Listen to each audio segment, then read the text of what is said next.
Okay, good morning, everyone. It's great to see everyone. I wish we were in person, but I'm glad that and appreciate everyone being flexible and having the virtual option today. I'd like to call to order this meeting of the National Register Advisory Committee for June 12th, 2025. I'd like to begin with introductions. And because we're virtual, it makes it a little more complicated. So I'll just go around my screen and do my best here. We begin with the committee. And let's see, first up, I have Dr. Denard. Okay, I am a retired historian from East Carolina University. I serve on the North Carolina Historical Commission as well. I'm happy to be here. Enjoy this committee. Thank you, sir. Noah Reynolds. Hi, Noah Reynolds from Winston-Salem, North Carolina. I also serve on the North Carolina Historical Commission. Thank you. Josie Ward. Morning, everyone. I'm calling in from Asheville, North Carolina, where I'm an architectural historian and preservation consultant. I'm sorry not to be seeing all of you in person. Thank you. Dr. Harper. Good morning. I'm Jim Harper. I'm a professor of history and the associate dean for the School of Graduate Studies at North Carolina Central University. Thank you, sir. Joe Opperman. Yes, I'm Joe Opperman. I'm a historical architect, have an architectural firm in Winston-Salem that specializes in historic architecture. Thank you. And Mr. Clark. Good morning. I'm Newell Clark. I'm calling in from Lexington, North Carolina, and I'm the former mayor of the city of Lexington, and I am a commissioner on the Historic Commission as well, and also serve on, I'm an executive board member of Education NC, a completely different board. Excellent. Thank you. Glad to be here. Thank you. And Fred Belladin. Good morning, everyone. My name is Fred Belladin. I'm up the road here in Raleigh, North Carolina. I also have an architecture firm with an emphasis on use and historic preservation. All right, that's all the committee members, and we'll go to staff, and I'll begin with Beth King. Good morning. I'm Beth King. I'm the architectural survey coordinator in the SHPO. Thank you. Sarah Woodard. Good morning. I'm Sarah Woodard. I'm the branch supervisor for the Survey and National Register branch, and I have an intern with me, so I'm going to turn my camera. Go like I planned. Hold on. Let's see if I can get Natasha in here. Good morning. This is Natasha Mincher. She is a student at Fayetteville State University, and she will be a student, Dr. Harper, at Central starting in the spring. Excellent. Thank you. And Ramona. Good morning, everyone. I'm Ramona Bartis. I'm the administrator of the State Historic Preservation Office. Great to see everyone. And Sean, I also see that Dr. Johnson's joined us in the meantime. Yeah, so Dr. Johnson, would you like to introduce yourself, please? Yes, Dr. Valerie Ann Johnson. I'm with the North Carolina Environmental Justice Network. Great. Thanks for being here. And we're on to Hannah Beckman-Black. Morning, everyone. I'm Hannah Beckman-Black. I'm the preservation specialist for the State Historic Preservation Office based in our Western Regional Office in Asheville. Right. Thank you. Jeff Smith. Good morning, everybody. I'm Jeff Smith. I'm the National Register Coordinator for the State Historic Preservation Office based here in Raleigh. All right. Thank you. Dr. Waters. Thank you, Mr. Chair. I am Darren Waters. I'm Deputy Secretary for the Office of Archives and History, and also have the privilege of serving as the State Historic Preservation Officer. Glad to be here with you all this morning. Thank you. And Julie Smith. Hey, everyone. I'm Julie Smith, National Register and Survey Specialist based in the Raleigh office. Thank you. Lauren Poole. I am the National Register and Survey Specialist based in the Eastern Office in Greenville. Thank you. And Claudia Brown. Good morning. I'm a National Register and Survey Specialist based in Raleigh. Excellent. It's great to see everyone. We're now through the introduction. So a couple of reminders. First, that this meeting is being live streamed and recorded. And just a question, if there are any potential conflicts of interest about any of the presentations we have today, you can let us know now or at the time. Just recuse oneself if necessary. And before the next agenda item I have here is, are there any additions or corrections to the minutes that Sharon Hope shared with us earlier this week? I know I have a couple, but I'll ask if there are any others. Okay, seeing no hands. Sarah, I have a few minor corrections. They're largely typos. I can share those with you via email, or I can share those out loud. What's better for you? The email is fine. I wanted you to mention it for the record. Okay. Again, they're very minor. Yep. Thank you. Okay. And I Awesome. see the secretary has joined us. Yes, me too. That sounds great. Well, we have a special treat for everyone today. Secretary Cashwell has joined. So Secretary Cashwell, we thank you for appearing, and the floor is yours if you'd like to make some remarks, please. Good morning, everybody. Thank you. Can you hear me okay? Yes. I apologize for jumping on late. I made the mistake of walking into another meeting and starting to talk, and so time got away from me. But it's good to see you all and be with you. I wanted to just take a few minutes of introduction, if that's okay, to let you all know a little bit about me and sort of what's happening here at DNCR. Again, Pam Cashwell, I have been here now, I'm in month 6, and it has been a very busy 6 months. I came most recently from the Department of Administration, where I was secretary there under Governor Cooper's administration, and in the governor's first term was the chief deputy secretary at the Department of Public Safety. Before that, I was at the State Ethics Commission, and then I have 10 years of federal service in DC with the U.S. Department of Agriculture and DOJ. The bulk of my background, I'm a lawyer, and so I spent a lot of years as a civil rights lawyer in DC, working with the Civil Rights Division at DOJ, doing police pattern or practice cases and human trafficking and all those sorts of things in the Civil Rights Division. So, and so lots of people ask me, so what are you bringing then to DNCR? And I regularly say that I think the strength that I bring to this department is that I feel very comfortable about my ability to manage state agencies. I started out doing that at the State Ethics Commission as the deputy director there, excuse me, for 4 years, and then as the number 2 at DPS, helped manage that agency when it was 25,000 employees and 35 if you add in the National Guard.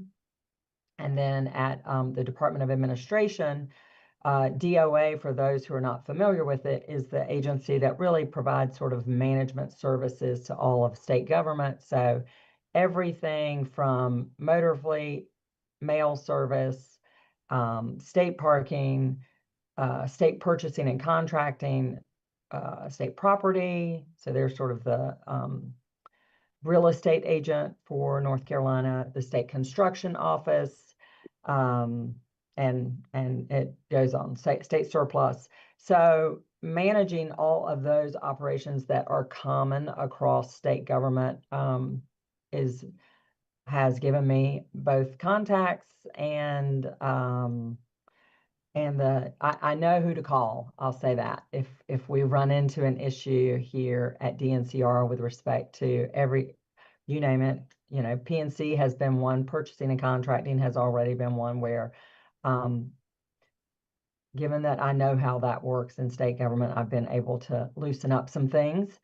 One of my priorities when I came to the department was to just look immediately at our vacancies, our hiring, how we do that, how long it takes us to hire, just because I know that can be sometimes onerous in state government. And so we have hit that head on starting really in January and changed some of our processes, not that we didn't have a good HR team. We do have an excellent HR team, but sometimes we can, state agencies can let process get in the way of progress.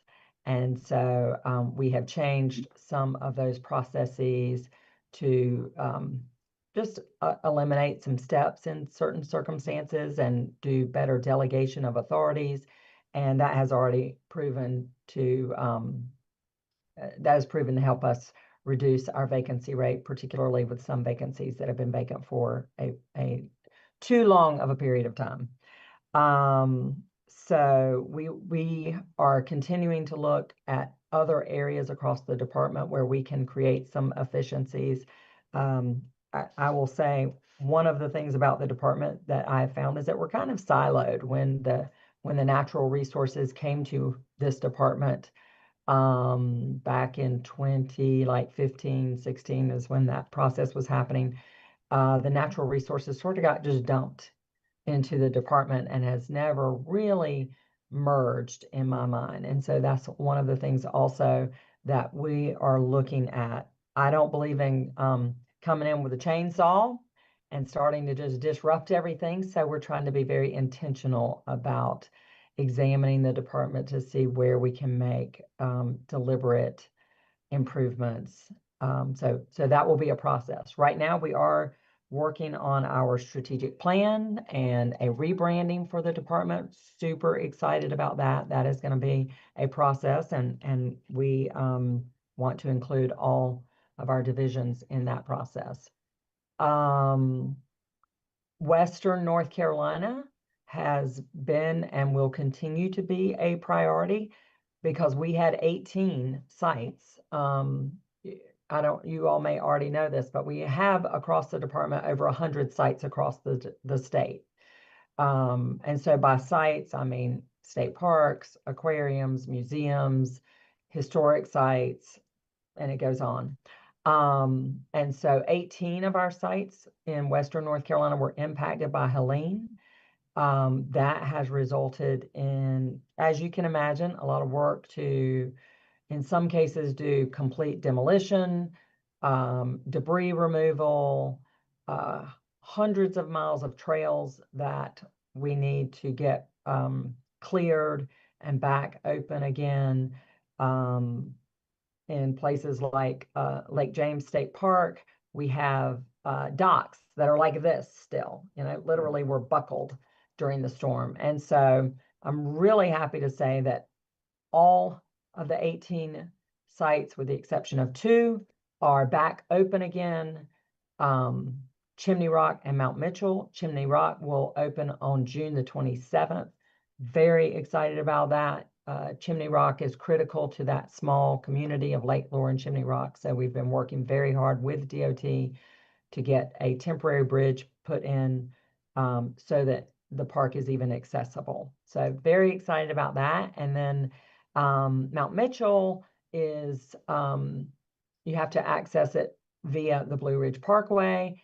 And the parkway, most people don't realize, is actually a national park. It's considered a national park. And so we don't have control at this juncture over national parks. And so we're dependent upon the federal government to take care of doing that repair work. We're hopeful that we can get into that park next year.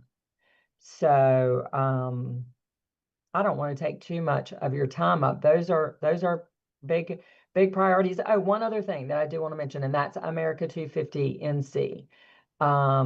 As you probably know, 2026 is a big anniversary for our country, the 250th anniversary of the Declaration of Independence. And so we kicked, our agency is the lead agency for North Carolina, and began planning for that actually in 2021. So a ton of work has been done. I can't say enough about the great work that has already happened in the department in planning for that.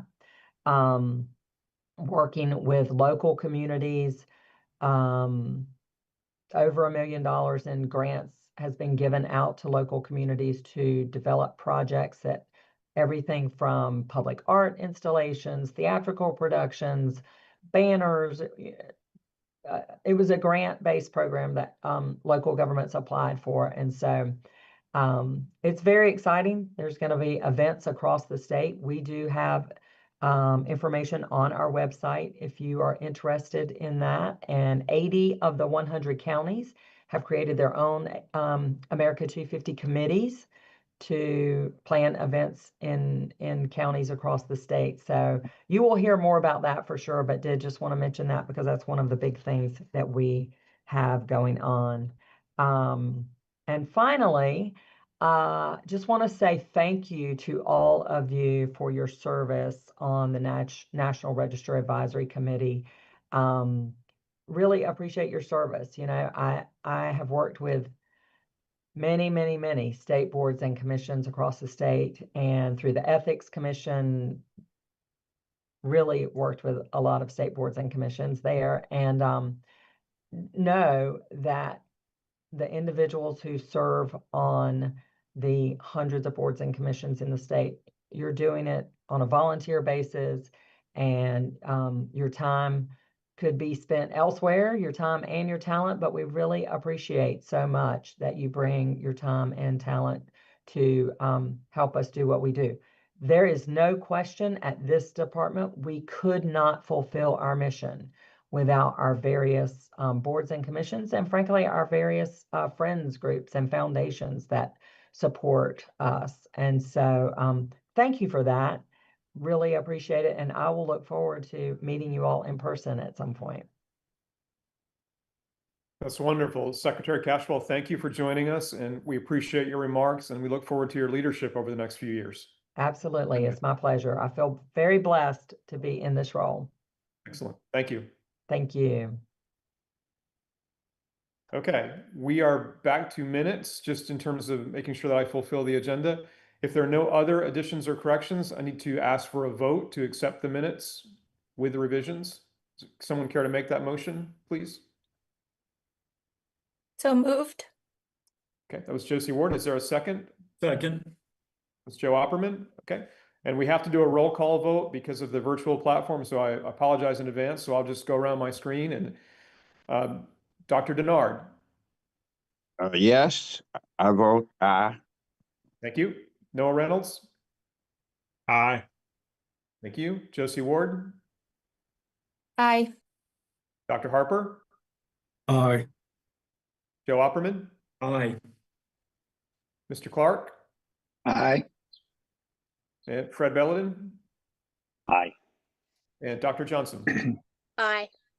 Right. The minutes are accepted with revisions. And we are now on to the next item, which is Dr. Waters. I'd like to turn this over to you. If you'd like to make some remarks, please. The floor is yours. Thank you, Mr. Chair. There's not a whole lot that I can add to what the secretary has already said, so really appreciate her being here. And I want to just take a moment and also echo her words of thanks, as I do each time, to all of you all for serving on this committee. The work that you do is so important. I also want to thank the staff for the tremendous amount of work that they do to put all of this together, to get information in front of you all and you all reading through all of that. I also want to thank the staff for being able to pivot so quickly to take us virtual. I really wish you were here in person. I enjoy these meetings and working through all of the material that you all consider each time. But thank the staff for being able to pivot and for you all being able to pivot as well.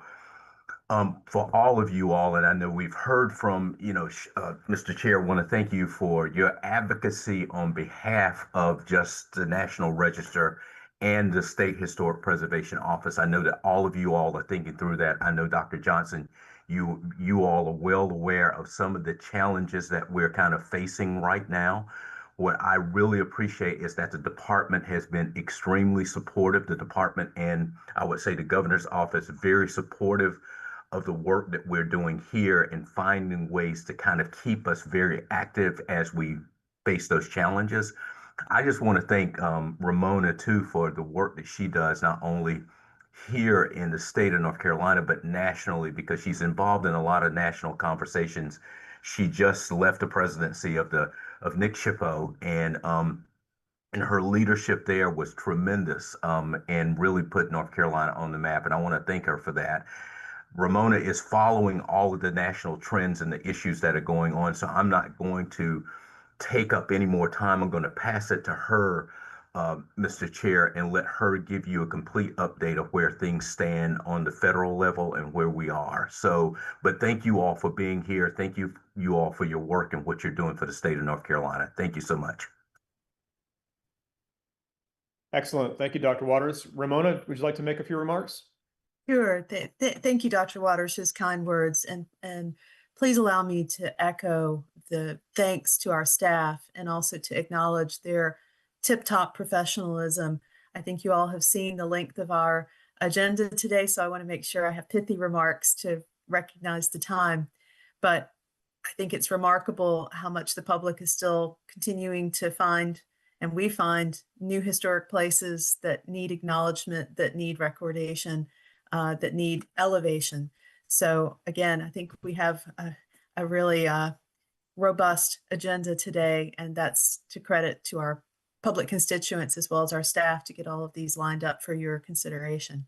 I do want to talk really quickly before we touch on some larger federal issues, that we've had 2 promotions that I think would be of interest to you. Some of you, especially in the West, Ms. Ward and so forth, will have known Jeff Futch, who was our Western Office supervisor. He retired with over 30 years of experience and service to the state back in February of this year. And Cindy Bradley has been named into as his successor into that position. And we're really thrilled that she has a historic preservation degree and shares alumna status with me and Sarah from the University of Georgia. So she also has really taken a different tack with her career and has largely worked in museums and archives. So she's got a lot of really great experience that I think will lend itself to our public service out of the Asheville area. Also, Mitch Wilds, who had over 40 years of state service, retired about the same time earlier this year. And we were really delighted to have interest internally and to promote Brett Sturm, who many of you know in the Piedmont, into that position as our Restoration Services branch supervisor. And he is a Chapel Hill alum as well as has a preservation master's degree from the University of Pennsylvania. And he's a real expert on building conservation matters. And he was a teacher of English as a second language in Germany for some time too. So he brings that teaching philosophy to everything that he's doing. We heard about Natasha being here with us. We're really thrilled about that. And she's getting some experience with the survey program. And I think that'll be a bonus for her as she is going to be in library science, if I'm not mistaken, Sarah. So federal issues. There are many things that are going on, but in terms of how all of these different developments, or shall we say lack of developments, are affecting our office. Every year we have applied for, along with the other 58 state historic preservation offices for the states and territories, and receive, if you will, a block grant through the National Park Service, through the Historic Preservation Fund, which was perhaps not coincidentally set up in 1976. And it is the annual operational funds for our office. And that includes salaries and benefits for some employees, as well as our travel and supplies, paper and ink and that sort of thing. So we are still waiting, despite Congress's appropriation of FY 2025, federal FY 2025, to even apply for those funds. The story that we have heard is that it is in the Office of Management and Budget, which is the federal entity that the money comes in and then it's distributed along to the federal agencies. And so we have heard from the Department of the Interior Secretary that he too is waiting on that money so that it can be distributed to the states. So that is a critical need for us, because by this time in our state federal fiscal year, which as you might know is not line up precisely with the federal year, we really need those dollars to make ourselves whole. So that's one issue. And as Dr. Waters mentioned, we are, I guess, engaging in some contingency planning, several layers of contingency planning to keep us operating for the long term. The other aspect is that there is a proposal to zero out historic preservation funding for state historic preservation offices. That's in the president's, first of all, it's called the skinny budget, and now the more elaborate version has come forward. So there's a lot of, frankly, concerns about that. The dollars that come into North Carolina are approximately $1.3 million, which is a very small amount. We like to see ourselves as the mustard seed. What's invested into us grows exponentially because of the work that we help others do. So I just wanted to flag that for you. There are a lot of different organizations that are working to make that this information available to others so that perhaps some further consideration can be made. The other thing I'll mention is, and I'm really thrilled that we got it in a day ahead of time, there has been funding, again, congressionally appropriated for disaster recovery. One is for what they call a SHPO capacity grant, and the other is a bricks and mortar grant. Those are two separate grants. The grant for SHPO capacity is due today. We submitted ours yesterday, and that is to help with recovery from Helene. And so we asked for more personnel because we certainly have much demand for our services in the West, and also to help fund the digitization project that we so desperately need for our legacy architectural survey files. And those, as you know, are the backbone of everything that you are doing. We document, and then we assess, and then we designate. So we really need to have those in a position where we can get to them. Just as an anecdote, when Helene hit Asheville, our Western office was closed for approximately 6 weeks because of utility cuts, water and electricity. I don't have to tell you. As a result, we couldn't access the paper files. We didn't have them in digital format yet. So that's one of the rationales that we asked for the digitization. So I just want to credit Sarah for taking the lead and putting together such a good proposal for what that would look like. So we've asked for that as part of our overall SHPO capacity ask. So Dr. Waters, Mr. Chair, I'll turn it back over to you and be glad to answer any questions. Sounds great. Thank you, Ramona. Dr. Waters, I believe you have a few additional remarks. Yes, so thank you so much, Ramona, for giving us that rundown. And again, Mr. Chair, thanks for the reminder. We have at least three members who will be rolling off the committee. I just want to acknowledge their service on this committee and to thank them for the time that they've put in. In many ways, the members of the Historical Commission do in some cases, double and triple duty. So we deeply appreciate that. So Dr. Johnson, want just to acknowledge your time of service on this committee. Deeply appreciate the time that you've put into this. We know that you'll continue to be an advocate, especially in your role with PNC. So thank you so much for serving. Dr. Nadard, we want to take the time to acknowledge you as well in your service on this committee. And, your strong advocacy for looking for ways to expand and include in traditionally marginalized communities in this process. So we deeply appreciate that as well. And I know that David Ruffin, who is the chair of the Historical Commission, is not on this meeting today. He couldn't join us, but we also want to acknowledge his service on the committee. He will be rolling off as well. So we appreciate your service. Look forward to continuing to work with you all. So Mr. Chair, from there, I'll turn it back over to you. Thank you. Thank you, sir. I appreciate that very much. Okay, we are on to the agenda. We have a full agenda today, as Sarah said in her opening remarks. There are 12 nominations, and then there are 15 study list properties. We will be voting by region. I may have to break those into smaller blocks to encourage discussion. And with that, I will turn it over to our first presenter, who is Hannah Beckman Black. Hannah, it's all yours. All right, let me see if I can pull this presentation up. Yep. Okay. Try and share my screen.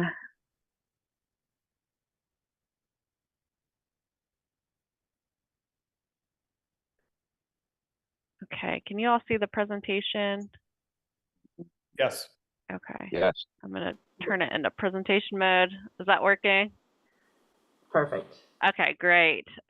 So we have one nomination for you all today from the Western region. This is St. David's in the Valley Episcopal Church in Cullowhee in Jackson County. I do want to acknowledge that this nomination was prepared primarily by June Smith with the help of Maggie Bowles, who are both members of the church, and I believe are tuning in via YouTube today to this meeting. So again, it is located in Jackson County in the unincorporated community of Cullowhee. The location is indicated by the red arrow, and you can see its proximity to Western Carolina University's campus, which kind of surrounds it on a couple different sides. And according to the nomination text, St. David's in the Valley Episcopal Church is locally significant under Criterion C in the area of architecture. The church embodies the distinctive characteristics of late 19th century Gothic Revival architecture, popular in Episcopal churches in North Carolina during this period. The nomination states that it is the first Episcopal church built in Jackson County and the first brick building constructed in the Cullowhee Valley. It also claims that the plan of St. David's follows the aesthetics of the New York Ecclesiological Society, stating that the plan is similar to those drawn by architect Frank Willis, who was the official architect for the society in the mid-1800s. And the church cornerstone was laid in December of 1883. Building began in 1884, and the church was substantially built by S. Truman Jones of Syracuse, New York, and nearly completed by October of 1885 when the first service was held in the church. Local laborers completed St. David's, and it was consecrated on August 18th, 1892. The selected period of significance for the property is 1883 to the present, and it meets criteria consideration A for religious properties. So let's take a closer look at the resources. We have the church right here, number 1, which is a contributing building, of course. There's a 2013 parish hall, which is a non-contributing building. And we also have a cemetery, which was started around 1902, and it is a contributing site. So the stucco-clad brick church maintains good overall integrity and has undergone relatively few changes since it was initially built. This is a photograph from 1958 that shows the church prior to a 1959 addition. And then this 1993 photo shows that addition, of course, right here. And that addition was removed in 2013 when a new separate parish hall was built. So here's the church plan and then the parish hall plan, and you can see those are separate. A non-historic door leads from the church near the center of the south elevation. You can see that here on the plan, and leads to a breezeway that connects to the parish hall. So historically, this doorway was a window. Here you can see the entrance portico, and this is that door that was formerly a window. The gable end and the other side elevation. And this is back around to the rear and the other side elevation. Again, you can see that door that used to be a window.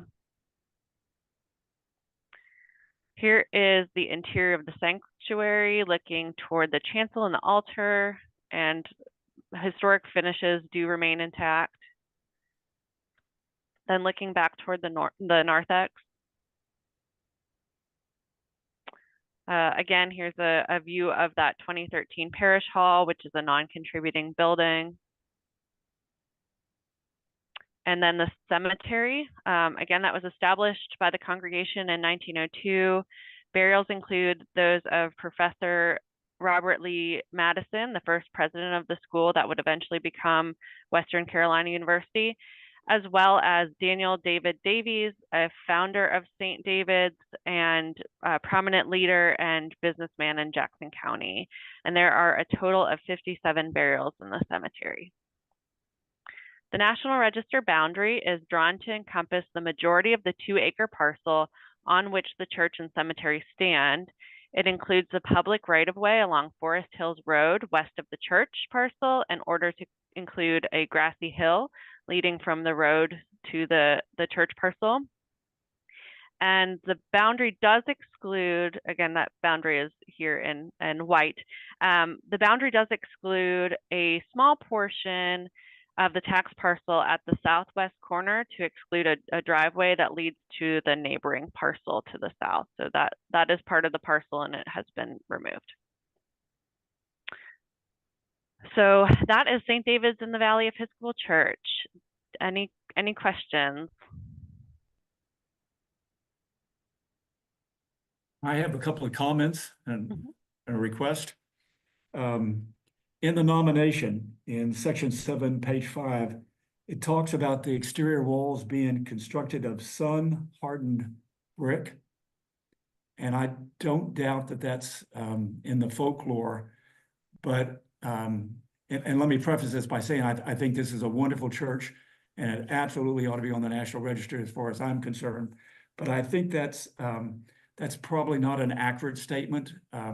That's valid in the Southwest, deep Southwest United States, South California, Arizona, New Mexico, Texas, where you have sun-dried masonry units. But in this part of the world, everything is kiln-dried. You have to get a hard surface to it. So I think that may be an inaccurate statement there. Okay.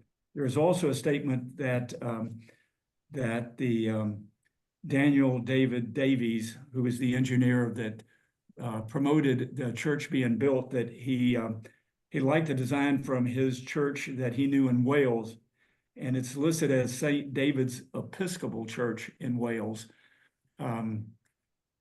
I know a certain amount about church history. I'm certainly not an expert, but my understanding is that the term Episcopal with a capital E is applied to the American churches that came from the Anglican Communion, that during the American Revolution, they persuaded a Scottish bishop to consecrate one of their members so as to create a separate group of churches in the United States.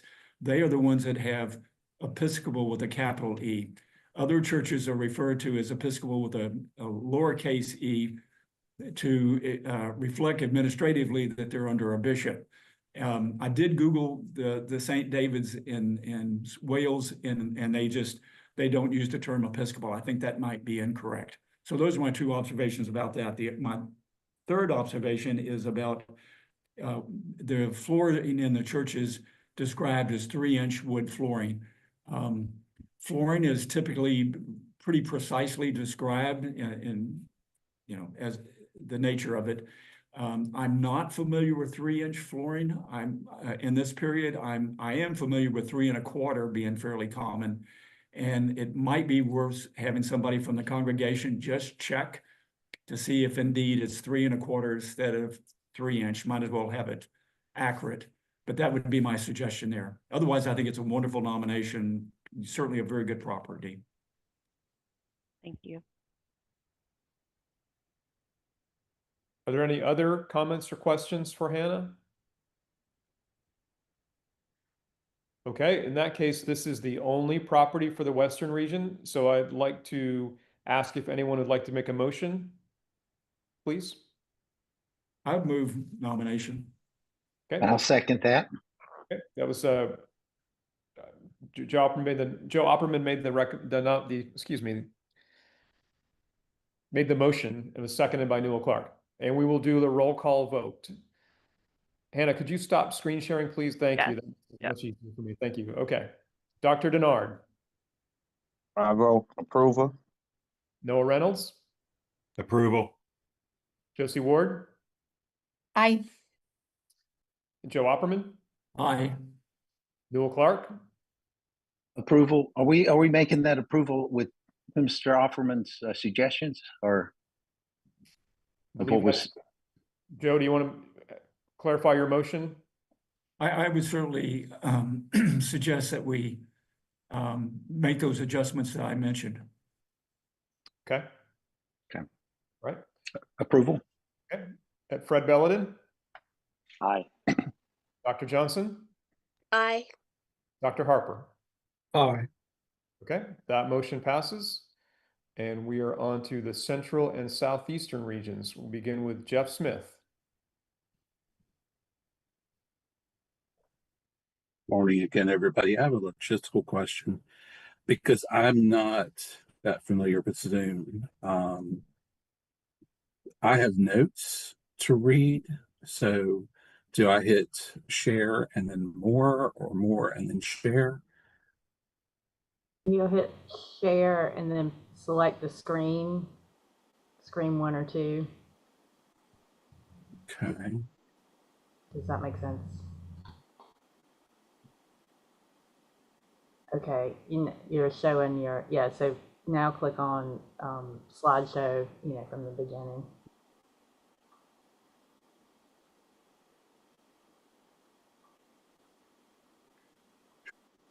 Sorry, everybody. Yes. Yeah. And then all the way to the left. Yep.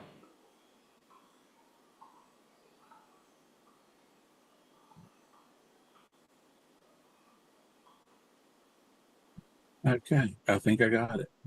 I hope. Yep. Are y'all seeing just the stone gates of Yes. Livingstone College? Yep, it looks good. Okay, great. Thank you. Appreciate that assist there. I am presenting the Livingstone College Historic District Nomination Amendment, which entails additional documentation for a boundary increase.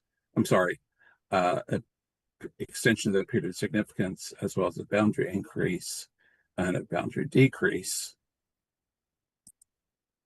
So just a little bit about the original district. Did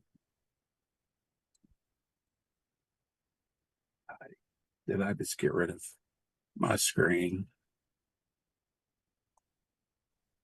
We are still seeing your presentation. Okay, I'm sorry. It's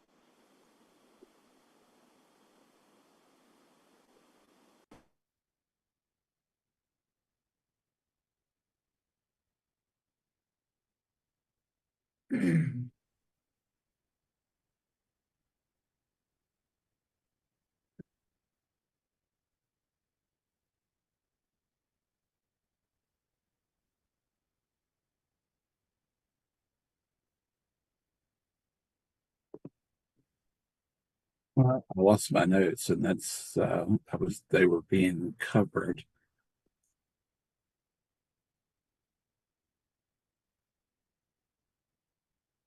If you hover over the Zoom icon at the bottom of your screen, you might be able to then click on the window that has your notes in it.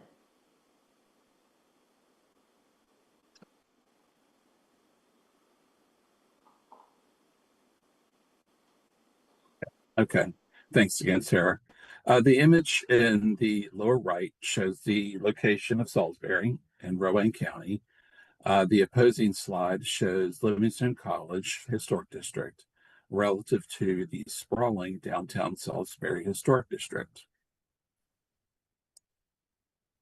And here's again kind of a closer shot.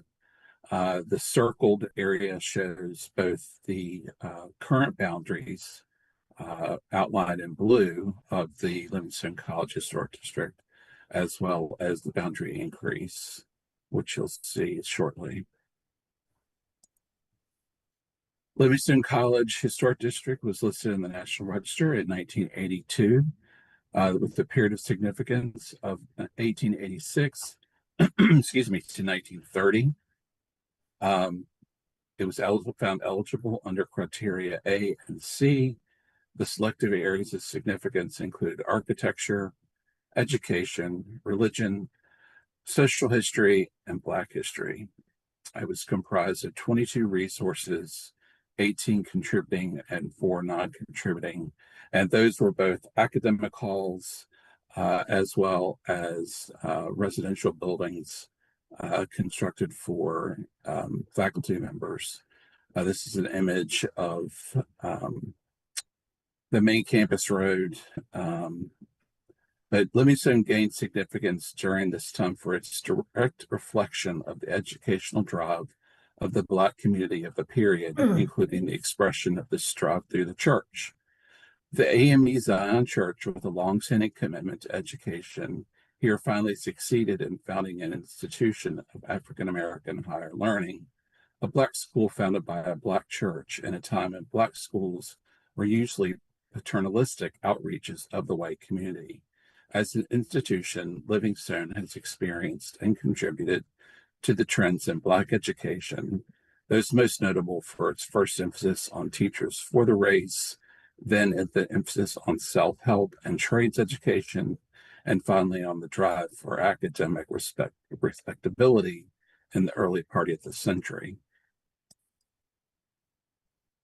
So moving on to the amendment, which again includes an extension of the period of significance to 1974, a boundary increase, which you'll see in the next map, and a very discrete boundary decrease. So again, this map, the dotted line shows the original district boundaries. The purple, pink, magenta, Crayola, pick your color, outline shows the boundary increase, which is basically all the property owned by the college, and has really been historically the extent of the school. The boundary decrease, again, is this very discrete, small crosshatched section. Those were originally 2 houses, and they were torn down during the 21st century, actually. So due to the fact that they no longer stand, the area was deemed non-contributing. And since it was on the perimeter, the consultant selected to remove it. Again, the recommended period of significance is 1930 to 1974, which is the end of President Duncan's tenure plan, recommended as eligible under criteria A and C, retains this same areas of significance as the original district, those being architecture / the embodiment of multiple designs seen across multiple architectural styles and through a fairly broad period of time where you saw both revivals and mid-century modern movement. Religion, education, social history, as well as ethnic history, Black. The boundary increase is comprised of 30 resources, 22 of which are contributing, 8 are non-contributing, and then the boundary decrease, again, is a loss of 2 buildings.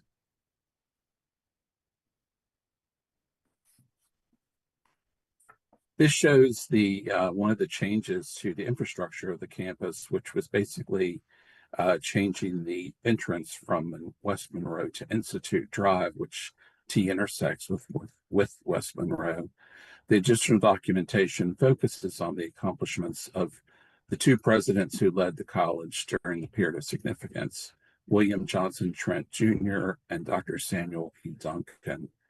Trent had a reputation as a strong administrator and fundraiser, and had served as the executive secretary of the Young Men's Christian Association in Atlanta, where he strengthened the organization and built the new Butler Street YMCA in the Sweet Auburn neighborhood, which became a center for Atlanta's African American community. Trent established a College of Liberal Arts and Sciences at Livingstone with up-to-date standards for the conferring of BA and BS degrees in language, natural science, social science, education. Trent led Livingstone during World War II, and after the war, led the faculty in their restatement of their 3 aims. Number 1 is providing students with a well-rounded liberal education. 2 is community service, and 3 is service to the AME Zion Church. This is just I thought it was kind of a cool building. It's part of their old central heating plant, kind of a reminder of what was prior to modernization during the 20th century. Trent served for 13 years as president of Livingstone. Before retiring in 1957, Trent was praised for his quote-unquote dynamic leadership and recounted the ways in which the physical plant had been expanded and improved upon during his 13-year tenure. The library was expanded, a gymnasium was constructed and named for President Trent. Housing for both married and single students was constructed, and streets were paved across the campus. Physical plant is now valued over, that was a typo I totally snoozed on. I don't know whether that's $1.555 million or $155,000. I'll have to check with the consultant about that. But the college endowment was valued at the time at $314,000. Trent had bought the school from a deficit of $150,000 in the 1930s to sound financial footing. One of William Johnson Trent's greatest achievement was that he helped to conceive of the idea behind the United Negro College Fund with his son, who was an economics professor at Livingstone. In 1943, Dr. Frederick D. Patterson, president of the Tuskegee Institute, called a meeting of the presidents of 27 private African-American colleges to discuss ways they could work together to generate annual funds for operations. So here's just some of the, mid-century modern dormitories.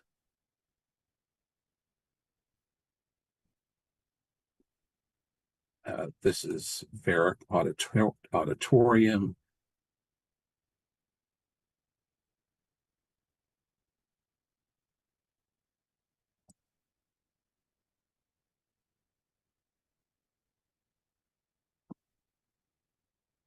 Pardon me, folks.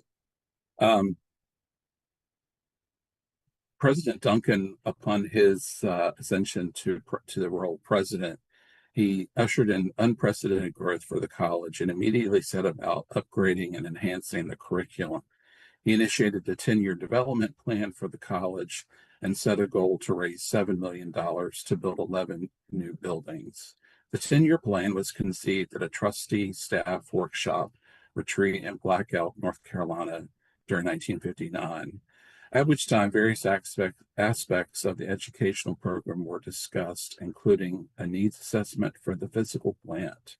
The 10-year plan anticipated that the 1970 enrollment of Livingstone would be 860 students, and that the provisions should be made for 2/3 of them to be housed on campus, resulting in the need for 574 spaces. In addition to capital needs, the plan called for continuing improvement of instructional programs, such as increasing the number of majors, improving the library and other research facilities, securing, upgrading, and maintaining a qualified staff, the improvement and extension of services to students, increased salaries for faculty, improvement of the physical plant, improvement of outreach programming involving alumni and the public, such as establishing an advancement alumni affairs and development office, all under one coordinated operation. And finally, improving the image of the institution in the academic world.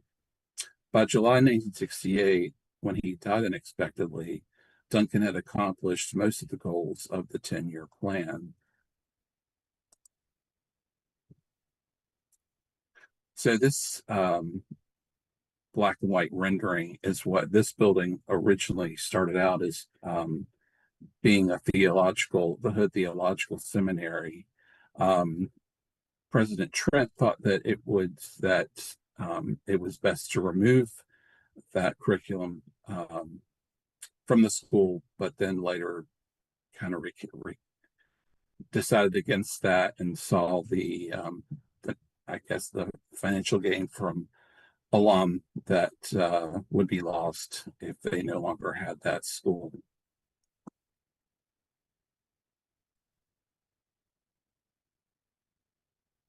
So this was one of the last, I guess, physical illustrations of Duncan's plans for growth. This is the Poet and Dreamer's Garden, which was started in 1967 and completed, the final piece of artwork was completed in 1974. The Poet and Dreamer's Garden was conceived by Sue Bailey Thurman, wife of theologian Howard Thurman, and designed by the Poets and Dreamers Garden Association. The initial design for the garden included a biblical garden near the tomb of Joseph Price, a fountain dedicated to African-American author and poet Phyllis Wheatley, a Shakespeare garden featuring plants mentioned in the dramas of Shakespeare, a David Livingstone walk, and an international garden. A sundial dedicated to Samuel Duncan was added in the fall of 1968. In April 1970, the Jenny Smallwood Price azalea portrayal was planted and dedicated. 3 busts on columns were sculpted by Mrs. Janie Harrington of Greensboro, North Carolina, and dedicated in June 1974. The subjects of these busts included William Shakespeare, American poet and social activist Langston Hughes, and African-American playwright and writer Lorraine Hansberry. So in sum, this is the kind of a campus map, dated 1971, fully realizing the 10-year plan that Duncan, or was created during Duncan's time as president. Again, to just to remind everyone what this nomination amendment entails, it includes an extension of the period of significance to 1974, which includes events associated with Trent and Duncan's administrations, the proposed boundary increase to include campus facilities constructed after 1930, and then a proposed boundary decrease to remove 2 parcels that no longer house dwellings associated with faculty or a Meade Zion church, or really any houses. There, well, one is a, what do you call it, a ranch. It's just kind of a generic, middle to mid 20th century building. The expanded Livingstone College Historic District is eligible at the local and state levels of significance under Criterion A in the areas of education, ethnic heritage, Black, religion, and social history. The district is also eligible under Criterion C, as the district embodies the distinctive characteristics of a period of construction in campus architecture from the late 19th and to early 20th centuries and illustrates the most common styles of this period, utilizing predominantly African-American architects, including Hilliard,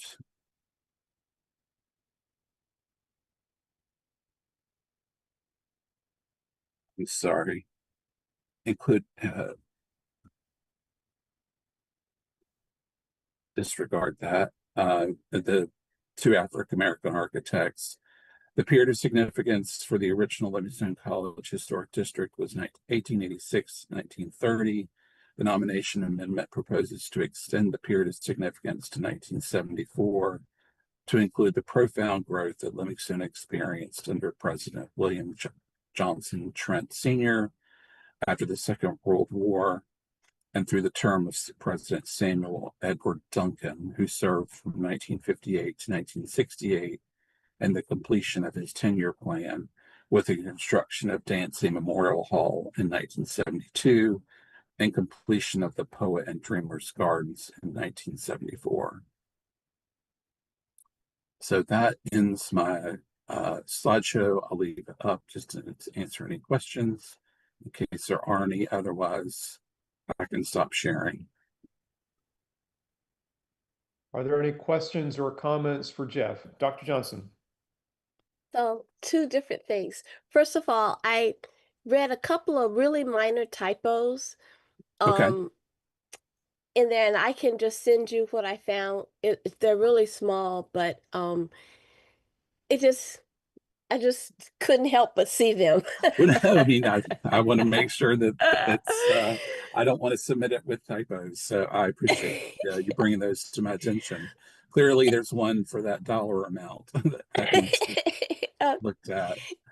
Yes. But thank you, Jeff, for bringing this to our attention in the way that you did, because first of all, and just on a personal note, I grew up hearing about Butler Street Y all of my life. My uncles learned to swim there. They were there. My mother talked about Butler Street as a place of recreation growing up in Atlanta. So just hearing that connection back to North Carolina illustrates the network that exists between these historically Black colleges, the people who worked there, the people who had visions. Hood Theological Seminary is still a critically important seminary within the Black church movement.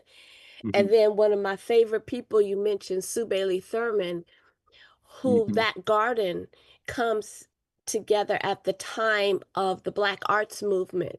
So the intentionality of connecting Livingstone both nationally and then internationally, because Sue Bailey Thurman had with Howard Thurman had an international presence. And so all of those things are reflected in this nomination. And so even if it's not explicit, it's all there and shows the way it's having that district allows us to have that interpretation in different ways and for people to be able to experience that. And they have an impressive special collection of just ephemera, and I mean, there's just, like you said, there's just such interconnectivity. And it's like you read about one person and that kind of leads to someone else. So it's I mean, there were certainly notable individuals either working at or somehow associated with Livingstone throughout its time. And so it's a fascinating read. It is, and also within that, there are connections with the other private HBCUs, as you mentioned, but especially in personal collections like Sue Bailey Thurman encouraging international travel at Bennett College up in Greensboro. Really? So, oh yeah, she and Willoughby Player worked together to help, create that sense. And it is present in the artwork that's at Bennett College. So again, I want to say I read something just she was as important as her husband was in their aims of what am I trying to say, just equality and civil rights and civil liberties. So again, it's just kind of to learn about these individuals. It's fascinating. And I will say that I didn't mention this in my presentation, but the school does meet criteria consideration A because the church is associated with its significance for its architecture, and it's part of a district. Criteria consideration F for commemorative properties. The garden is not really commemorating. It's just it's an artistic expression, and the Price Memorial it does not need to meet criteria consideration D. So all those boxes were checked. And I will add that we were heard from the Office of State Archaeology, and they did recommend that because this is, that there is archaeological potential here, And then we heard from the City of Salisbury's Historic Preservation Commission, and they recommend the property be listed in the National Register because it meets the National Register criteria for evaluation. So sorry to take up so much time. I tried to condense it, but it just wasn't possible. And learning a new technology on the fly is not my strong suit. So I appreciate your indulgence, but I will stop sharing on that note, Okay. if that's okay. Sounds great. Thank you. Okay. There are no other questions or comments for Jeff. What I'd like to do in the interest of voting is to group these by presenter. So I'd like to move on to Julie Smith, and we'll do these in groups of, it's actually going to be 4 here. So Julie, you are up. All right. I'll work on sharing my screen here. Let's see. Not as used to Zoom. Are y'all seeing my screen? No. It's a green button at the bottom that says share. And then do I have to click on the screen to share? Yes, so click on that and then select the screen you want to share. And then once you select that, click share at the bottom of the window. Yes. So are y'all seeing my PowerPoint now? We are. Okay. Yeah, I see that it says sharing screen. Okay. Exciting. Thank you. All right. My first presentation today is the Johnston Building located at 212 South Tryon Street in Charlotte, Mecklenburg County. The majority of the photographs in both of my NR presentations were taken by the consultants. There are fewer from my site visits as well. Mecklenburg is in the far western Piedmont of North Carolina. The city of Charlotte currently takes up the majority of Mecklenburg County, and the downtown, also known as Uptown, is at its core. The Johnston Building, indicated with the red pens, is on the South Tryon Street, which is Charlotte's main north-south corridor that bisects Uptown Charlotte. Charlotte's a new South city that exploded with growth, mostly in the financial sector in the later quarter of the 20th and 21st century. Due to the rapid growth, many historic buildings have been greatly altered or no longer extant. Seen here on the right is the HPO web map. The properties with a black dot indicate a historic resource that is gone. A dozen or so of those properties are within just a couple of blocks of the Johnston Building. The Johnston Building is located on roughly 0.27 acre rectangular parcel that fronts South Tryon. The building largely constitutes the size of the parcel. The proposed National Register boundary, indicated with the black dashed line, reflects the historic and current parcel.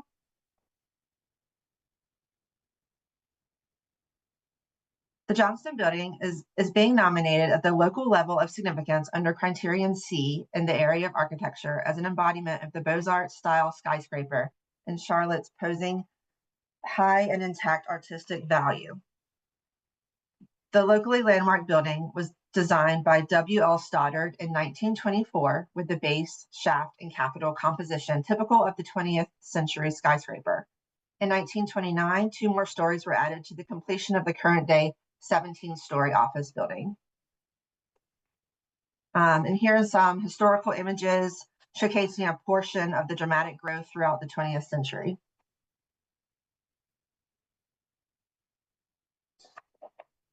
The 17-story steel frame building is clad in limestone on the facade with elements of bronze, brass, and terracotta ornamentation on the south elevation.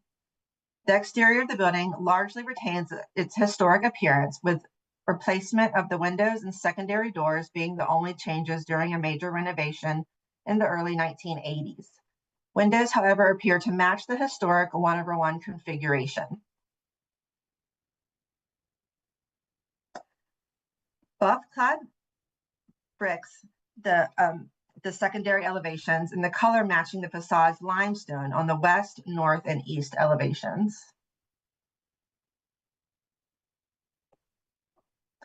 In the interior, the first floor retains the original center corridor and elevator lobby, with flanking tenant spaces located to the front and rear of the building. The lobby prominence with its rich interior materials, including marble floors, marble walls, and plaster ceilings, date to the original design of the space.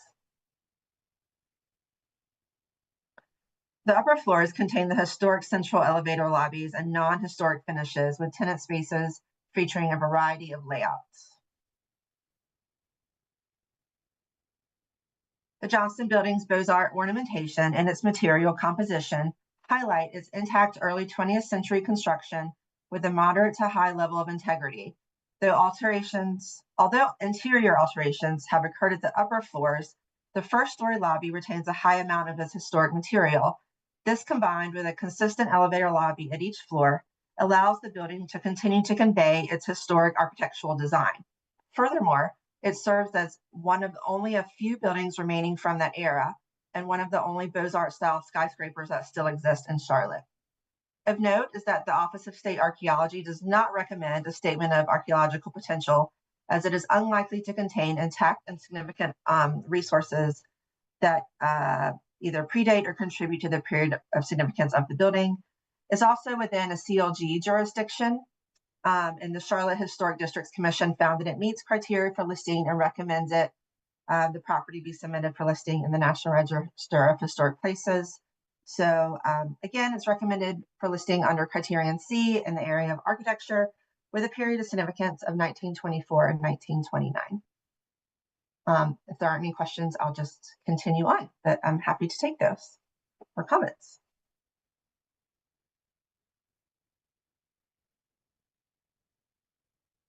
Are there any questions or comments or discussion for Julie on that one?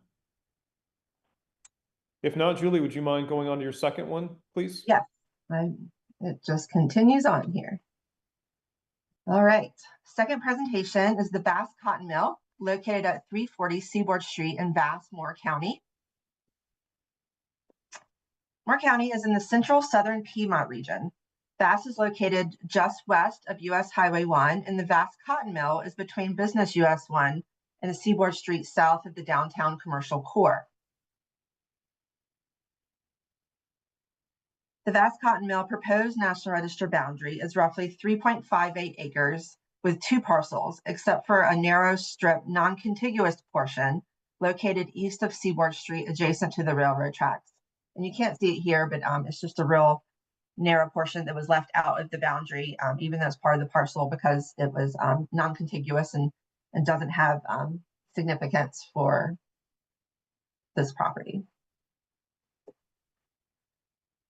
The Bass Cotton Mill is being nominated at the local level of significance under criterion A in the area of industry. The mill is typical of textile mills built at the end of the 19th and beginning of the 20th centuries in North Carolina during the Cotton Mill Campaign, which promoted industry as part of the New South movement. The Bass Cotton Mill and its operation mirrored other textile trends seen throughout the state, notably the connection to the mill village, the move to vertical integration, and ultimately the transition to synthetics. The period of significance begins in 1909, when the mill and cotton warehouse were constructed, and continues into 1952, when the mill was sold to a conglomerate and converted to synthetic textile production.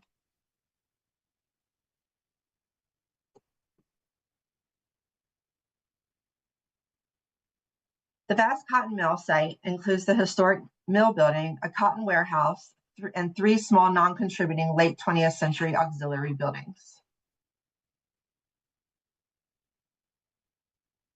The mill is a 1-story brick building with an entrance tower and a metal gable roof. Its slow burn construction features brick walls and heavy timber post and beam interiors.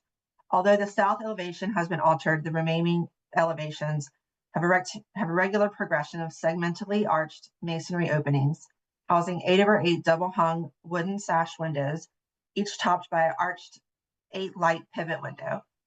A fire in 2021 damaged a portion of the mill and later mid-century addition to the southeast. And these are the southeast and southwest elevations. And you can see the photo on the bottom that the shed addition to the southeast, where it juts out and it goes all along that side of the building.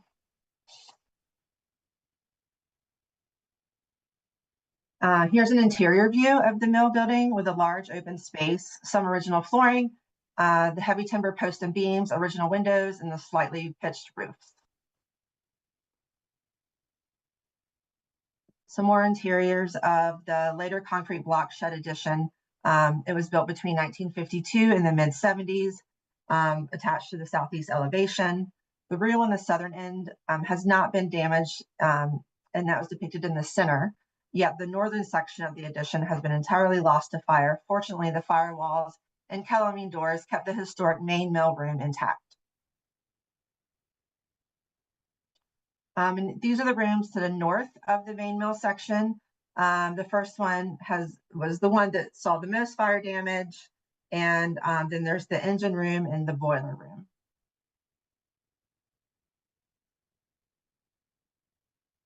The 1909 cotton warehouse is northwest of the main mill. The interior features wooden plank floors and walls with brick dividing walls and large beams. The east and west elevations are clad in metal paneling with a mural of the livestock on the west elevation. The non-contributing buildings in the site include a 1990 gable roof shed, a 1993 frame shed, and a 1995 pole barn. The Vast Cotton Mill overall has a moderate to high degree of integrity. The intrusion of the fire only moderately impacts the design integrity, especially since the building's significance is under criterion A. The Vast Cotton Mill was built during a wave of construction that was a departure from most 19th century mills. The availability of electricity and rail connection allowed for mills that were no longer tied to waterways. The mill was built immediately adjacent to the Seaboard Airline rails. An electric power plant was constructed off-site. Though the complex has lost some other resources, including a cotton gin, the Office of State Archaeology provided detailed comments for this nomination, and they were in the, sorry, it just said my internet connection's unstable. Just says the archaeology remains may well be an important component of the significance of the property. At this time, no investigation has been carried out to discover these remains, but it's likely that they exist and should be considered in the development of the property. Again, this is nominated, is recommended for listing under criterion A in the area of industry, and the period of significance is 1909 to 1952. And that concludes both my National Register presentations, and this is not in a CLG. All right, are there any questions or comments for Julie on the Vast Cotton Mill? Just a quick observation. We always seem to struggle with mills that are missing windows, so it's delightful to see a mill that actually has some remaining windows to work with.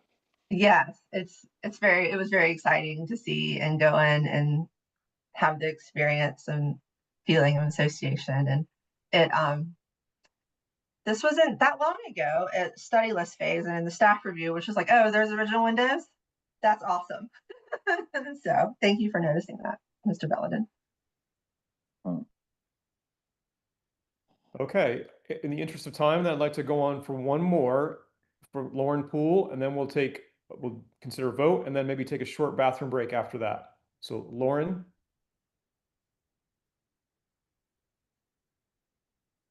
Let me share my screen.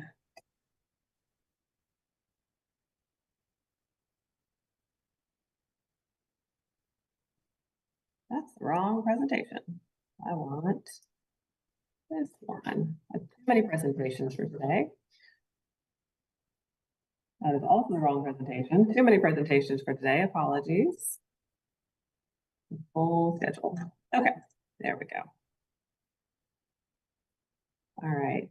Are y'all seeing Trinity AME Zion Church? Yes, although we're seeing your version with the yes. Better? There you go. Perfect. Thank you. All right, I'll get rid of y'all. Hold on. Oh wait. There we go. Okay. All right, I'm in a different setup today. I'm stealing someone else's office. So things are a little funny. Okay.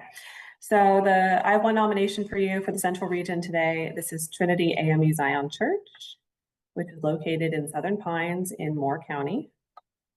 The church is situated in an area known as West Southern Pines, which was established by African Americans as an independent municipality in 1923 and annexed into Southern Pines in 1931. Trinity AME Zion Church is eligible for listing in the National Register under Criterion A in the area of Black ethnic heritage, social history for civil rights, and politics as a foundational institution in the historically African American community of Southern Pines. It is also eligible under Criterion C for architecture as it embodies the distinctive characteristics of the Gothic Revival style in West Southern Pines. Community significance begins in 1923 when the church was constructed and ends in 1969 following widespread desegregation throughout Southern Pines and Moore County. This nomination was completed as part of the West Southern Pines Historic Resource Survey, which was funded by an Underrepresented Communities grant from the National Park Service. Trinity AME Zion Church was founded in West Southern Pines during the late 19th century. Initially meeting in congregants' homes, the congregation purchased the current property in 1899 and constructed a frame church building, which was replaced by the current brick building in 1923. The Gothic Revival style church is the oldest extant religious structure and the best example of Gothic Revival style architecture in West Southern Pines. The church features a front gable form with square towers flanking the facade and pointed arch stained glass windows centered between the towers. Pointed arch stained glass windows also line the side and rear elevations. Trinity Church is a vernacular interpretation of the early 20th century Gothic Revival style and notably less ornate than the contemporary Gothic Revival churches constructed by white congregations in Southern Pines. The absence of highly ornate detailing commonly associated with high style examples is reflective of the social and economic context in which Trinity Church was constructed. And this is views of the exterior of the church. You can see the stained glass windows. Trinity Church served as a center of community life in West Southern Pines. In addition to its role in spiritual guidance, the church is an important representation of the social function of churches within Black communities, the role of churches in incubating Black political leadership and civic participation, and the church as a model of Black agency and independence during segregation. The church played a critical role in the daily lives both in its members and the Black community at large during the early and mid-20th century when statutory and de facto segregation controlled access to public spaces, resources, and discourse. And these photos show the interior of the main sanctuary, which you can see has the original beadboard ceiling, and the floors are covered with carpet, but the original floors are underneath. And in the left-hand photo, you can see some of the original plaster that is behind the drywall. Trinity AME Zion Church was also heavily involved in the incorporation of West Southern Pines. West Southern Pines was established during the late 19th century by a small group of African Americans who relocated to the area from nearby counties in search of better job opportunities. West Southern Pines initially lay outside of Southern Pines town boundaries and therefore did not benefit from town services. The community had poorly maintained dirt roads, no street lighting, and lacked water and sewer services and had no police protection. Local residents sought a charter for the town in 1923 and became one of the first incorporated African American towns in North Carolina.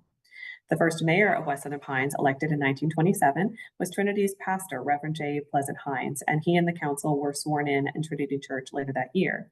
The church continued to serve as a primary gathering space for town meetings. In 1931, the town's charter was revoked and the West Southern Pines was annexed into Southern Pines. A lawsuit was filed by the leaders of West Southern Pines to oppose the annexation, but the courts ultimately ruled against them and the annexation was finalized. This is a view of the fellowship hall, which is downstairs in the basement of the church. Church members were also engaged in political activities in Southern Pines, taking a primary role in fostering Black political leadership and participating in civil rights demonstrations. Members of the church formed community organizations to address issues of discrimination and equality and provide social welfare services. The Civic Club was formed in 1943 as a social welfare group and worked to ensure that Black community had a voice in local politics. In the 1960s, the Biracial Good Neighbor Council was formed by Trinity Church's Reverend Mark Peake and Cicero Carpenter with the goal of working towards desegregation in Southern Pines, including planning protests at the Sunrise Theater and a local drugstore. Older children in the church participated in more direct activism as the civil rights movement expanded to Southern Pines in the 1960s. A protest march was held in the early 1970s after a newly hired high school principal implemented policies reminiscent of separate but equal statutes. Meetings to plan the march took place at Trinity Church, and church leaders served as advisors to the students who participated. In summary, Trinity AME Zion Church is eligible for listing in the National Register under Criterion A in the area of Black ethnic heritage, social history for civil rights, and politics as a foundational institution in the historically African American community of West Southern Pines. It is also eligible under Criterion C for architecture as it embodies the distinctive characteristics of the Gothic Revival style in West Southern Pines. The period of significance extends from 1923 to 1969. And the National Register boundary, which you can see on this map from the nomination, encompasses the parcel purchased by the congregation in 1899, as well as an adjacent parcel to the southeast, purchased in 1925, shortly after the completion of the church. Later parcels that were acquired by the church were excluded from the boundary because they were purchased out after the period of significance. We did receive comments from OSA for this property, and OSA staff did not recommend a period of archaeological potential, as it is unlikely that there are any intact significant archaeological resources that would contribute to the resources period of significance or National Register eligibility. Southern Pines is also a certified local government, so we received comments, CLG comments for this property and this nomination. Both the Southern Pines Historic District Commission and the Town Council voted unanimously to approve the nomination. And that is Trinity AME Zion Church. Thank you, Lauren. Are there any comments, questions, or discussions on Trinity Zion Church? I had one question, which is regarding the material changes to the church and the C argument. Are there many historic photos that were provided that help to document what is underneath the vinyl and what it might have originally been finished with? I did not receive historic photos as part of the nomination when I reviewed it. That's certainly something that I could request and ask that more information be added to the nomination. I wouldn't want to stop the nomination because the argument under A is really strong, and even under C feels sufficient to me, but it did feel like a hole in the nomination what the original design was finished with. Gotcha. Okay. Well, I will make a note and pass that on to the preparer and see if there's any additional information that they can provide. That'd be great.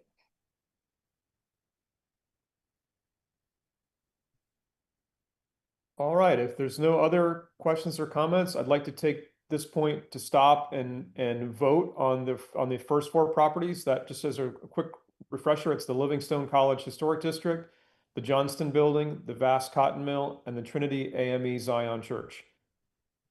Dr. Johnson? I move that we accept the recommendations from staff with the understanding of the corrections and additional materials that have been suggested by the commission. Thank you. Is there a second? I'll second. Okay, I'm sorry, I missed that. Was that Dr. Denard? Yes. Thank you, sir. Okay, then we'll do the roll call vote. Dr. Denard, I'll begin with you. Vote approval. Thank you. Noah Reynolds? Approve. Josie Ward? Aye. Newell Clark? Aye. Fred Belladin? Aye. Dr. Johnson? Aye. Dr. Harper? Aye. And Joe Opperman? Aye. All right, that motion passes and those properties are approved. I'd like to take a quick break, a rest break for anyone who needs it. I certainly know that I do. It's 11:29. Can we reconvene at 11:35, please? All right, see everyone shortly. Thank you.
and discreetly despite connected interior spaces. As originally constructed, the taller one-unit easternmost section was deeper than the western two-unit section, resulting in an L-shaped footprint. And as you'll soon see, there is an addition on the middle unit, rear addition. The higher roof line of the easternmost section accommodates the balcony of the theater that was housed in this part of the building. So now I'm going to take you around the building clockwise, starting at top left, and then moving around to see the west side and rear at upper right. And here you can see the addition to the back of the middle unit. In contrast to the smooth stuccoed concrete block of the main facade, the sides and rear were constructed of quarry-faced blocks that are consistent with those produced utilizing machines sold by Sears Roebuck and Company that allowed for the manufacture of the block by lay people without formal training, although Amos Broadway himself was a carpenter and brick mason. The bottom image dates to 2016, when overgrowth did not obscure the east wall.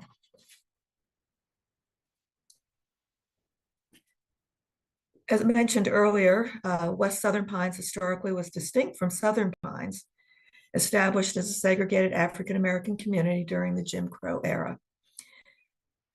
The Amos Broadway building housed a dance hall, theater, cafe, beer garden, and pool hall that served the Black residents who were largely excluded from similar establishments in downtown Southern Pines and other nearby towns. It was the only entertainment venue serving African-Americans in the West Southern Pines neighborhood, the town of Southern Pines, or the nearby resort town of Pinehurst. Events hosted at the Amos Broadway building also drew Black patrons from the larger cities in central North Carolina, including Greensboro, Charlotte, and Raleigh. I'm not going to repeat the very thorough history of Black commerce in West Southern Pines and the Amos Broadway building in particular, except to stress the rich oral history, including a 1982 statement by longtime resident Fred McIver, who recalled that when he came to West Southern Pines in the early 1920s, the only landmark buildings in the community at the time were the churches and Amos Broadway's building. It was erected at a highly visible location at the corner of West New York Avenue and Hardin Street, and within a few years of its construction, additional commercial buildings, most of frame construction, have been built in the vicinity, and none of these stand today. There are a few other commercial buildings scattered throughout the general area, but all are later and altered or in very poor condition, and none had the stature of the Broadway building as the primary entertainment venue in Southern Pines for Black patrons. So now I'm going to give you a brief tour of the building's interior, which you know, as you know from reading the nomination and the overgrowth shown in the exterior images, it's quite deteriorated. We're going to start with the largest east unit, the portion that was a theater and dance hall, and is the least deteriorated portion of the building. And that's this end down here. So at the bottom left is the view from just inside the main double door entrance. The lower ceiling in the upper foreground of the photo at lower left is the underside of the small balcony, which you can see in the background of the upper left image. Also shown is the very narrow staircase that is now ruinous due to the partially collapsed roof. To the right, you can see well, at the back of the lower left photo, you can see a partition. And then also at upper right, at the far right, that partition again. And this separates the building at the section at the back, and that partition was added later when this part of the building became a dry cleaning business. And in the photo down here, these partitions separate the small spaces, projection room and the restrooms off to the right. The original pressed metal ceiling runs throughout the entire unit. You can see it up here and then here at the back that was partitioned. The middle unit, which was the cafe and beer garden, is in worse shape, although the counters and bars survive. The roof of the third unit at the west end, once the pool hall, is almost entirely gone, rendering this unit inaccessible, as you can see through the doorway at lower right. At upper left, you can see the interior of the rear addition to the middle unit. To orient you, the wall to the left is the original wall of quarry-faced concrete block over here. The Amos Broadway building is locally important for its representation of early 20th century Black commerce and entertainment in Southern Pines. It remains the most intact of the few commercial buildings in West Southern Pines surviving from the Jim Crow era. Overall, very little of the early to mid 20th century commercial landscape remains in West Southern Pines, and the Amos Broadway building is the only commercial building that represents pre-World War II African-American entertainment in this area. Despite being vacant and deteriorated, the Amos Broadway building survives as an important landmark in the West Southern Pines neighborhood, and it's fondly regarded by many of the older local residents. The period of significance begins in 1922 with the construction of the building by Amos Broadway and ends around 1943 with the closure of the business and sale of the building following Broadway's death. I should add that Southern Pines is a certified local government, and both the local Historic Preservation Commission and the local elected official have approved the nomination. Also, the nomination includes a compelling argument for eligibility despite the building's deterioration. There's no doubt it's on the cusp, but it does not appear to be beyond saving, provided a new roof can be installed soon. And like Trinity AME Zion Church, preparation of the nomination was funded by an underrepresented communities grant from the National Park Service to the town of Southern Pines. And our National Register reviewer at the Park Service has told us he believes the building retains sufficient integrity for National Register consideration. And also, as you read, the Office of State Archaeology did provide a statement of architectural potential. Are there any questions about this one before I go on? Okay. So moving to Montgomery County, my next nomination is for Lanes Chapel Methodist Church and Cemetery in the northwest corner of the county. The property is now part of the Uwharrie National Forest on a peninsula that is the result of the creation of Baden Lake. The church and cemetery are near Stanley County to the west. New London in Stanley County over here at the far left here is the closest incorporated community. Davidson County is to the north and Randolph County is to the northeast. This close-up aerial shows the proposed National Register boundary, which is a single parcel of 2.71 acres with a contributing church and picnic shelter and two non-contributing privies on the south side of Lanes Chapel Road and the cemetery on the north side.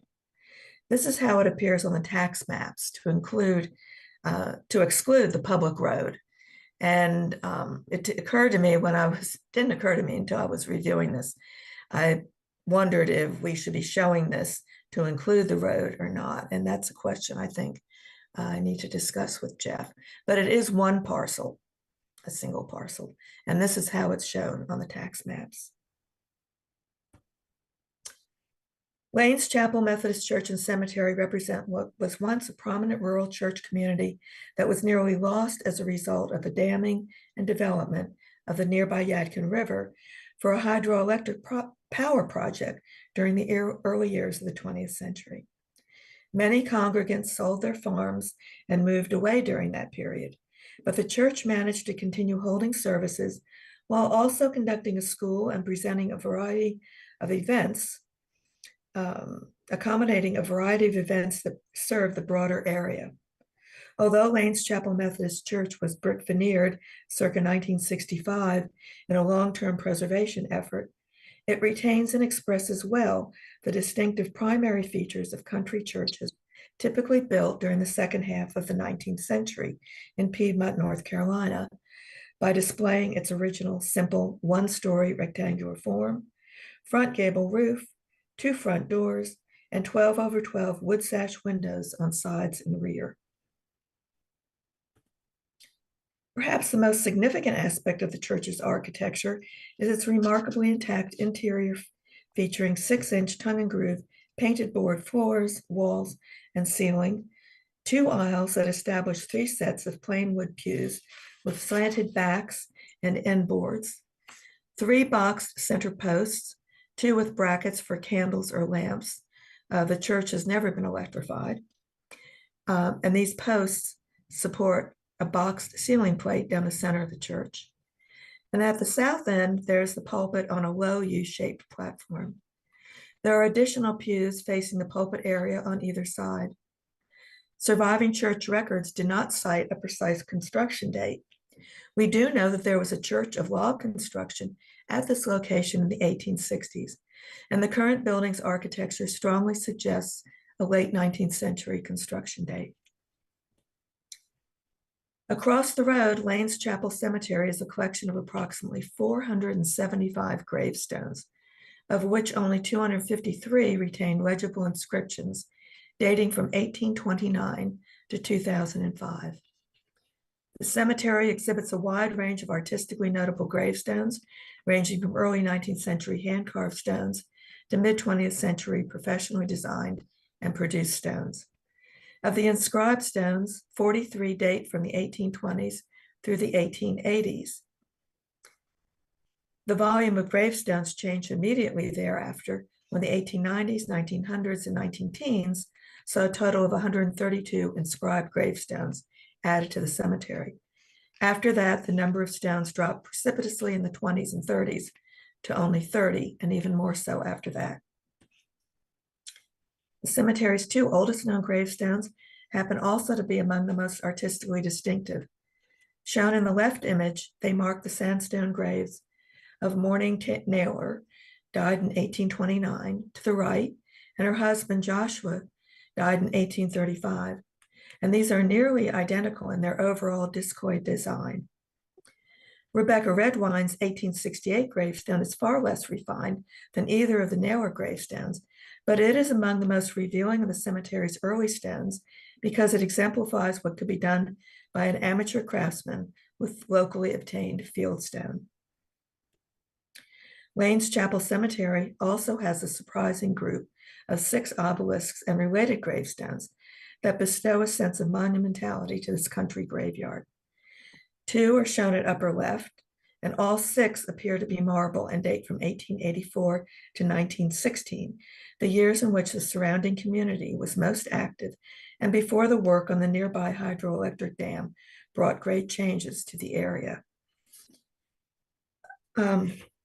Other gravestones of particular merit from the late 19th century through the mid 20th century, some of which are shown here, add artistic character to the cemetery as a whole. The cemetery also demonstrates a notable feature of the area's history in its multitude of slate gravestones, which reflect the natural availability of slate in the area and testify to the fact that more than a century ago, people frequently made use of harvested slate and other field stones for gravestones.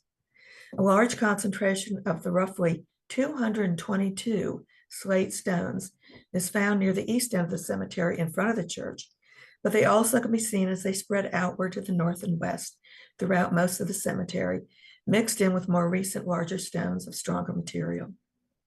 In the absence of legible inscriptions on almost all of them, the dating of the slate gravestones is uncertain. They may have been the earliest stones, or at least among the earliest, or they may date from well into the 19th and early 20th centuries. At any rate, they have a significant effect on the visual character of the cemetery. Also on the property, as mentioned earlier, are a picnic shelter built in the 1960s, which is contributing, and 2 privies that date to the 1990s and thus are non-contributing. As a rare surviving historic church building in rural northwestern Montgomery County, Lanes Chapel Methodist Church represents the significant contributions such churches once made to the broad patterns of local history. In addition to the roles Lanes Chapel played within its Methodist circuits over many decades, There were other activities associated with the church that were of importance to the area, as attested to by many newspaper notices. For example, the church established a school just down the road in 1889. It's no longer standing. And the church building served as a meeting place for events of various organizations in the surrounding area. Consequently, the property appears to be eligible at the local level of significance under criterion A in the area of social history. It's also the church and cemetery also meet criterion C for architecture and art, and I forgot to put art on the slide here, but for architecture and art, respectively, by expressing both the distinctive characteristics of a 19th century rural church type in Piedmont, North Carolina, and for possessing prominent artistic designs of 19th and 20th century North Carolina gravestones. The nomination makes a strong case for the architectural importance of the church, despite the application of the brick veneer around 1965. The combined church and cemetery meet criteria consideration A, for although they constitute a religious property, they derive their primary significance from both their distinctive architectural and artistic characteristics and from the importance of their social history. The cemetery also meets criteria consideration D, but deriving significance from its distinctive design features. The period of significance spans the years from 1829, the date of the oldest known inscribed gravestone, to 1975, 50 years ago, when Sunday afternoon services and events were still being held in the church, and both the church and the cemetery were still being maintained, as they are today. The years subsequent to 1975 are not of exceptional significance. Are there any questions about this property? Yes, I had a question. The nomination sounded to me like the criterion C applied to both the church building and the cemetery. Yes. Architecture for the church building Right. and art for the cemetery. Is that right? Correct. Yes. And the brick veneer falling outside of the period of significance, it surprised me that staff concurred with C for architecture. So I wondered if you could talk us through that a little bit more. Well, the application of the veneer actually is within the period of significance, but Is that it? still is a pretty major change. The period of significance ends in 1975. The veneer was added around 1965. But despite the veneer, the salient characteristics of the building remain. The two doors, the windows, the original windows are there, which is remarkable. The brick veneer did entail the removing of the box cornice in the gable ends and entail the installation of that vent in the gable peaks. But otherwise, the exterior is intact, and the interior is really remarkable for its high degree of integrity. Claudia, I have one comment I'd like to make on the first. It's a great property, so no issues at all with the recommendation. But I just want to comment on the interior in particular. That the first thing that stands out to me is how much that resembles New England architecture, particularly New England meeting houses, the windows and the layout of the pews, the simple adornment. So nothing to do with it, other than I just want to make that comment that really strikes me as something this and of that style and period. Yeah, and there's another church that's similar to this in the county that was listed in the register in, I think, 2019. Mount Zion? Didn't have a picture of that. Zion Methodist Church. And then there's another one, similar design, Mount Carmel, but that's very altered. So this is one of only two churches remaining in the county, and there probably were many more from the late 19th century of this type.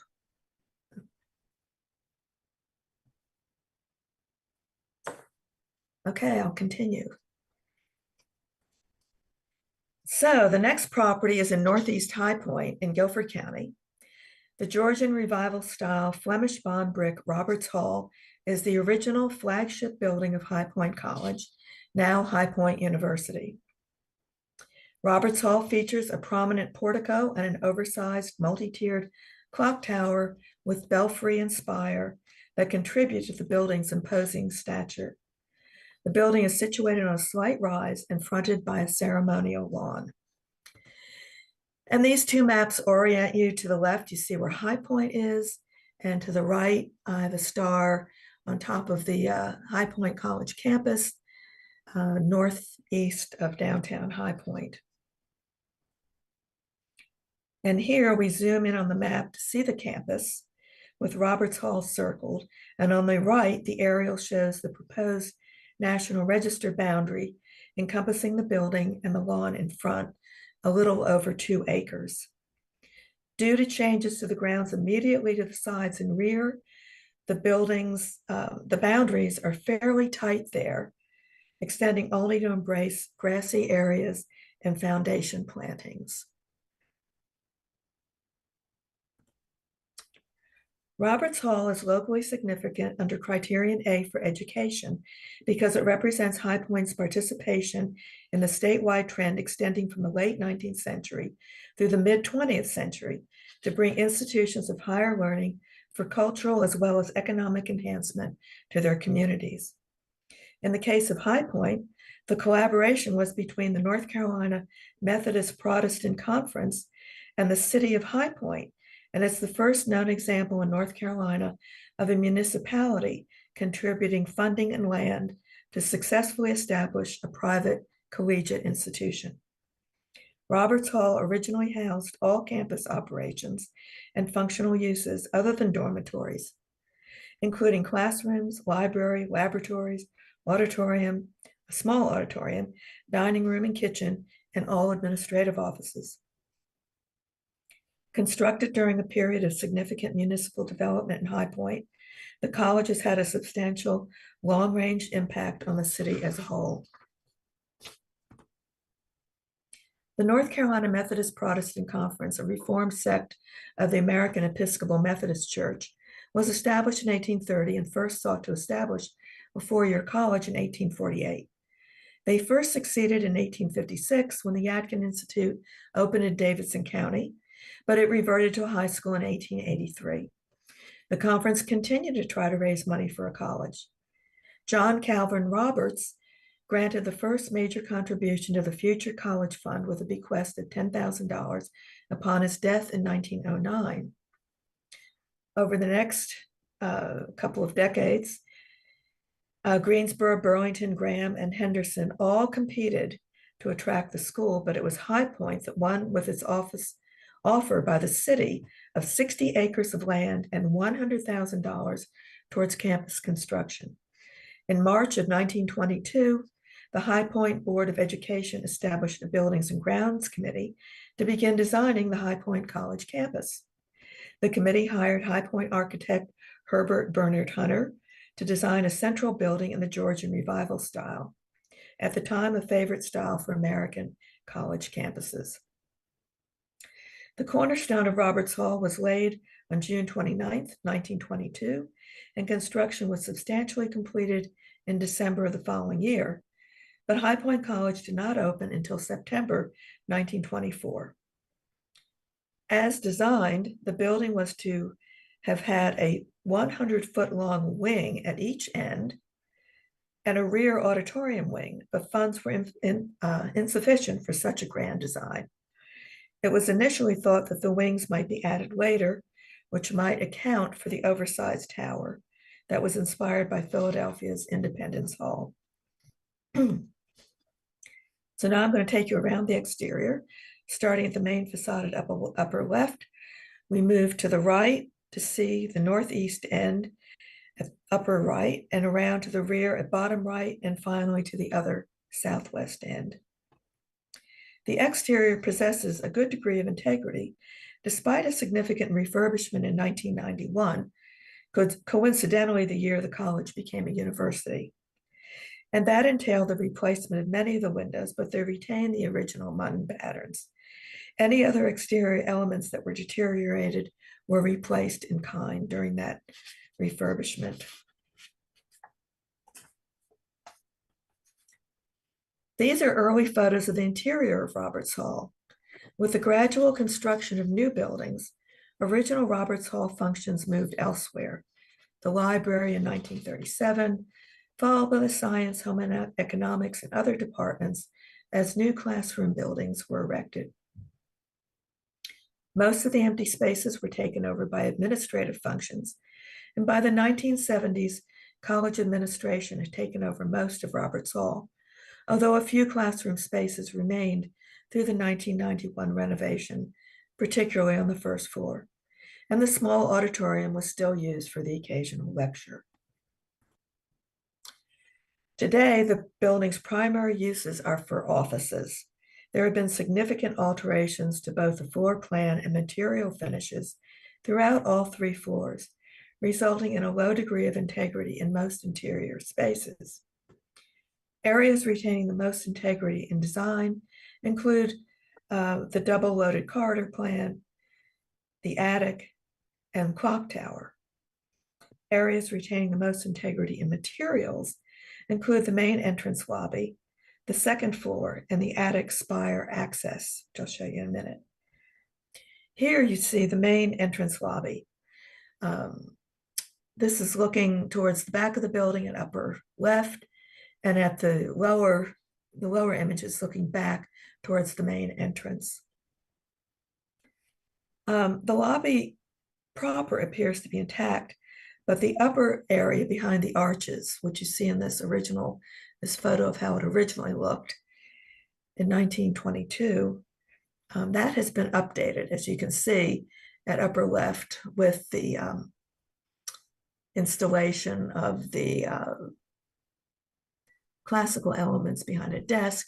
And what you cannot see is a second series of arches to either side of that desk, which were installed much more recently.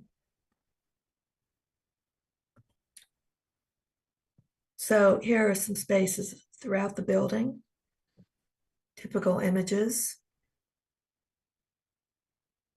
And here is the interior of the clock tower, unchanged, except for the replacement of the windows with the clocks. These weren't installed until 2005, but clocks here originally were intended. The nomination argues that interior integrity issues are mediated by Roberts Hall's symbolic standing as a university's premier landmark building. Upon opening in 1924, the college enrolled 99 freshmen, 15 sophomores, and 20 in the preparatory department, as courses for high school students in the 10th and 11th grades were initially offered. By the college's 2nd year, the administration added a junior class and discontinued the 10th grade, and by the 3rd year, cut all high school courses, which transitioned the school officially into a college. The first class graduated in 1927 with 13 students. With rapid expansion, both in campus enrollment and in building construction, the school grew to a 520-acre university campus with an enrollment over 6,000 students in 2025. Roberts Hall continues to serve as the university's administration building and the historic hallmark edifice of the campus. The building remains a focus of High Point University's campus and is home to the president's office and other administrative offices. Although its current use is no longer primarily classrooms, its relationship to pedagogy is retained as it houses multiple programs which are involved in curriculum development and institutional goals. In addition to being eligible under Criterion A in the area of education, the building meets Criteria Consideration A because it derives its primary significance from historical importance, despite having been built by the Methodist Protestant Church. Today, the United Methodist Church, with which the university remains affiliated. And I should note that criteria consideration is not on the nomination, but it will be added before being forwarded to the National Park Service. The period of significance is 1924 to 1974. Roberts Hall continued to serve multiple purposes, including classrooms and administrative offices, until the 1990s, but its educational significance is not exceptional after 1974. High Point University still holds commencement on the ceremonial lawn that fronts the building. I should add that the Office of State Archaeology reviewed the nomination and determined that a statement of potential archaeological significance is not merited. Roberts Hall is in the jurisdiction of a CLG, and both the High Point Historic Preservation Commission and High Point's local elected officials have approved the nomination. Are there any questions or comments?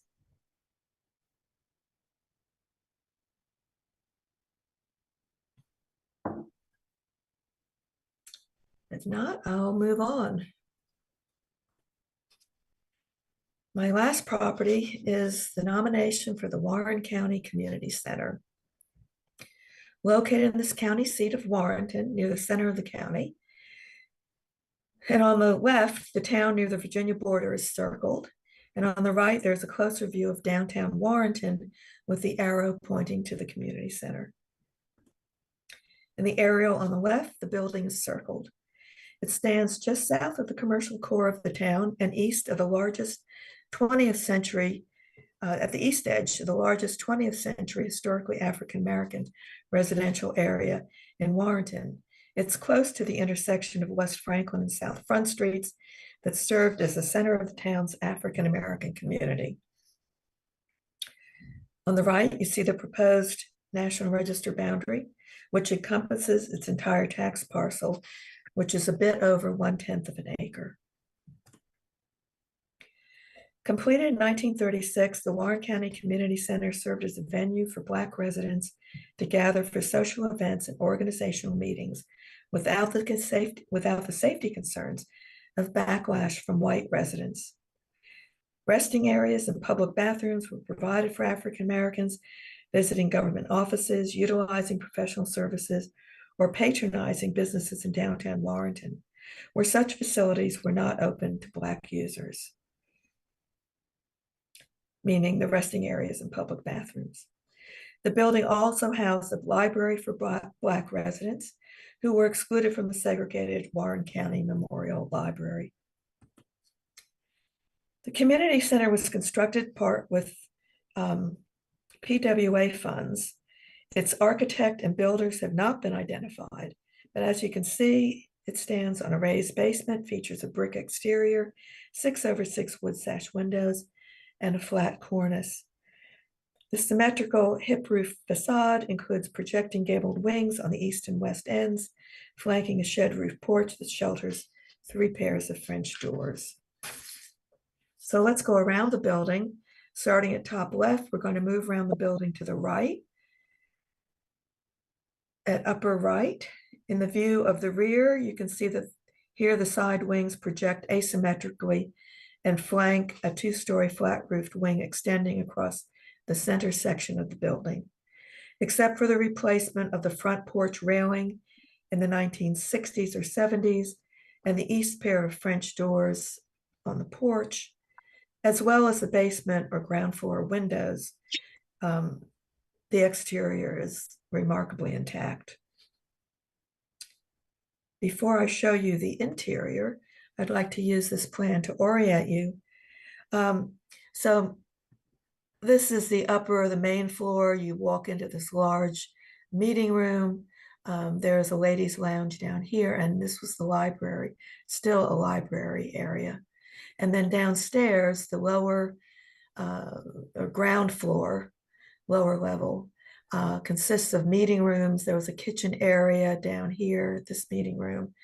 And these plans were drawn up a few years ago for ongoing renovations that are just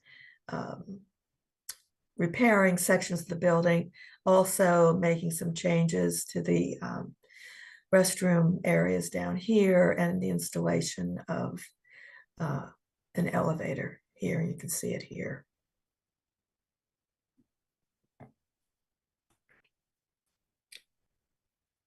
So entering from the front porch, the 2 upper images here, if you looked left, you'd see the fireplace, that end of the room, and to the right, 2 sets of French doors that lead to the library.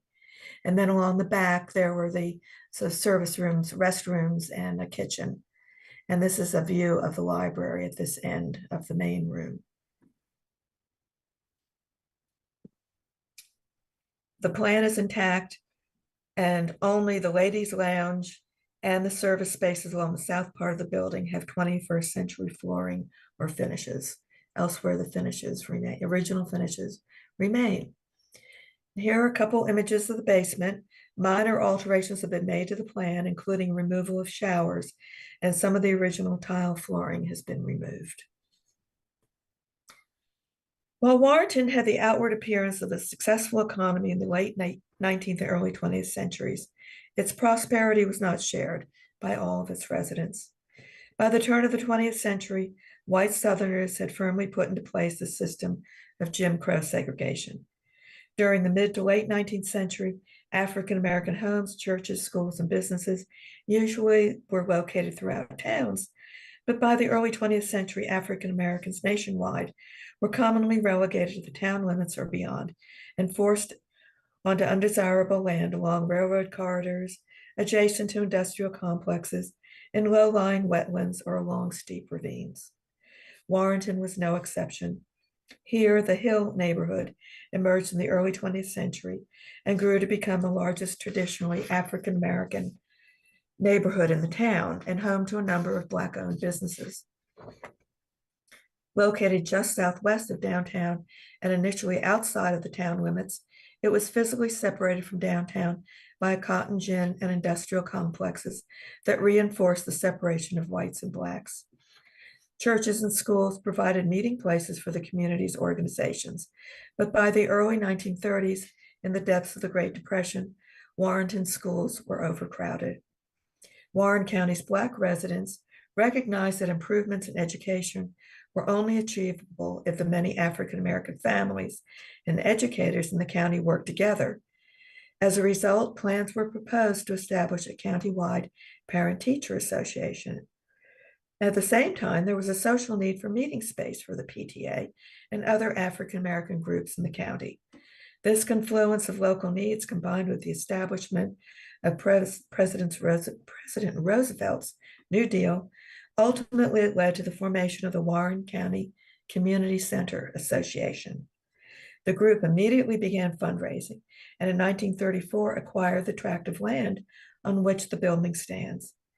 By November 1935, they had sufficient funds to begin construction, and that same month, they received notice that their application of the Federal Public Works Administration for funding had been approved.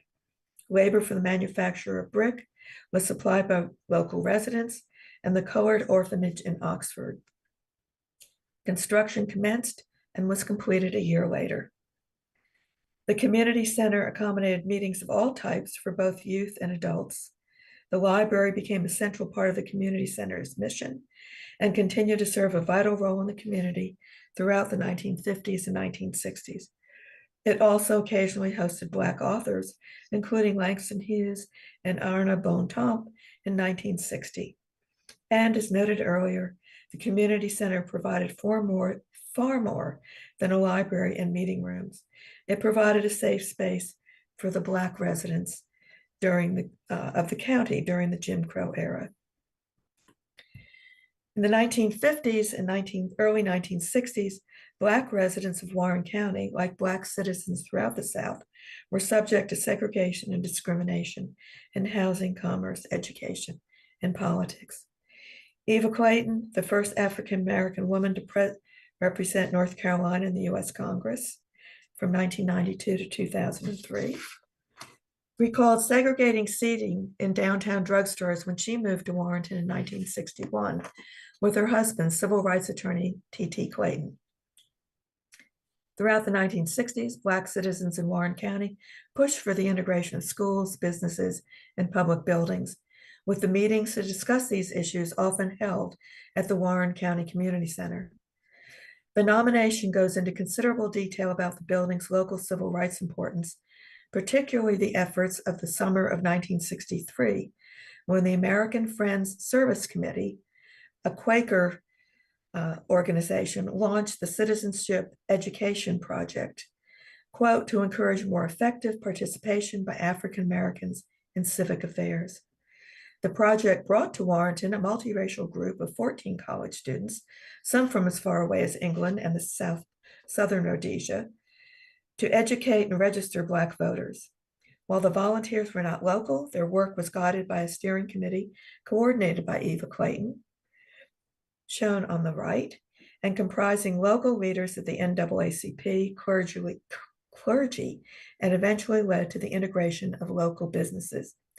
The leaders and students of the American Friends Service Committee Citizen Education Project gathered in 2013 for the 15th anniversary of their campaign, and that is when the photo on the left was taken. To conclude, the Warren County Community Center is eligible for listing in the National Register under Criterion A in the areas of Black ethnic heritage, civil rights, education, and social history. The building's period of significance begins in 1936, when the building was completed, and ends in 1969 with the integration of Warren County's public facilities. Are there any questions?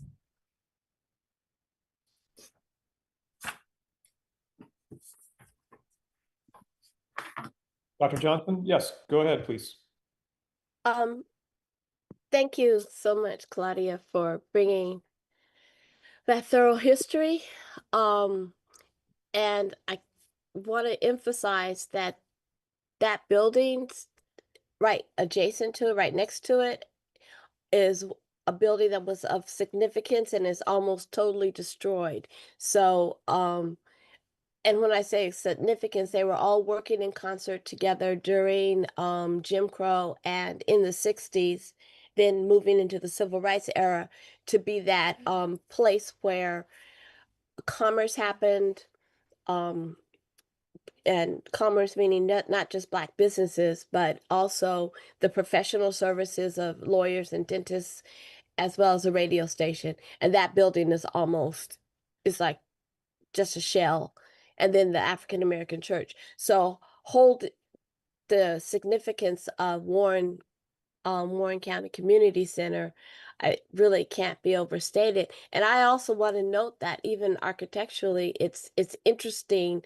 It has it has a kind of weight to it that often Black communities are unable to achieve in terms of structure with the detail, and that residents of Warren, I mean, it was public works money that helped, but it was also people bringing in pennies and dimes and whatever change they could to build it and maintain it. Yes, that's true. The nomination goes into considerable detail about the fundraising efforts. And I believe it also mentions that building off to the left that's deteriorated now. There was discussion early on about adding Criterion C for architecture.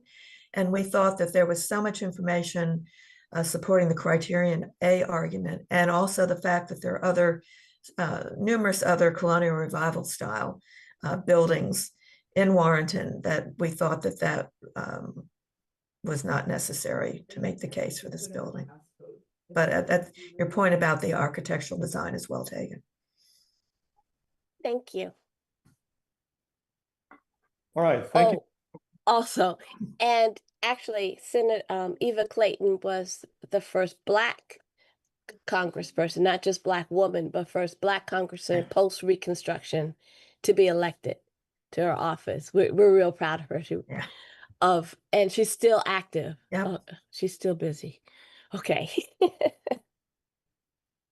All right, thank you, Claudia. I'd like to do one more presentation by Hannah Beckman Black, and then we can take those 5 properties as a vote at that time. So Hannah, you are up, please. Okay, I'm going to share my screen again. And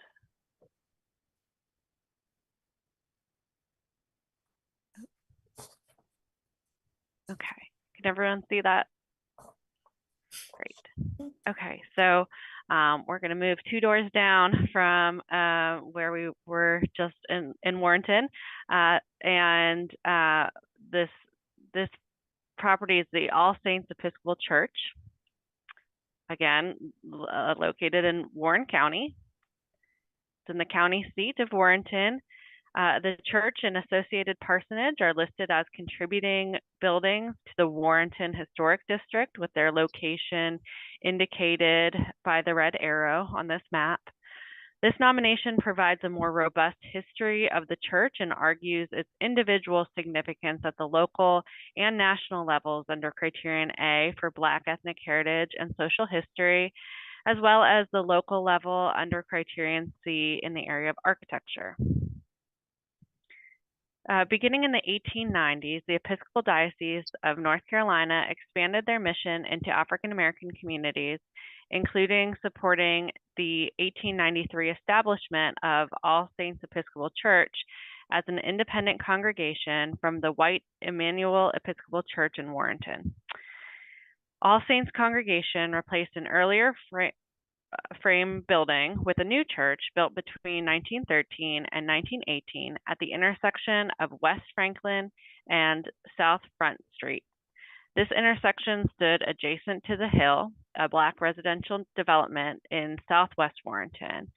By the 1930s, this area emerged as a commercial and social core of the Black community in Warrenton, with the church itself hosting a parochial school, dances, and community outreach programs. So this is the location of the church, and this is that Warren County Community Center we just saw.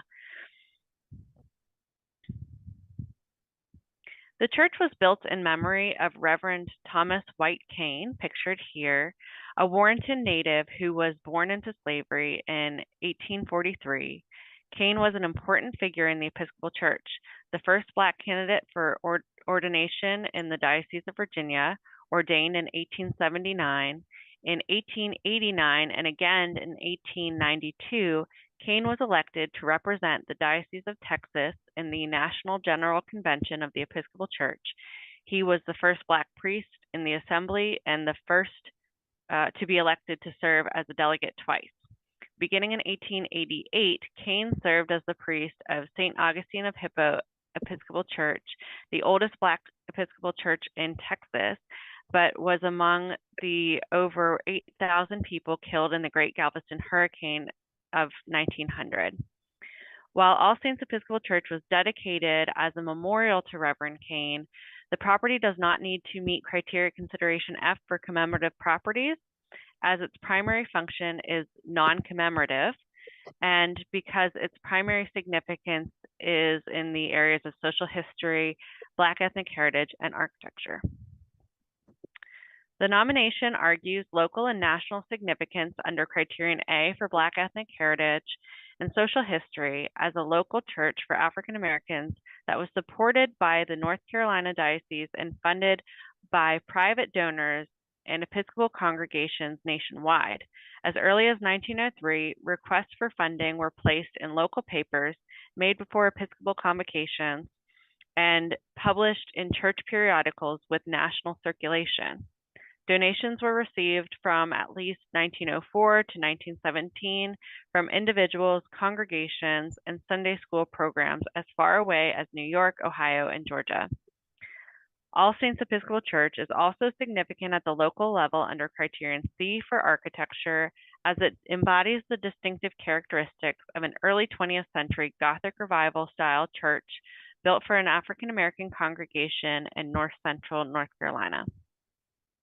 The church retains detailing characteristic of the Gothic Revival style, including peaked window and door openings, tripartite windows, batten doors, and a cruciform plan, as well as a square corner entrance tower. Further, the use of rusticated concrete block to imitate stone conveys a sense of permanence while working within financial means. The interior remains highly intact with the original floor plan and historic materials throughout the sanctuary, including exposed scissor trusses and pews constructed with pointed arch motifs. Here's an additional interior view toward the narthex. And I want to note that the stained glass windows have been removed in preparation of a rehabilitation project of this in this building. And then a view of the entrance vestibule and inside a transept wing. And this is inside of the basement. The 1924 rectory is a contributing building to the nomination. Here are some representative interior views. The property also meets criteria consideration A as a property owned by a religious institution because its primary significance is in the areas of social history, Black ethnic heritage, and architecture rather than religion. The period of significance begins in 1914 when the construction of the basement level was completed and services began being held in this space. And it extends to 1936 when the nearby Warren County Community Center opened, and that building became the primary meeting place for secular African American groups throughout the county. The boundary includes two parcels that were originally a single larger parcel as depicted on this boundary map. And these two parcels, as they are now, were historically associated with the church. And I want to note that this nomination was, of course, reviewed by the Office of State Archaeology, and they did not recommend a statement of archaeological potential. So here is a summary of the significance arguments and the period of significance for All Saints Episcopal Church. Any questions about this property?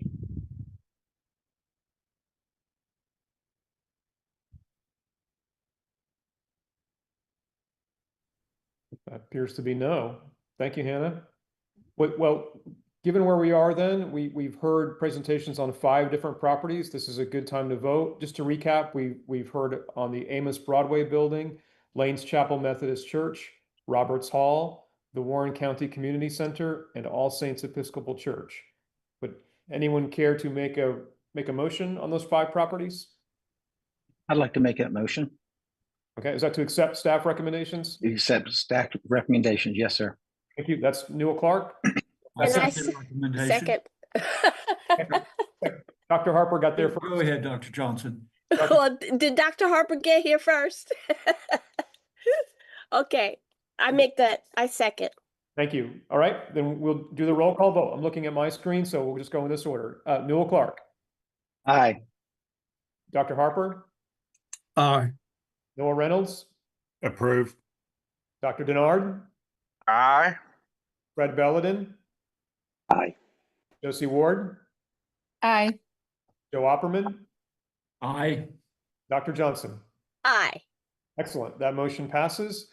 And I know we're at 12:30. We have 2 more National Register properties, and then we have a full agenda for study lists. So if it's okay with everyone, I'd like to push through with the last 2 nominations so we can at least conclude that part of the agenda, and then we'll take a lunch break. I see some thumbs up and no one's objecting. So with that in mind, Lauren Poole, you are up, please. Are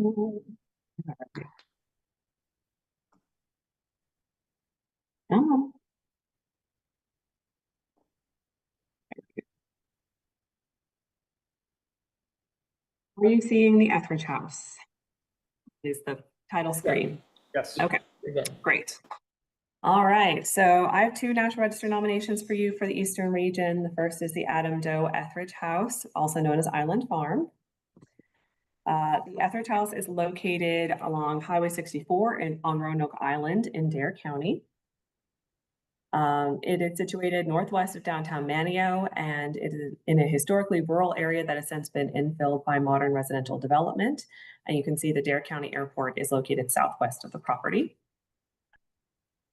The Adam Doe Etheridge House is eligible for listing in the National Register under Criterion A in the area of exploration and settlement for its association with the settlement of Roanoke Island during the first half of the 19th century. It is also eligible under criterion C in the area of architecture as the most architecturally intact timber frame building of 5 antebellum settlement era houses that remain extant on Roanoke Island. The period of significance for the property is circa 1850, the approximate date of construction. The Etheridge family were some of the earliest settlers of Roanoke Island, arriving on the island in the mid-18th century. Due to its remote location and a lack of navigable waterways, development on the island remained sparse throughout the 18th and early 19th centuries. Most early settlers, including the Etheridges, engaged in fishing and farming. During the mid-18th century, Adam Etheridge I leased a 1,500-acre farm on the north side of the island, which featured higher elevations and more arable soil. By 1920, the north side of the island contained 4 Etheridge family properties, and the northern tip of the island became known as Etheridge's Point. This is an 1820s map of plan of the Croatan and Roanoke Sounds. You can see the 4 Etheridge family properties, as well as Etheridge's Point, which is located on kind of a north, on the right side, I guess, of the island there. The Etheridge house was constructed circa 1850 by Adam Doe Etheridge on a 20-acre parcel on the north side of Roanoke Island. Adam Doe Etheridge was the son of Adam Etheridge III. You will sense a theme here. He married Fanny Baum in 1848, and the couple had 6 children: Joseph, Margaret, Patrick, Adam, Jesse, and Augustus. The Etheridge house was originally a 2-story single-pile modified hall parlor house with a center hall, which was typical of houses constructed on the island at the time. The house featured a side gable roof and small enclosed chambers on the front and rear porches.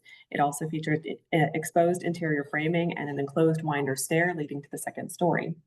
Due to the island's remote location and relative inaccessibility, early building styles and traditions held on well into the mid-19th century, long after they'd become outmoded on the mainland. Similar houses on Roanoke Island had been constructed as early as 1805 and as late as 1860.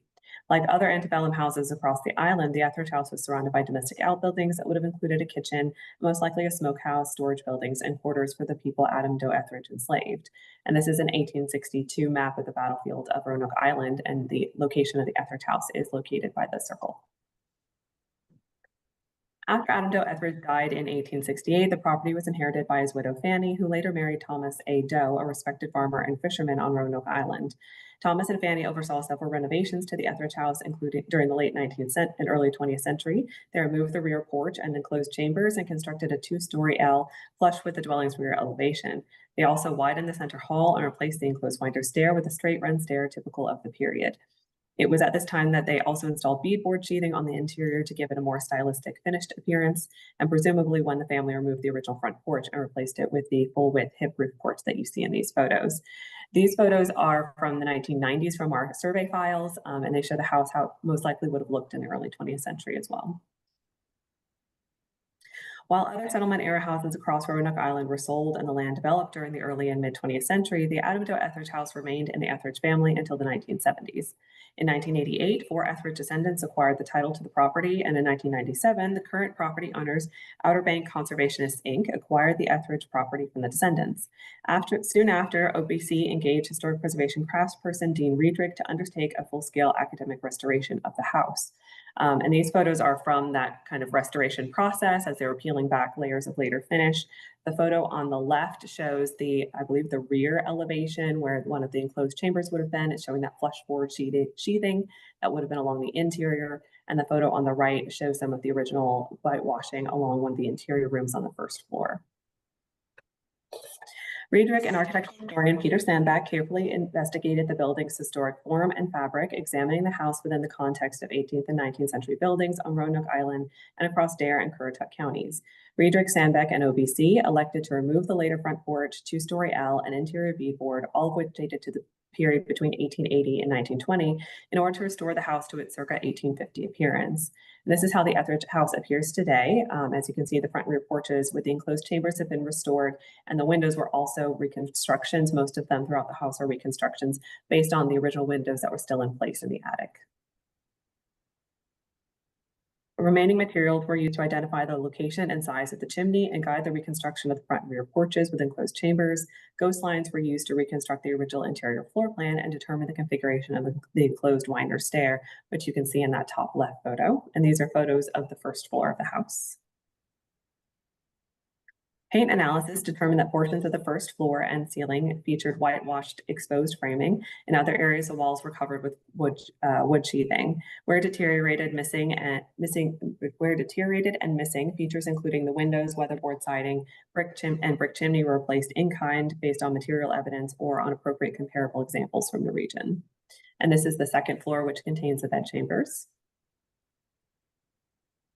All of the original and historic outbuildings associated with the property were non-extant by the 1990s. Over the last decade, OBC has constructed several traditional outbuildings in proximity to the house, as well as a visitor center east of the dwelling.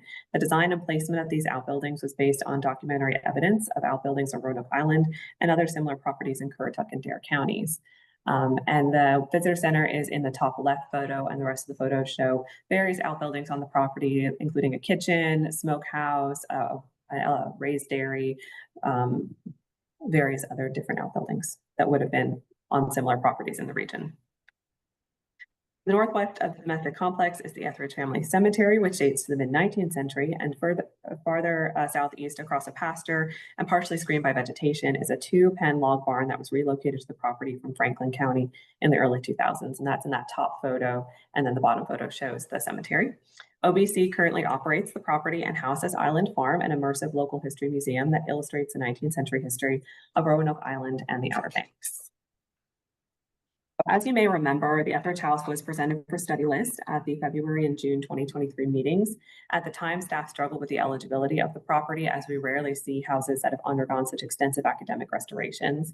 We reached out to our National Register reviewer with the National Park Service, Jim Gabbert, who provided specific guidance for a path forward for potential nomination.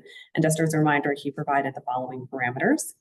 First, the preparer would need to determine if the work completed on the Etheridge House constituted a reconstruction or a restoration. If it was considered to be a reconstruction, the nomination would need to address the property under criterion E. The nomination would need to provide extensive information about the evidence and methodology used as the basis of the restoration.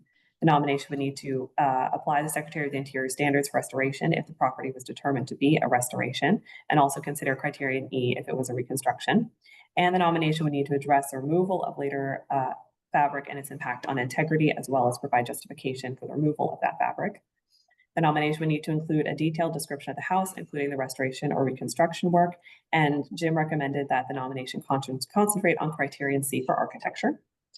The nomination must establish the Etheridge House as an example of a popular house type on the island and determine if the Etheridge House is one of few remaining examples of this house type on the island. The nomination preparer would also need to look at other remaining examples of the type on the island. All the outbuildings on the property should be considered non-contributing if they are to be included in the boundary, and they should not be considered reconstructions under criterion E. Although considered non-contributing, the nomination would need to justify or describe that these outbuildings are typical of early to mid-19th century farmsteads found on Roanoke Island and in the region. But Jim Gabbert felt that while not historic, the outbuildings did add to a sense of time and place. Jim also initially recommended that the entire parcel be included in the National Register boundary.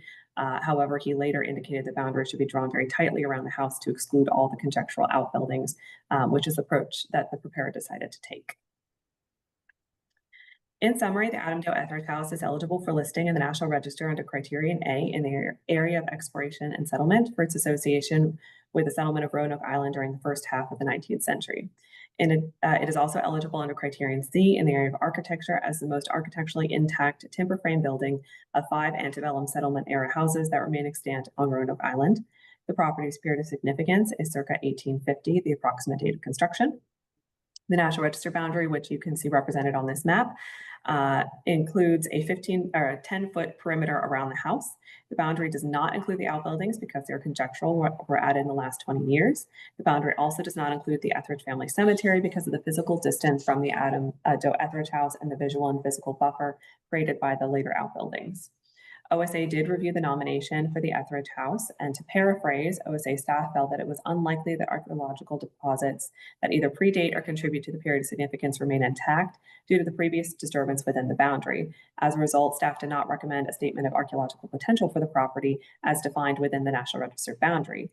However, if the rest of the property was to be considered for National Register eligibility, archaeological resources should be considered, as the foundations of various outbuildings, slave quarters, and animal pens may still remain intact on the farmstead. And I do also want to note that archaeological investigations were completed on the property, particularly when they were reconstructing or building the outbuildings. And they also did GPR surveys on the property as well. So that is the Adam Doe Etheridge House. Are there any questions about that I can answer?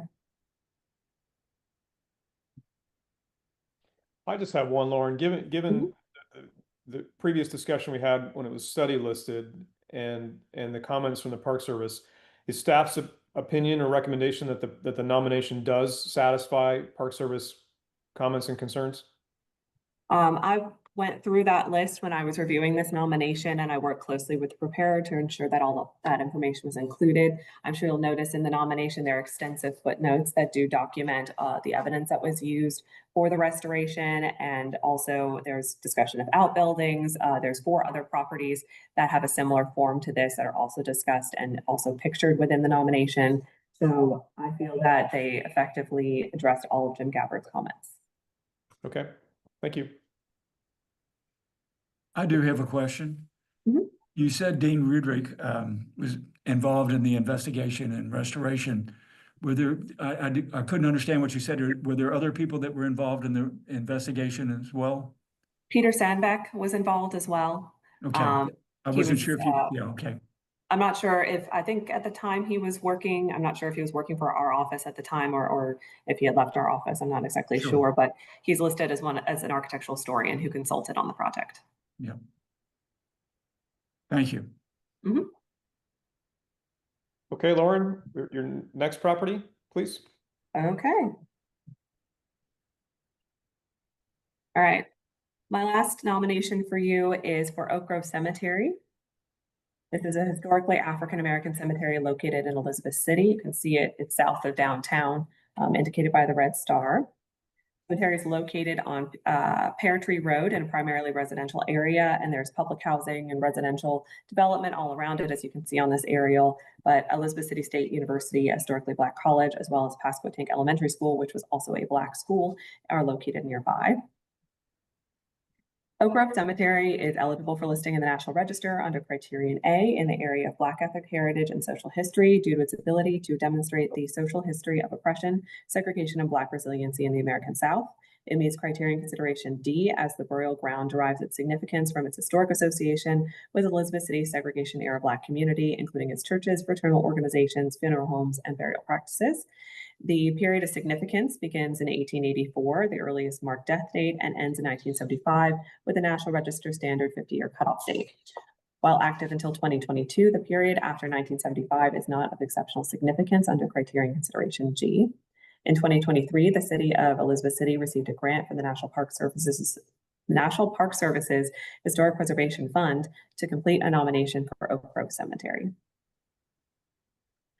Oak Grove Cemetery is the oldest African-American cemetery in Elizabeth City. In 1886, Hugh Cale, one of the founders of Elizabeth City State University, and several other members of the Black community purchased a 14-acre parcel from C.W. and Florence L. Grandy for $140 for the purposes of creating a cemetery for Black residents of Elizabeth City. The cemetery remained in private ownership until it was acquired by the city in the 1960s, and the city still maintains it, owns and maintains it today. These are just some overviews of the cemetery. Oak Grove Cemetery occupies approximately 8 acres of the 14-acre parcel purchased by Cale and his associates in 1886. The remaining 6 acres are wooded wetlands. Curving gravel driveways lined by mature trees provide access to various sections of the cemetery, and the entrance to the primary drive is framed by brick gate posts. In 2021, the City of Elizabeth City received a grant from the Historic Preservation Fund to map the cemetery and conduct a ground penetrating radar survey. According to the survey, the cemetery contains approximately 3,900 cemetery markers and more than 5,400 probable grave anomalies, which includes both marked and unmarked graves. There's also potential for additional unmarked burials that were not detected by GPR, especially along the wooded edge of the property. This map is from the GPR report that was completed by New South in 2022 and shows the location of all the grave markers in the cemetery. And this map shows all the probable grave anomalies detected in GPR, which includes 3,100 marked and 2,300 unmarked probable grave anomalies. So it's a very large cemetery. Burials in the cemetery, marked and unmarked, are generally organized in linear north-south rows and face both east and west. The easternmost linear rows edge into the woods and wetlands, as you can see in those bottom two photos. In some instances, wrought iron fencing and stone or concrete borders demark family plots. And some of the bottom right photo shows that there are some burials that are even in the woods along the edge of the cemetery. Markers in the cemetery consist of ledgers, headstones, tombstones, obelisks, and flat and beveled vaults set at grade. Arched, pointed arch, and square top markers are most common. Marker materials in the cemetery are granite, marble, concrete, brick, metal, wood, stone, or rock, and plastic. The markers in the cemetery date from 1884 to 2022 and exhibit a variety of sizes, shapes, and ornamentation, which illustrate the socioeconomic status, cultural practices, and evolving funerary trends of the Black community in Elizabeth City.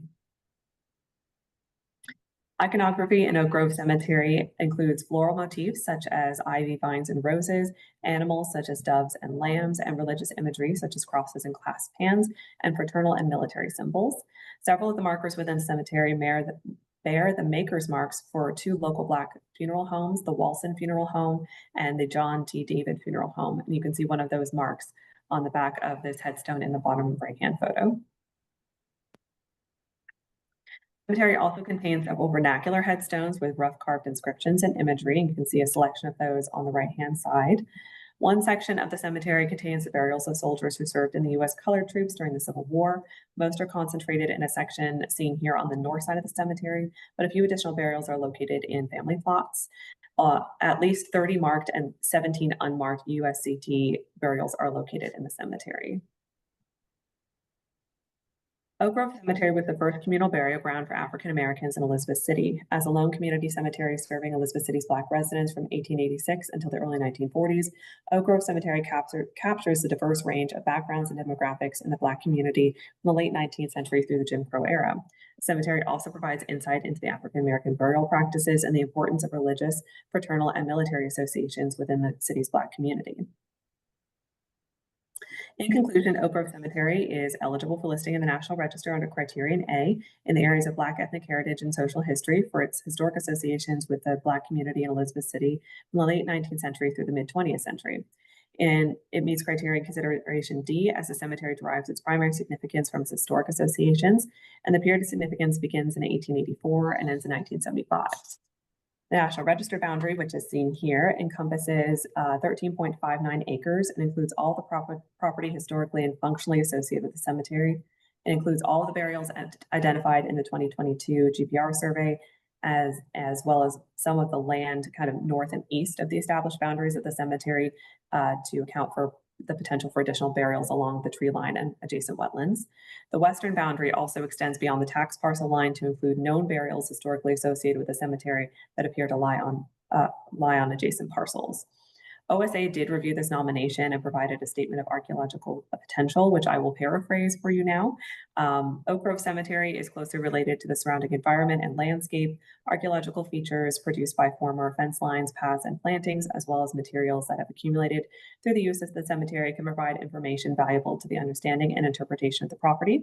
Therefore, archaeological remains may well be an important component of the significance of the cemetery and landscape, and those potential remains should be considered in any future improvements to the property. We also did receive CLG comments, as Elizabeth City is a certified local government. Both the Elizabeth City Historic Preservation Commission and the City Council recommended that the cemetery meets criteria and be listed in the National Register. That is Oak Grove Cemetery. Any questions I can answer? Dr. Johnson, go ahead, please. I know I'm talking today. Last meeting. So, Lauren, the photo you had of the turtle, first of all, that was really interesting. But I couldn't tell, was that actual or a car? Was that really a turtle there? It is. It's a turtle there. So I guess when they went out and took the photos for the nomination, it had just rained and it is adjacent to some wetlands. So it's a turtle habitat, I guess. So he had the perfect photo of an arched cemetery or arched marker for me. Oh, and that also brings to mind that there's a possibility, as they talk about the archaeological potential there, of documenting what's called the Afro-Indigenous population, because I know that there's a strong presence from Manio up to Elizabeth City of an Afro-Indigenous folks. And so this is significant on a lot of different levels besides being anointed by the turtle. I just Yes, and OSA did provide us with an extensive statement of archaeological potential for this property, and we had previous comments at the study list stage as well. So this could be, given the number of burials and this extended period of use, there could be a lot of archaeological information that could be derived from the cemetery. I have a question. I didn't hear you say anything about seashells, any kind of seashells associated with any of these graves? Not that I don't believe that were documented when they were doing the nomination. I believe that's part of the archaeological potential of the property, is seeing if there are any of those grave goods and things like that that are left behind that might be not visible above ground. Yeah. Okay, thank you. May I go ask one other question? The archaeology reminded me, as far as the Etheridge house. Did you say that it was determined that the house site itself, with the 10-foot boundary around it, that it did not have archaeological potential? Correct. It did not have archaeological potential, just the area within the boundary, because of previous disturbances, just, use over time, but then also because of the renovations and the restoration work that was done. The OSA felt that there was too much disturbance for there to be any significant archaeological potential there. But if they expanded to include a larger area, then archaeological potential should be considered. Then there must have been a disturbance around the piers, the masonry piers of the building. I would have wondered about builders' trenches, because that's often a location for archaeological evidence. I'm not sure off the top of my head if there were significant ground disturbances when they were doing the restoration work.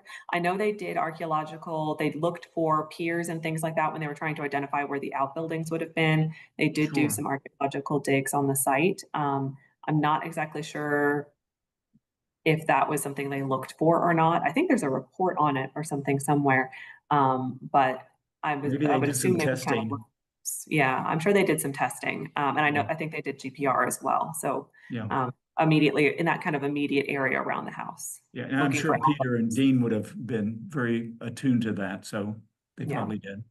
Thank you. All right, if there are no other comments or questions, we have concluded our National Register segment. We just need we need to vote on these two properties. And just as a reminder, it's the Etheridge Stowe House and Oak Grove Cemetery. Anyone willing to offer a motion on those two properties? I would so move. All right, thank you, Joe. Is there a second? Second. Is that Dr. Harper? Yes. Thank you. All right, then I'll do the roll call vote. Newell Clark. Aye. Dr. Harper. Aye. Noah Reynolds. Approve. Dr. Denard. Looks like he may have stepped away for a moment. Fred Belladin. Aye. Josie Ward. Aye. Dr. Johnson. Aye. And Joe Opperman. Aye. Excellent. That motion passes, and we have made it through the National Register portion of the agenda in good time. This is a great opportunity to take a lunch break. It's 12:56. We still have a full agenda of study list properties, but I suggest we reconvene at 1:30. Does that give everyone enough time to step away, get some food, and then come back? Sure. Excellent. Sure, yes. Thank you. We will reconvene at 1:30. Great. Thank you. Thank you.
Welcome back, everyone. It's 1:32. I appreciate everyone's attention earlier this morning, and we have a full agenda this afternoon with study list presentations. So we will start off right away with Hannah Beckman Black. Hannah, it's your show. Okay, let me share my screen.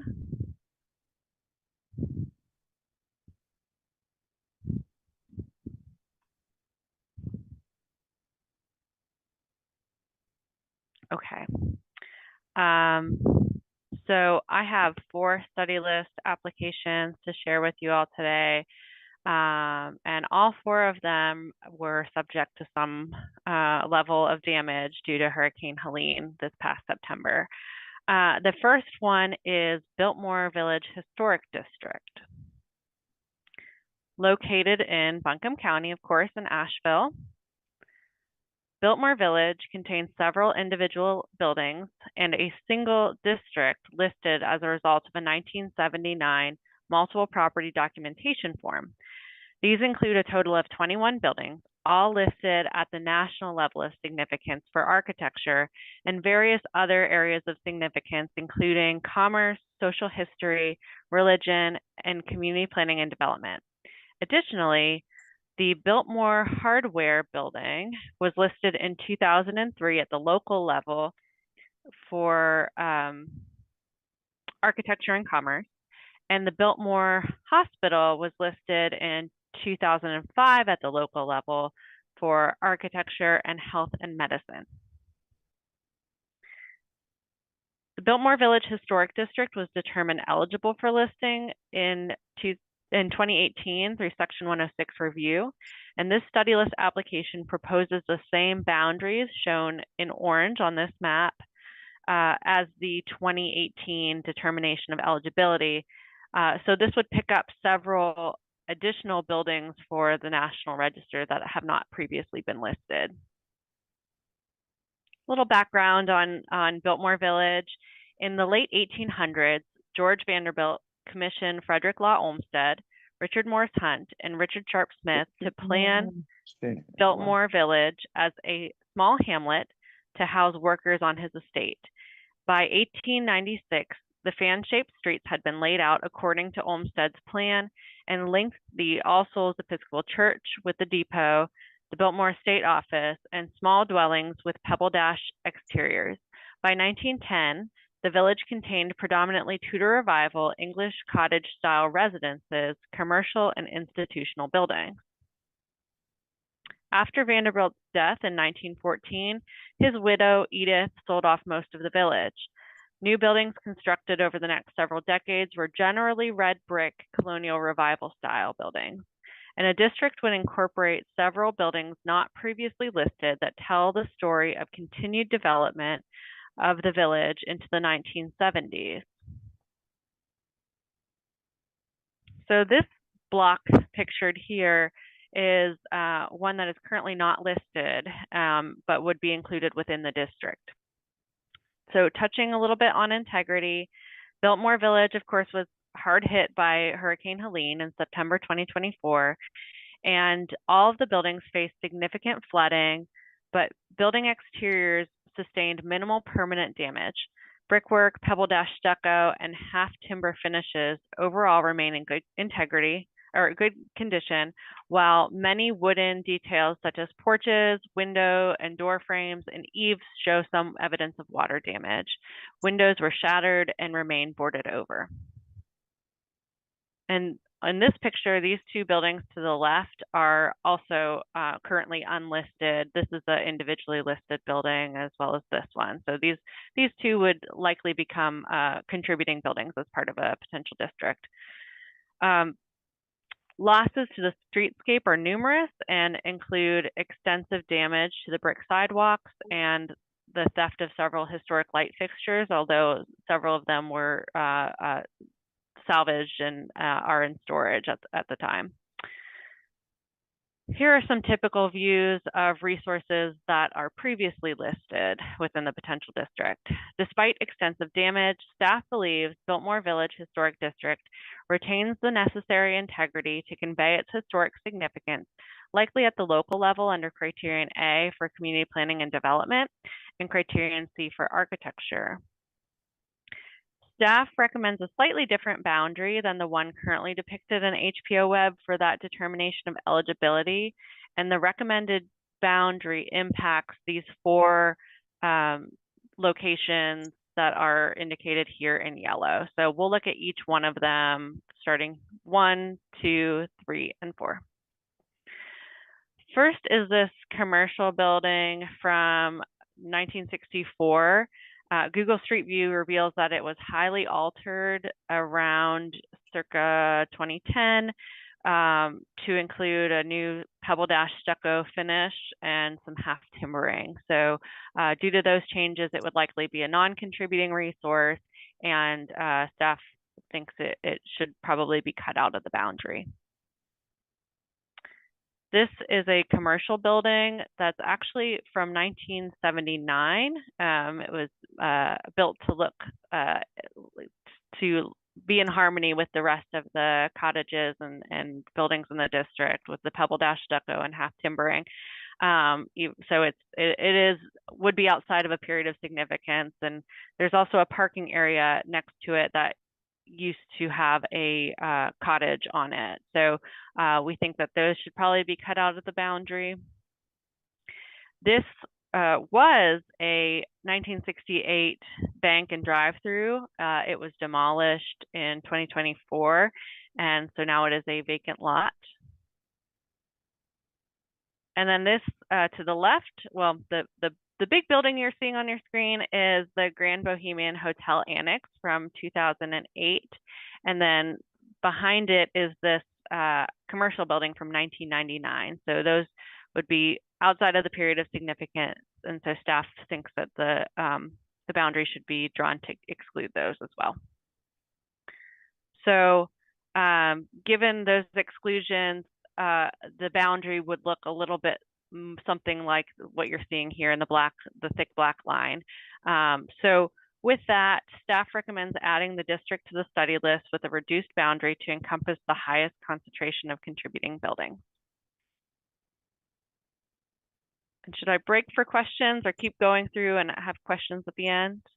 I suggest you keep going, Hannah, if that's okay, and we can save questions for the end. Thank you. Sure. So next I have the State Highway Commission Division Garage, and it is also located in Buncombe County in Asheville, and it's actually right down the street from Biltmore Village Historic District, right here where the red arrow is. And this complex, constructed circa 1930, was built to service and maintain State Highway Commission vehicles and equipment.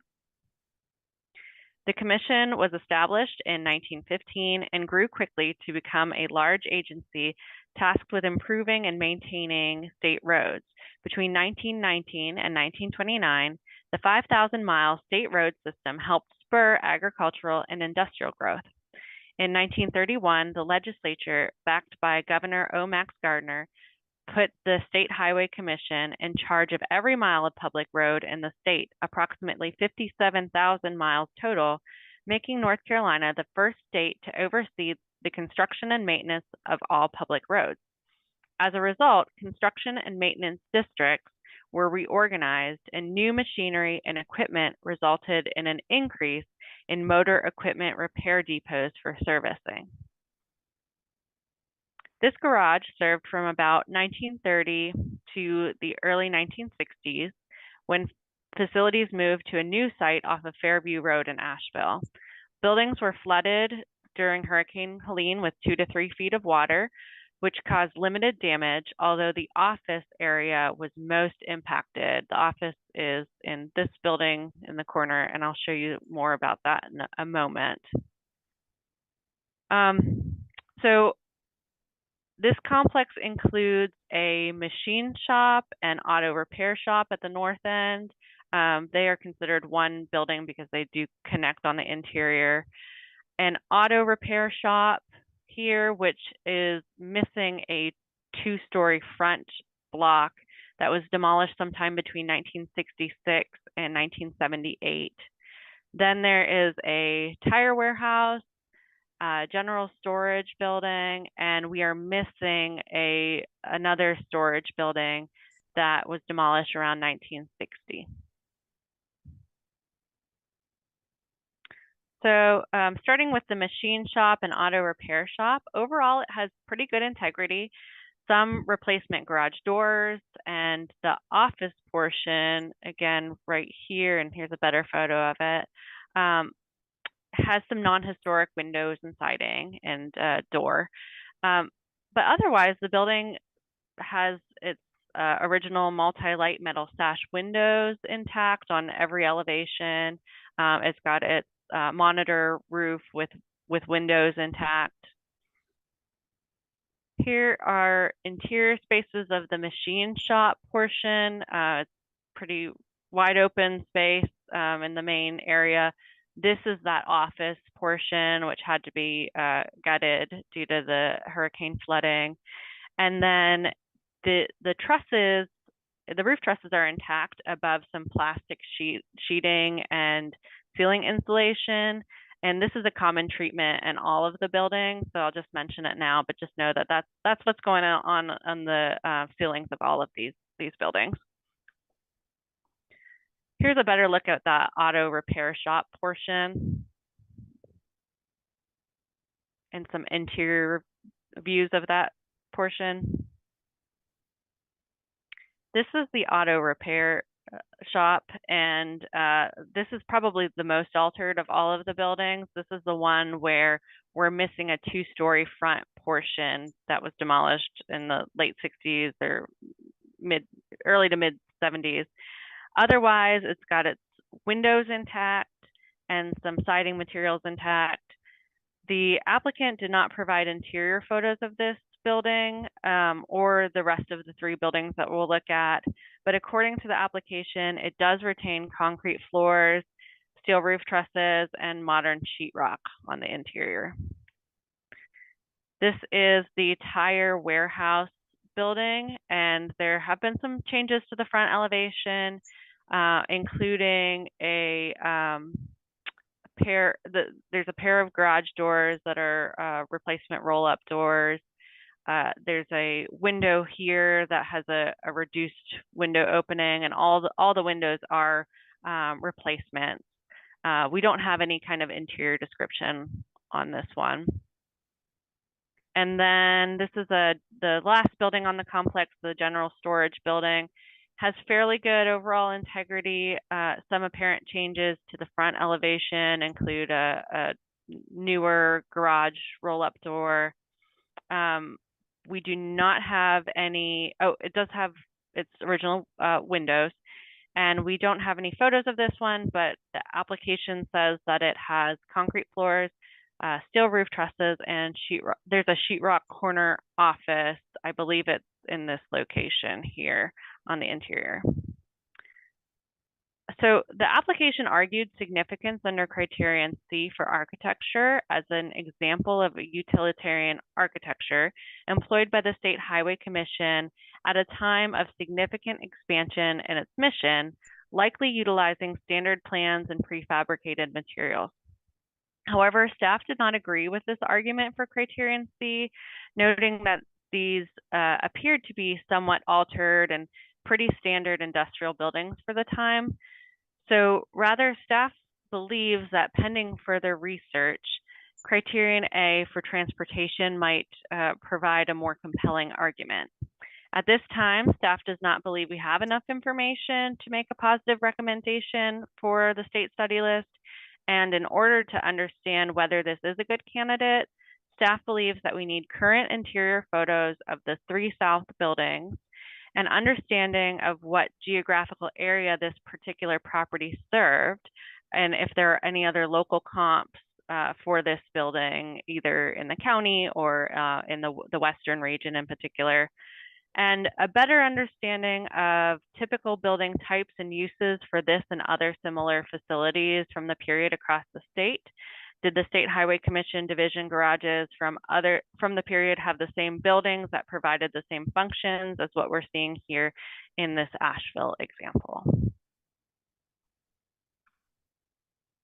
Okay, moving on to the Gulf Refining Company, and it is located in Madison County. The property is outlined here in red, sited along the French Broad River. southeast of downtown Marshall. This is downtown Marshall right here, and it is the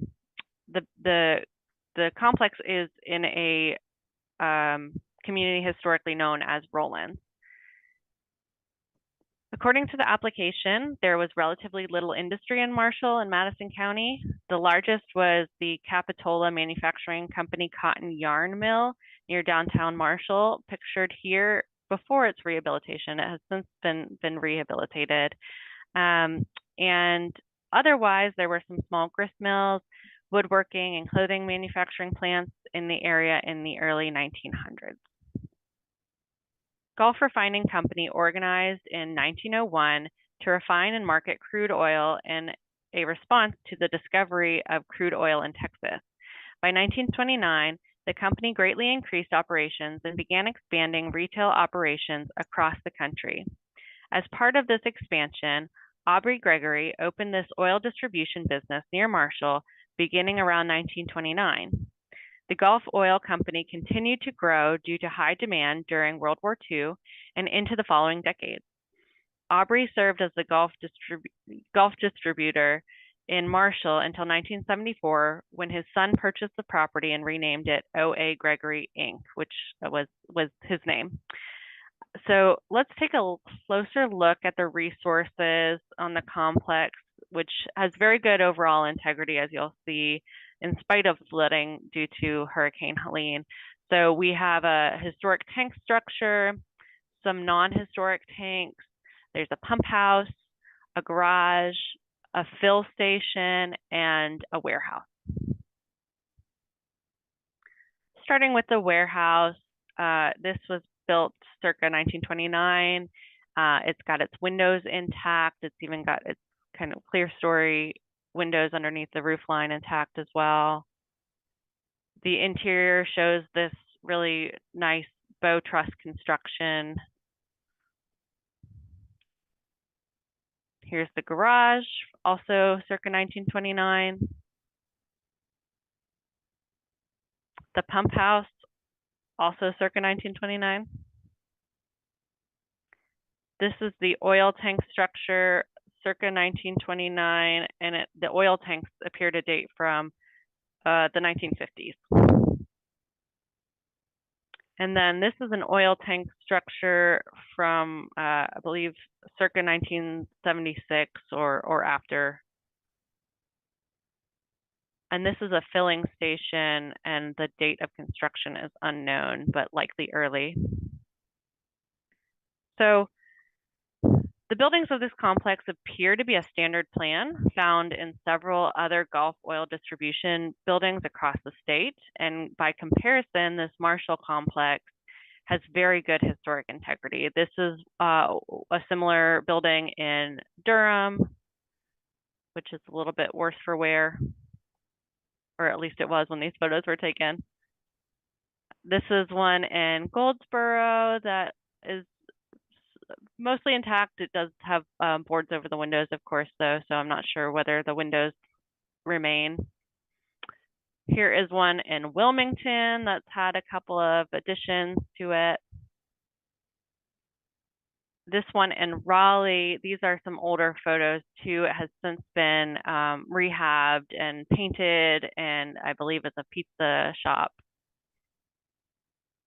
And this is probably the best comparison example. Oh, I should note the previous one was determined eligible for listing through Section 106. And then this is probably the best comparison. It's in Cleveland County and Shelby. It was added to the study list in 1998, and very intact. It's even got the tank structure. This is an interior photo of that building from probably the 90s when it was surveyed. It's got that same bow truss construction. So staff recommends adding the Gulf Refining Company to the study list, as it appears eligible for the National Register under Criterion A for industry, and possibly Criterion C for architecture, as a property type that emerged during the interwar period to serve the new and burgeoning automotive trade. And my last property for you all is the Harris Clay Company General Store.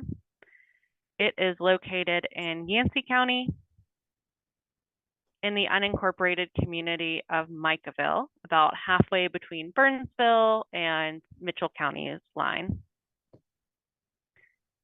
The Harris Clay Company General Store sits in the center of the Micaville Historic District. So here's the store. And that district was added to the state study list in 1994 and determined eligible for listing in 2000. Hurricane Helene caused major damage to Micaville, and several buildings in the district were demolished prior to Helene. I believe this corner building here was gone before Helene. Part of this store was gone before Helene. But the storm took a post office that was located right next to the store and damaged an industrial building here and took out 3 houses as well.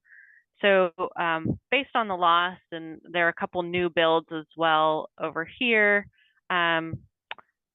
it seems unlikely that there's still a viable historic district in Micaville. And the store had about 15 feet of water in it and 8 inches of mud after Helene, but it still appears to have very good overall historic integrity. Here's a survey photo we have on file from the 90s. The property was built circa 1916, and this side addition here was likely constructed 1942 with the change in ownership. Bit of background about the community and this property. Micaville initially developed in the late 1800s as a processing and trading center for mica, feldspar, and kaolin, all mined in the county and neighboring Mitchell County, and used in the production of china and glassware. The Harris Clay Company mined kaolin, which is a soft white clay, and was founded by Charles J. Harris in Dillsboro, which is in Jackson County, in the 1880s. The company shipped to manufacturers in New Jersey and potteries in the Midwest. In 1910, Harris expanded operations to the Beaver Creek mine in Mitchell County, and as the Dillsboro mine depleted, mining operations shifted to Mitchell and Yancey counties. The subject property was originally built as a store and offices for the Harris Clay Company circa 1916.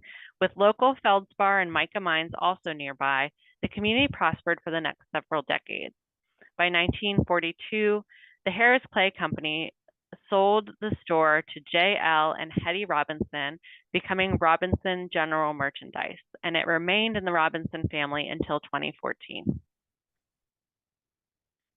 So in spite of hurricane damage, the store retains a good amount of historic materials. As you can see in comparison to that previous survey photo from the file, this side addition here has a new porch and siding added, and otherwise the rest of the store is pebble dash stucco, which appears to be original. There's the side elevation and the rear elevation, and as you can see, there are several locations where the pebble dash stucco has failed, but overall it still remains in pretty good condition. And let's see, this window here was replaced sometime around 2015 to accommodate a stairwell that was kind of reconfigured in this area. And then this porch here also dates to 2015. And here you can see a better view of the side addition materials. There's some kind of a synthetic siding that was added. And then back around to the side and the front elevation. Here's the current floor plan. The interior has a large open room at the front, and then several partitioned rooms at the rear. There is a staircase in that rear portion, and the 1940s side addition is all one room. The front room maintains historic materials and shelving. Here's some more photos of the intact shelving. Looking toward the back of the building, you can see there have been some material changes. We are not certain of the original configuration at this time, but believe a separated rear section and mezzanine is either early or original to the building.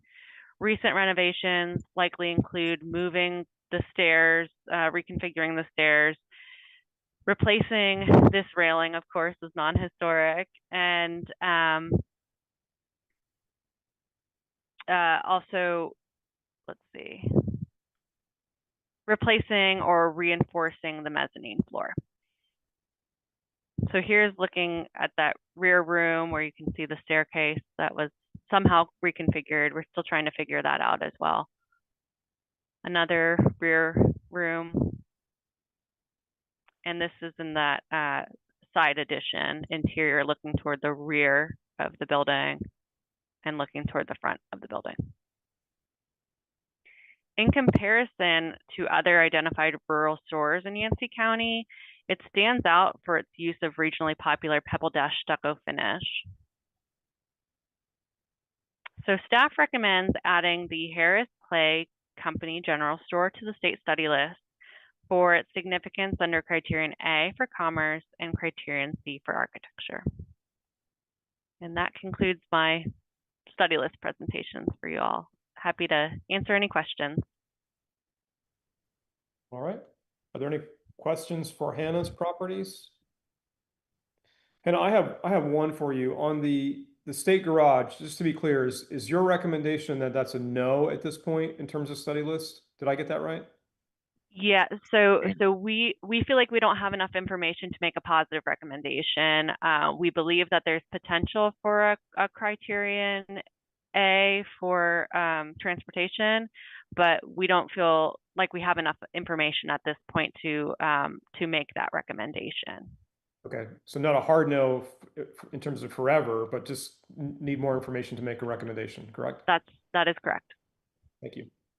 Hannah, I have one question for you. Could you discern that these properties were added to the list primarily owing to the damage of Hurricane Helene?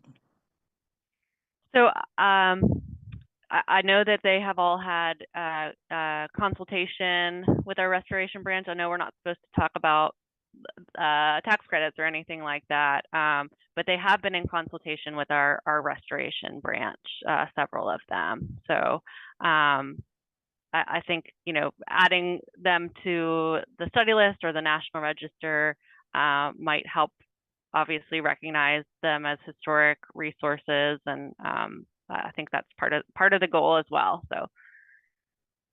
Okay, thank you. There are no other questions or comments, so I'd like to move on to hear from. Oh, I'm sorry. Oh, sorry, Mr. Yeah, go Koch. ahead. Just Yeah. before we vote, I need to recuse myself from one of these, the Biltmore Village Historic District, because I was involved in preparing the study list application. Okay. Okay. My recommendation here then is we can do a couple of things. I wanted to hear from Beth so we could take these as a region, but we can obviously do Biltmore Village separately. So why don't we, let's hear from Beth King first, and then we'll see about where that leads us, and we'll make a decision at that point. Does that sound okay? Okay, thank you. All right, Beth, you're up. Okay, I have sent a request to someone to let me share.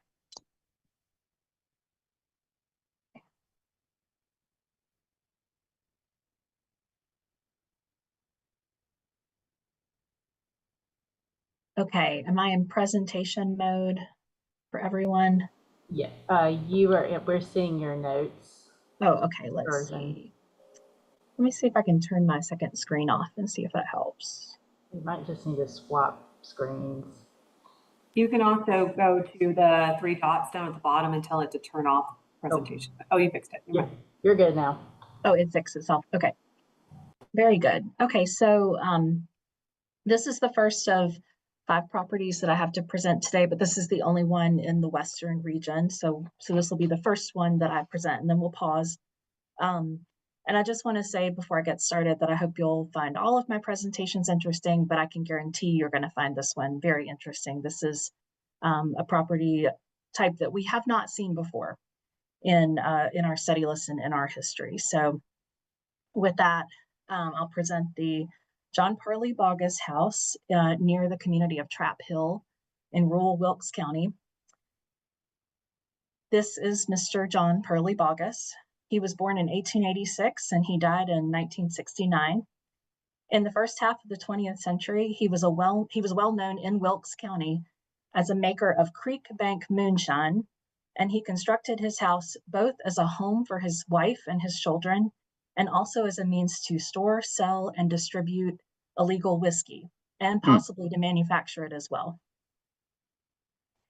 We received this application from Mr. Boggess's granddaughter, so a lot of the information is directly from family lore and history. So according to Mr. Boggess's granddaughter, the design of the house came from a magazine, and Mr. Boggess built it using mostly materials that he had at hand on his farm.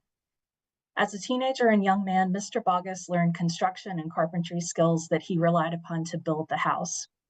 He acquired the land that it sits on in 1918, and he first constructed a sawmill and storage buildings to age the wood that he cut on the farm. The stone and sand used in the house were also sourced on site. Despite having a relatively modest footprint of 1,500 square feet, the house contains 33 windows. And for comparison, I live in a house that's about 1,000 square feet, and I have 11 windows in my house.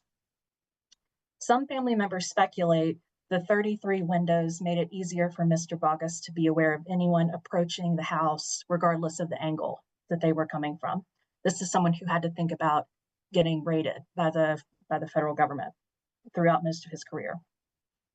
While the house did not have running water, it was one of the first in the Trap Hill vicinity to have electricity, as Mr. Boggess designed a generator powered by a tractor motor that sat under the front porch. In the last few years, there have been some changes to the exterior of the house. One is the hood that covers the front door. As you can see, there was an arched, formed concrete hood over the front door, and it's been more recently replaced by a gabled hood that meets building code. Building inspector was involved in that decision.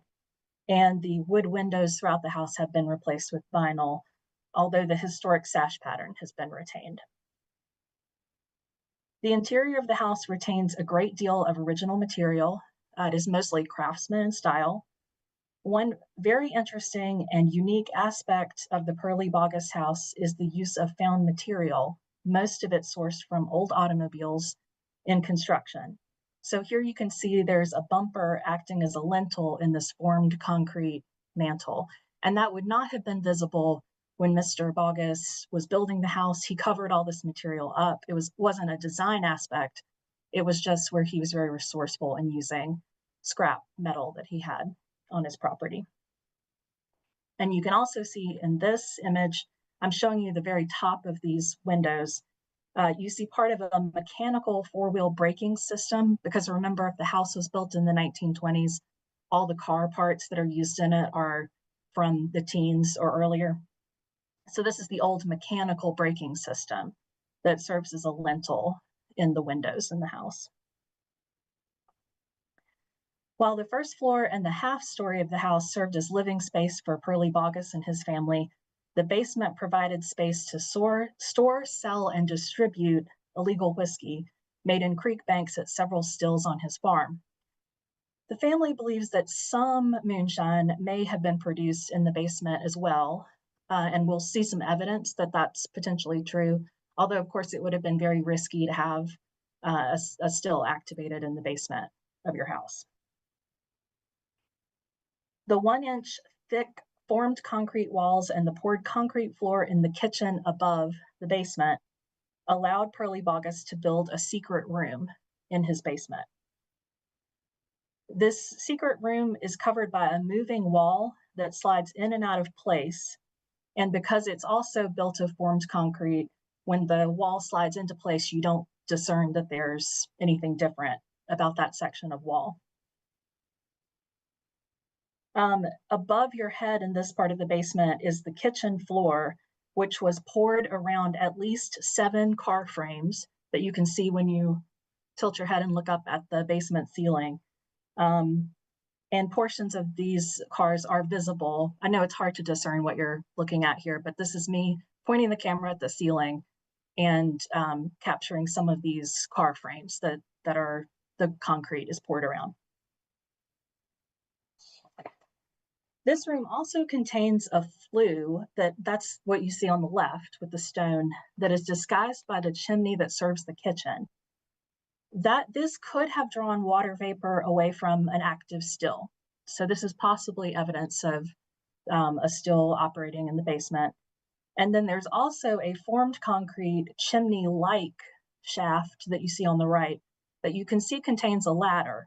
And so if you had barricaded yourself behind the moving wall and someone was in the basement trying to raid your still or raid your operation, you could climb out of this fake false chimney to the roof and escape that way. And so let's look at these 2 features on the exterior of the house.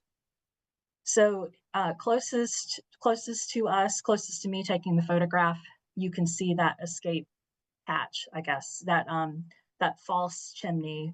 From the exterior, you'd think that it's a working chimney or a flue. That's actually disguising that ladder that allows you to escape from the basement. And then on the opposite side of the house, there's a large stone chimney, and that does serve the kitchen, but then it's also got a flue inside of it that you can't tell that there's a second flue from the exterior. And that's where potentially you could have had water vapor escaping from the basement. And then also in the hidden room, there is a safe that's cemented into the wall. And so just for a little color, this is a photograph that was taken in 1946 and published in the Winston-Salem Journal. This is the federal raid on a creek bank still.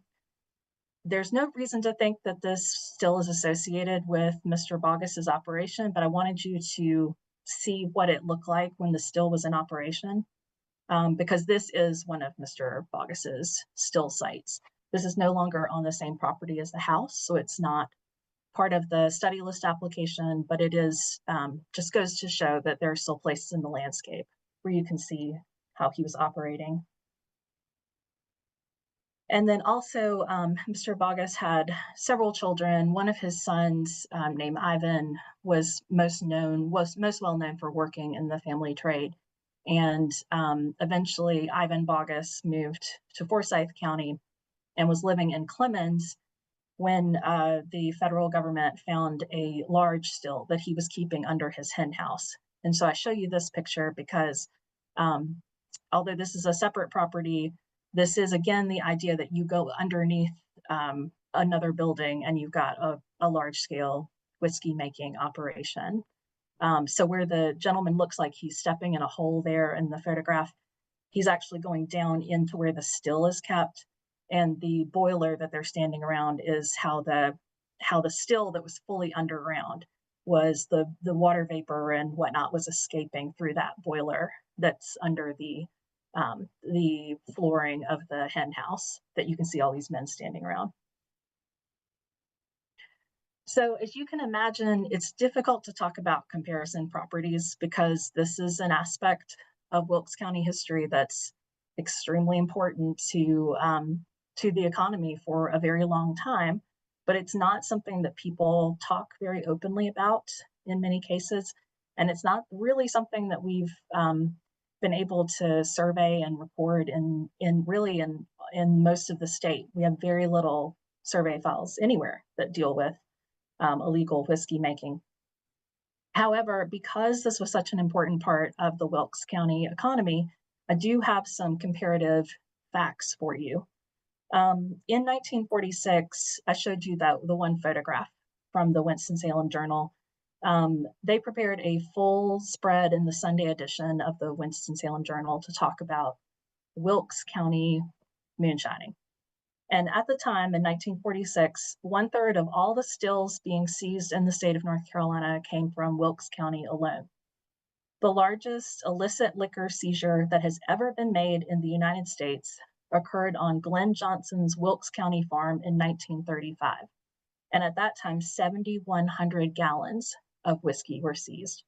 In comparison, in late 1940, a raid on Mr. Bogus's house found 360 gallons of whiskey there in the house, and a witness to the raid claimed that over 1,500 gallons of whiskey had been hauled out of the house on other occasions. At that time, Mr. Bogus was sentenced to serve a year at the federal prison in Petersburg, but he came home and resumed operation. Between 1900 and 1935, whiskey was selling in North Carolina for around $1 a gallon, but by 1946, at the height of the Bogus operation, it sold between $6 and $9 when someone bought it in Wilkes County. And by the time it had been transported to Winston-Salem, where a great deal of it was sold, it was selling for $12 to $18 a gallon. Wow. In 1946, if you were to list the industries of Wilkes County according to dollar volume, illegal whiskey would be among the top 5 local industries. At the time, there was almost nowhere else in the United States where an illegal product was that important to the local economy. And also, lastly, I'll tell you that the production of illegal whiskey was limited to Wilkes County in many ways. Wilkes County is a large county, and there are 8 other counties that touch it. The production of whiskey in the 8 counties that touch Wilkes is nowhere near the amount of whiskey produced in Wilkes all by itself. And so it's not a regional phenomenon so much as it is truly a Wilkes County phenomenon. So in conclusion, staff recommend the John Pearly Bogus House for the study list as potentially eligible under criterion A for industry. The house has undergone some recent changes, such as the loss of its wood windows and the arched hood over the front door, but the house retains a rare ability to convey the history of a highly significant and little understood aspect of the Wilkes County economy.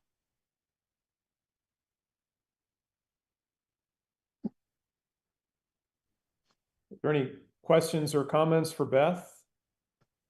I know I was listening intently, and Beth, you're correct. That certainly got our attention, or got my attention. That familiar with some of that archaeologically, but not something quite like that. So very unique property.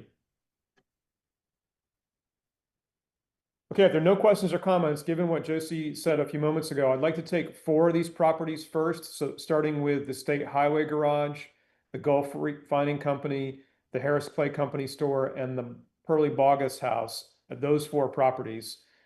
Is there anyone who'd like to make a motion on those 4? I'll move approval in accord with staff recommendations. Thank you, Dr. Denard. Is there a second? I'll second. Thank you, Dr. Johnson. And we'll do the roll call voting. Dr. Denard? Aye. Fred Belladin? Aye. Dr. Johnson? Aye. Josie Ward? Aye. Dr. Harper? Aye. Noah Reynolds? Approve. And Joe Opperman? Aye. All right. Those 4 properties are approved. And Josie will excuse you just for one moment while we talk about the Biltmore Village. So if you can just turn off your camera, please, that would be great. All right. And then we're back to the Biltmore Village Historic District. Staff recommendation for that was that, yes, it should be on the study list. Is there anyone who'd care to make a motion for that one? So moved. All right. Thank you, Joe. Is there a second? Second. Thank you, Dr. Harper. And we'll do the roll call vote again. Dr. Denard? Aye. Fred Belladin? Aye. Dr. Johnson? Aye. Dr. Harper? Aye. Noah Reynolds? Approve. And Joe Opperman? Aye. All right. That one is accepted too. And Josie, you're welcome to come back and rejoin us, please.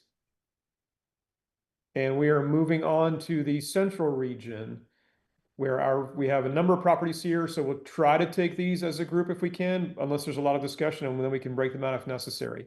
And Beth, you are still up. Right.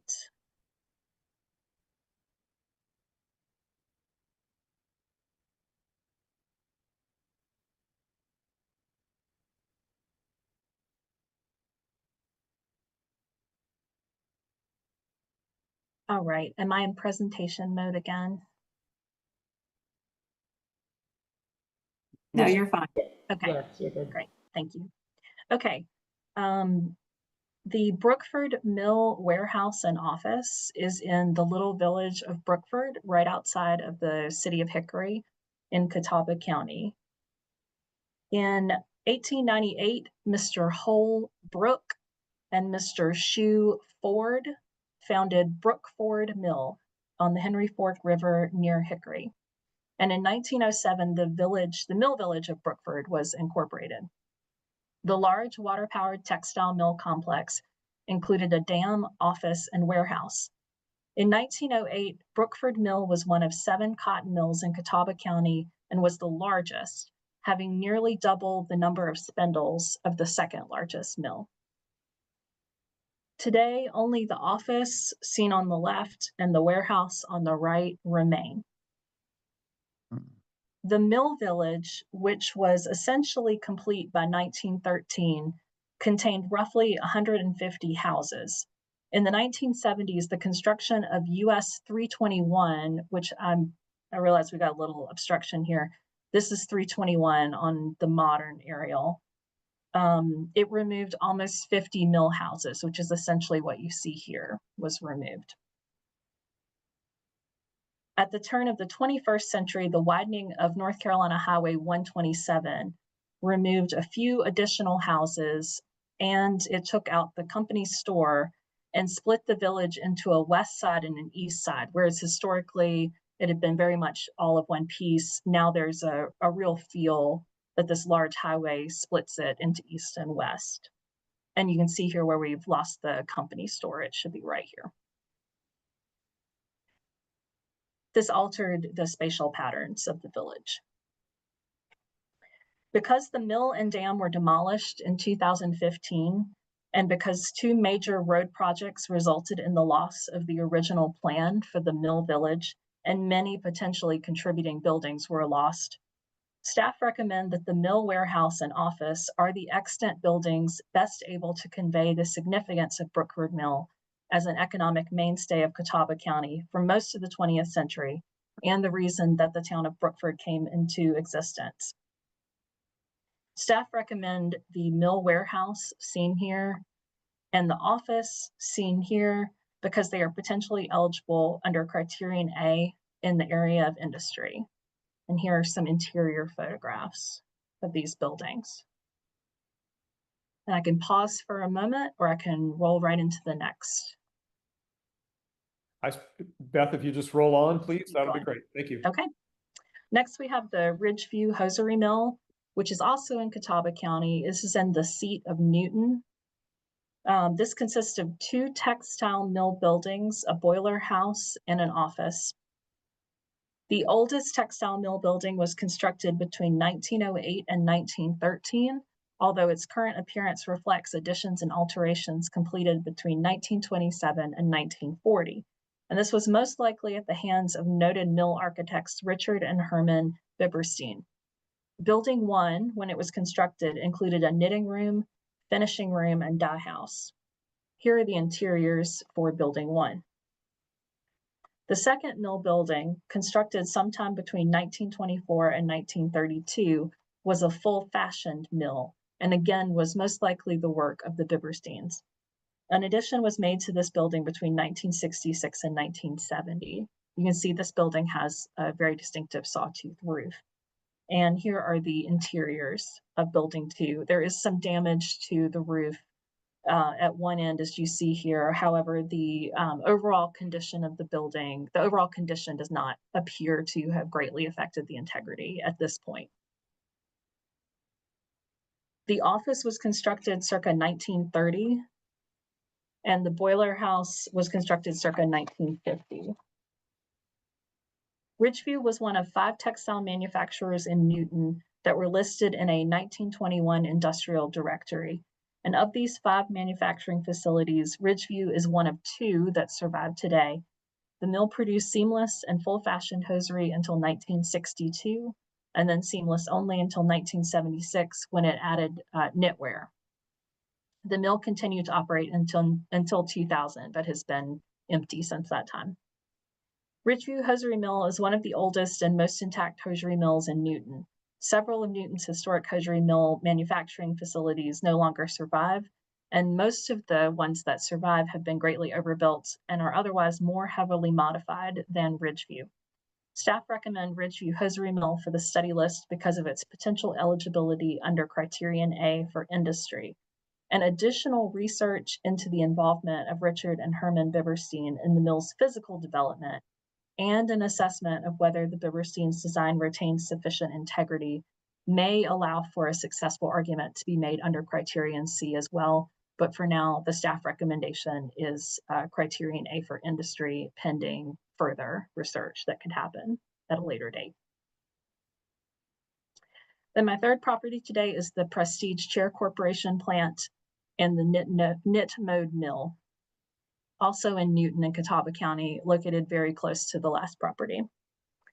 This consists of one industrial building constructed between 1950 and 1953, and a circa 1947 former Pontiac sales and service building that became part of the chair plant in the mid-1950s and was later physically connected to the plant via a hyphen that was constructed sometime between 1956 and 1966. So in this 1950 Sanborn map, you see them as two distinct buildings, but there's now a hyphen that connects the two of them. In the early 1950s, Prestige Chair Corporation constructed this building for the manufacture of upholstered chairs and sofas. But by 1955, the corporation had outgrown the space. And so Prestige Chair Corporation relocated to a manufacturing facility outside of Newton where it could grow as much as it needed to. At that time, Knit Mode Mills began utilizing the space to manufacture infant clothing, and they continued to occupy the space until 1971. At some point, they became the owners. They bought it from Prestige. This light industrial building provided manufacturing space for other businesses until around 2015, and it has been vacant for the last 10 years. And here you can see the small connector between this obvious auto sales and service building and the rest of the plant. In 1952, Catawba County as a whole had 48 furniture plants, which was second only in the state to Guilford County, which of course had High Point. Similarly, the county was also a leader in textile manufacturing. In 1955, there were 5 furniture manufacturers in the town of Newton, and of these, the Prestige Chair Corporation plant and one other building survive. Staff recommend the Prestige Chair Corporation plant and Knit Mode Mill for the study list because of its potential eligibility under Criterion A in the area of industry as a mid-20th century light industrial building that supported key economic drivers, namely furniture and textile manufacturing in Newton and Catawba County. And then lastly, I have the Victory and Wingate Yarn Mill.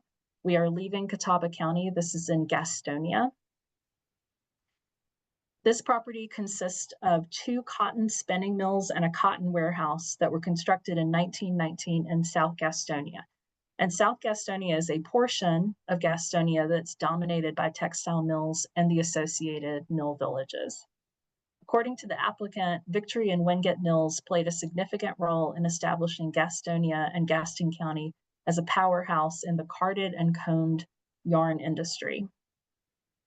Founded by Colonel Charles B. Armstrong and Arthur K. Wingate in the aftermath of World War I, Victory and Wingate were part of the Armstrong Mill chain, which was established and operated by Colonel Armstrong. Victory was the largest of the Armstrong mills in Gastonia, having 16,000 spindles, compared to an average mill size, which had about 8,000 spindles. So it was roughly twice the size of Wingate, which was a very average size mill. Victory produced fine combed cotton yarns, and Wingate produced coarse comb cotton yarns. And so that is the reason that people today believe that 2 separate buildings were built, that although they were operating one business, they had very distinct purposes. In 1931, Victory and Wingate were acquired by Textiles Inc., which was a conglomerate that formed in 1931 in Gaston County in an effort to save the individually owned mills from bankruptcy. And ultimately, Textiles Inc. acquired about 25 of Gaston County's 100 textile mills that existed on the eve of the Great Depression, and was able to save that many from bankruptcy. Textiles Inc., under several different names, retained ownership of Victory and Wingate mills until 1996, and then the mill was closed thereafter. Today it's used as storage space primarily. South Gastonia was once home to at least 8 textile mills and streets and streets and streets of mill housing, a lot of which is still standing today. Victory and Wingate mills are among the historic mills that survive to the present, and although the mills were altered throughout the 20th century, they remain some of the best examples of the textile mills that shaped South Gastonia and the industry that had an outsized influence on the lives of those who lived there. Staff recommend Victory and Wingate yarn mills for the study list because of their potential eligibility under Criterion A in the area of industry as a pair of textile mill buildings that supported the dominant industry of Gaston County and existed at the center of a substantial community of textile workers in South Gastonia. All right, thank you, Beth. Are there any questions or comments for Beth's 4 properties? Okay, if not, then we'll move on to Sarah Woodard, please. All right.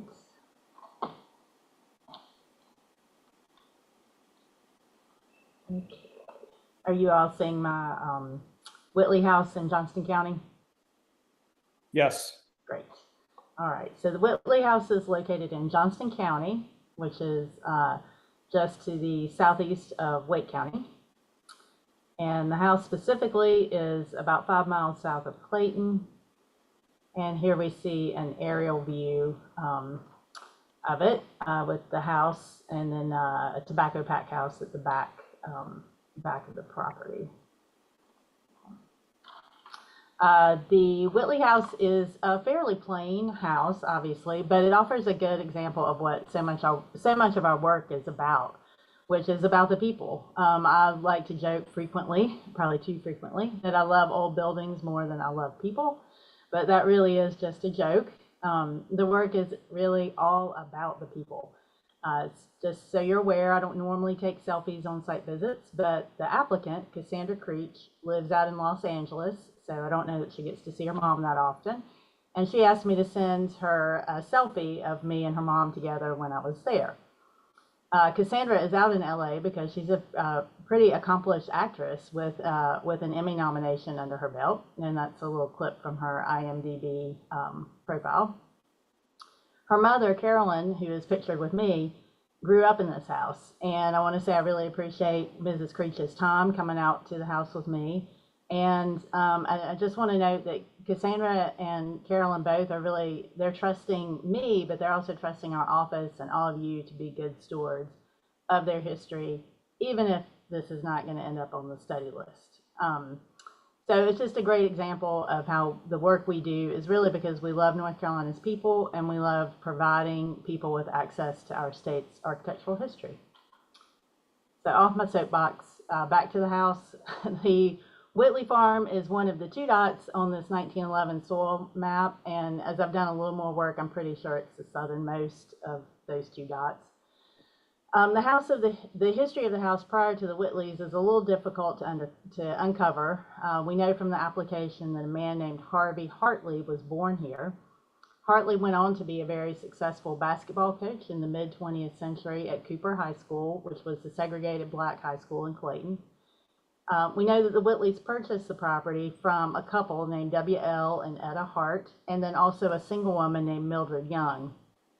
I don't know for sure, but I believe that the Harts and Miss Young were a sibling and in-law kind of relationship.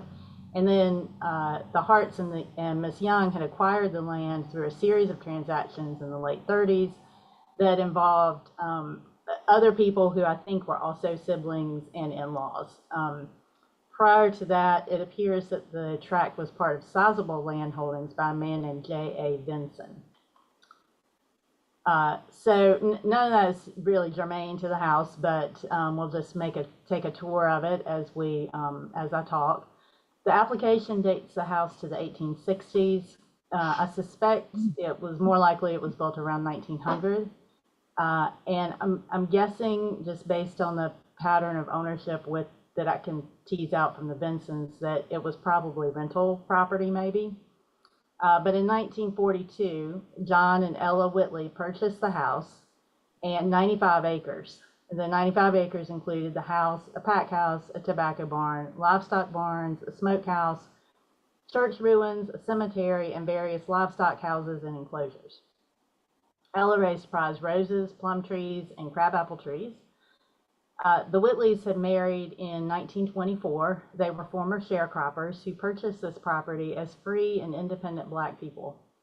According to the application, John Whitley was among the very first African American farmers to purchase land in Johnston County. Mr. Whitley was known for the quality and the quantity of his cotton, tobacco, corn, soybeans, butter beans, collards, and watermelon. And his beagles were highly prized and highly regarded, and hunters would come and rent his dogs to take his dogs hunting. Mrs. Whitley, meanwhile, was a well-known midwife. Initially, she traveled with a white Clayton physician named Carrie Brooks, and they worked only for white clientele. But then she eventually practiced on her own, and she served both Black and white women across the county. She was particularly well known for her kindness, her compassion, and her very gentle instruction and guidance to new mothers. The Whitleys had helped form Mount Vernon United Church of Christ in Clayton, and their house became a guest house for visiting and traveling ministers. More broadly, the Whitleys were known for offering safe and welcoming accommodations for all travelers and visitors, regardless of race. By the 1960s, their children had left home. John and Ella converted 3 rooms that had been used as bedrooms into a dining room, a formal living room, and a family room. They also added an in-house bathroom to replace the privy. This is the front foyer that opens to rooms on either side and then into an enclosed room. It originally opened into a back porch, but the back porch has been partially enclosed. This is just 2 of the fireplace areas that are still in the house. And then back in the back at the kitchen area, and you can see some daylight coming through the roof. Ella Whitley died in 1982, and John Whitley died in 1989. John and Ella's granddaughter, Cassandra, owns the house and nearly 1.5 acres of the 95 the Whitleys had farmed. Some of the remaining acreage has been sold out of the family, and some remains in family ownership. The numerous outbuildings have been lost to fire or demolition for the most part, with the exception of this barn, which has been remodeled. This is what it looked like at pre-remodeling. And then here's a picture of Mr. Whitley himself, pictured in the 1980s in front of the barn.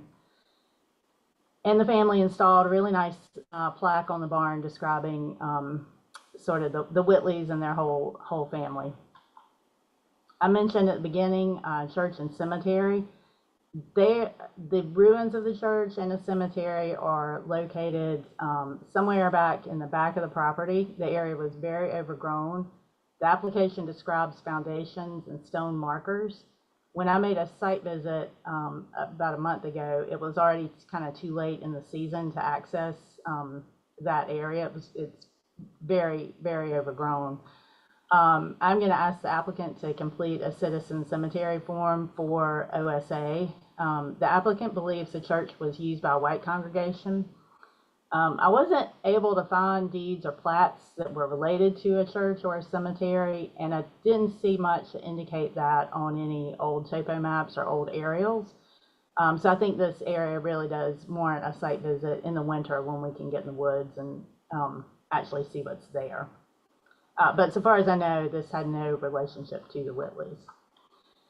Staff does not recommend adding the Whitley house to the study list. While the house has undergone only minor changes, deterioration has led to a loss of integrity and almost all the outbuildings associated with the Whitley's farming are gone, which means the property can no longer convey its association with agriculture. Mr. Whitley's farming, Mrs. Whitley's work as a midwife, and their efforts to create a welcoming atmosphere for all people don't meet the National Register's criterion for an association with an important person. While staff doesn't believe the house is a good candidate for the study list, it is an example, again, as the way our office documents the stories and history that North Carolinians trust us with. And even if something won't make it onto the register, we record that history in our digital and hard copy files, and we make it available for anyone who wants to learn more about North Carolina's history. If you have questions, I can take those now, or I can carry on. If you just carry on, please, Sarah, because you have one. That'd be Yep. great. Yes. All right, moving on to the Carolina Theater. This is in Charlotte. The Carolina Theater is a grand movie palace in downtown Charlotte. It was built between 1926 and 1927. Charlotte, of course, is in Mecklenburg County. And here we are downtown and moving a little bit closer. So first, I'm going to address the fact that if you go to our office's map, you will see that we have this building marked as gone. You also note that it had been listed on the register in the past. And then you'll see an error about when it was demolished that we need to correct. So why are you seeing something, an application for something that's gone? Well, these are two exterior photos of the Carolina Theater, one from the 70s and one from the 1930s or so, I'm guessing. And then this street view is compared to those historic images. And you can see that the back part, the theater part, is still standing. And that front retail space is gone.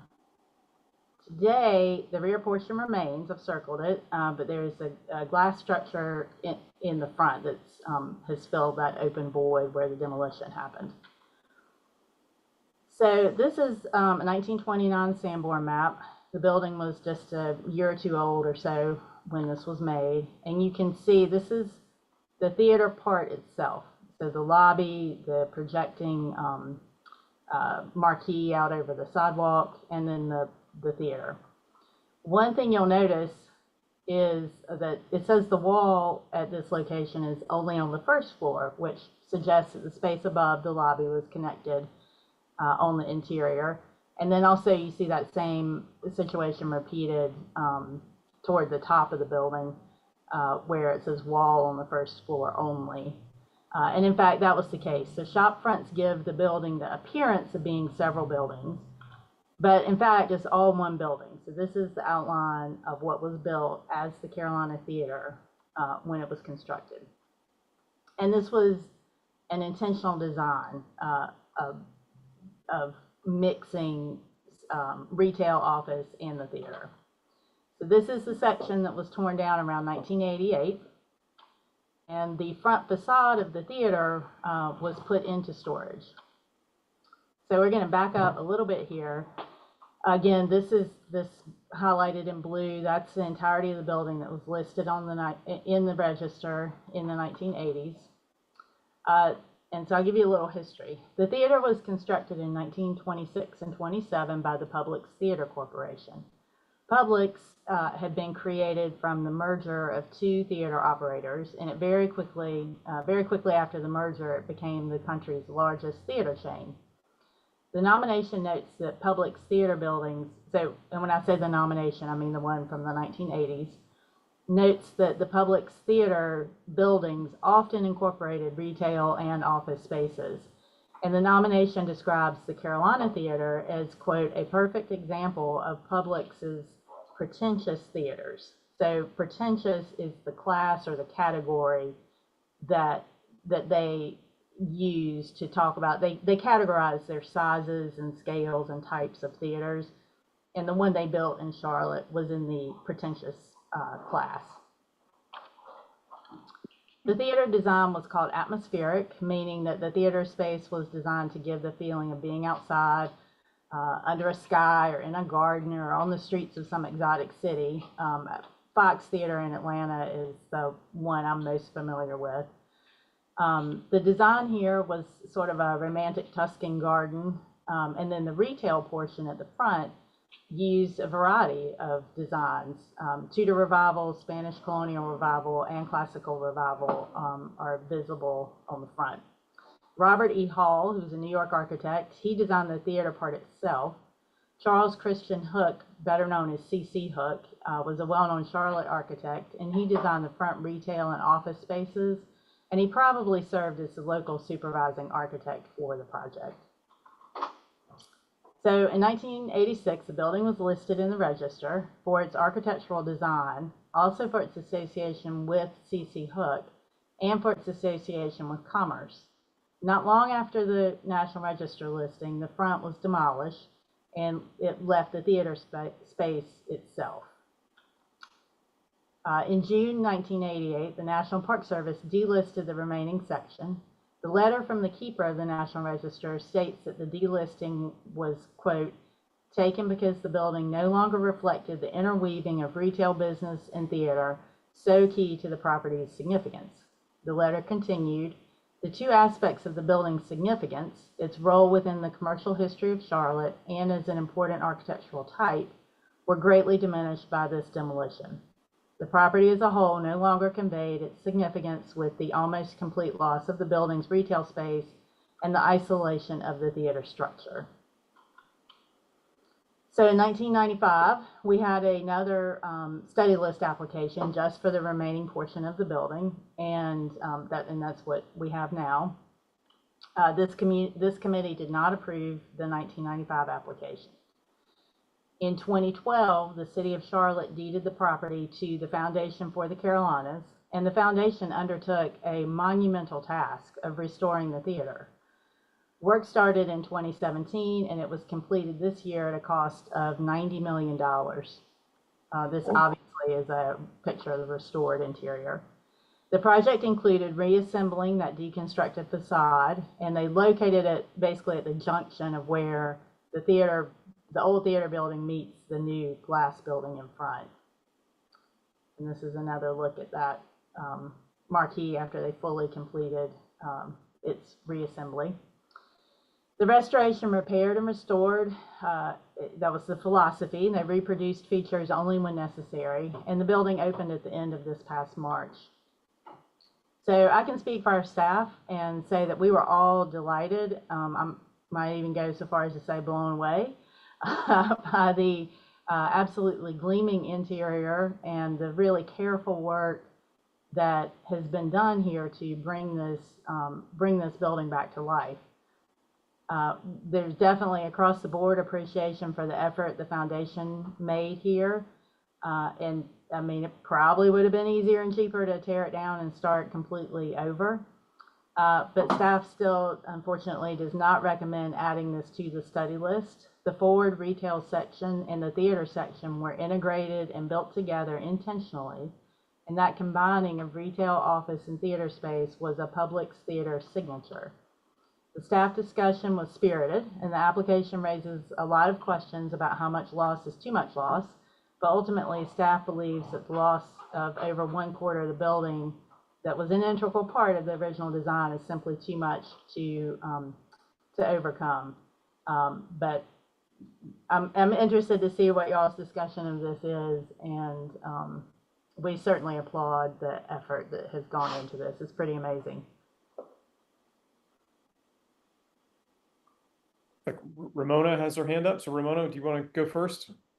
Yes, I just have a question. If Sarah could outline a little bit of the discussion regarding, there is a component, I think, of Bulletin 15 that talks about some buildings, the interior can sort of be the tipping point in terms of National Register eligibility. And I think a theater was used as an example of that concept. Could you elaborate a little bit more on that idea? Because I know that was something that was discussed at the staff review point. Yes, and I am sorry I had not pulled that up. I absolutely should have had this right in front of my face, but it does discuss, the bulletin does discuss how the interior can overcome or sort of trump the changes to the exterior.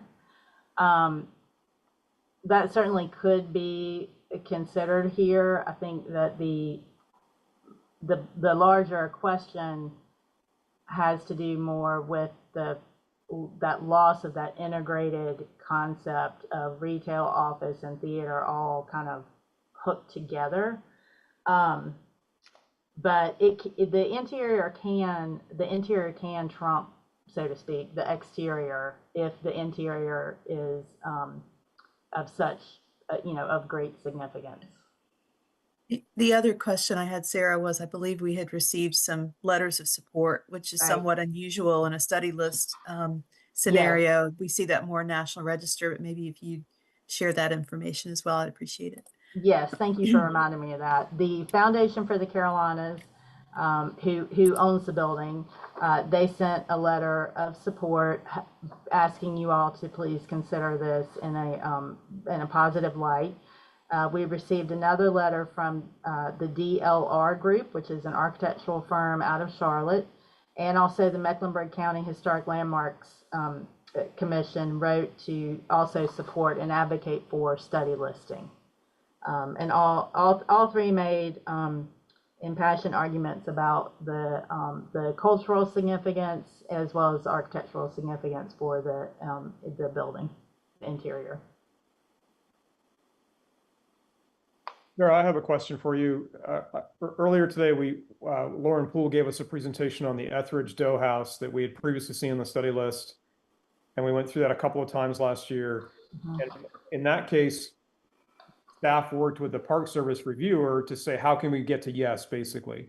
Mm-hmm. So my question here is, in this case, have you done that, or is it just not worth the effort? I'm curious, is there a way to get to yes here by talking to the Park Service? That is absolutely an option. And so if you all were to vote to not add this to the study list, or if you were to vote to defer it, but even if you voted not to add it, there's nothing that keeps the applicant from coming back again. And certainly we can sort of run this up the flagpole with the Park Service. I guess my feeling is on it, I'm reluctant to say no without knowing at least some input from the Park Service, just to know, are they a hard no, or are there some qualifications that might get us to yes at some point? So if we defer it today, maybe that's the right decision for today. But I certainly wouldn't want to discourage the applicants without at least exploring that option to see if there is a way to potentially get to yes. Yep, that's definitely an option. Dr. Johnson? I agree with that, Sean. I think it'd be worthwhile to see what the Park Service has to say about this. One thing I have learned is that over the years, the Park Service does change its opinion. Dr. Johnson, please. Yes, I just want to first commend the staff for the even-handed or the work they're doing to be as fair in their consideration of properties that they bring to us from the study to the study list, because I'm looking at, first we saw the Whitley House, which on the surface looked like, okay, this could go on study list, but then the recommendation considering integrity, all of those issues, and the loss of that farming imprint said, no, not really. Then we see this with $90 million poured into it being also said, well, it's not telling enough of the story despite the beauty and the amazing work that was done. And I think that's hard work. And I want to recognize the ability to try to do that in a way that is consistent and fair. And so you can kind of see that my idea is, in part, yeah, I tend to go with what the is being recommended, the no.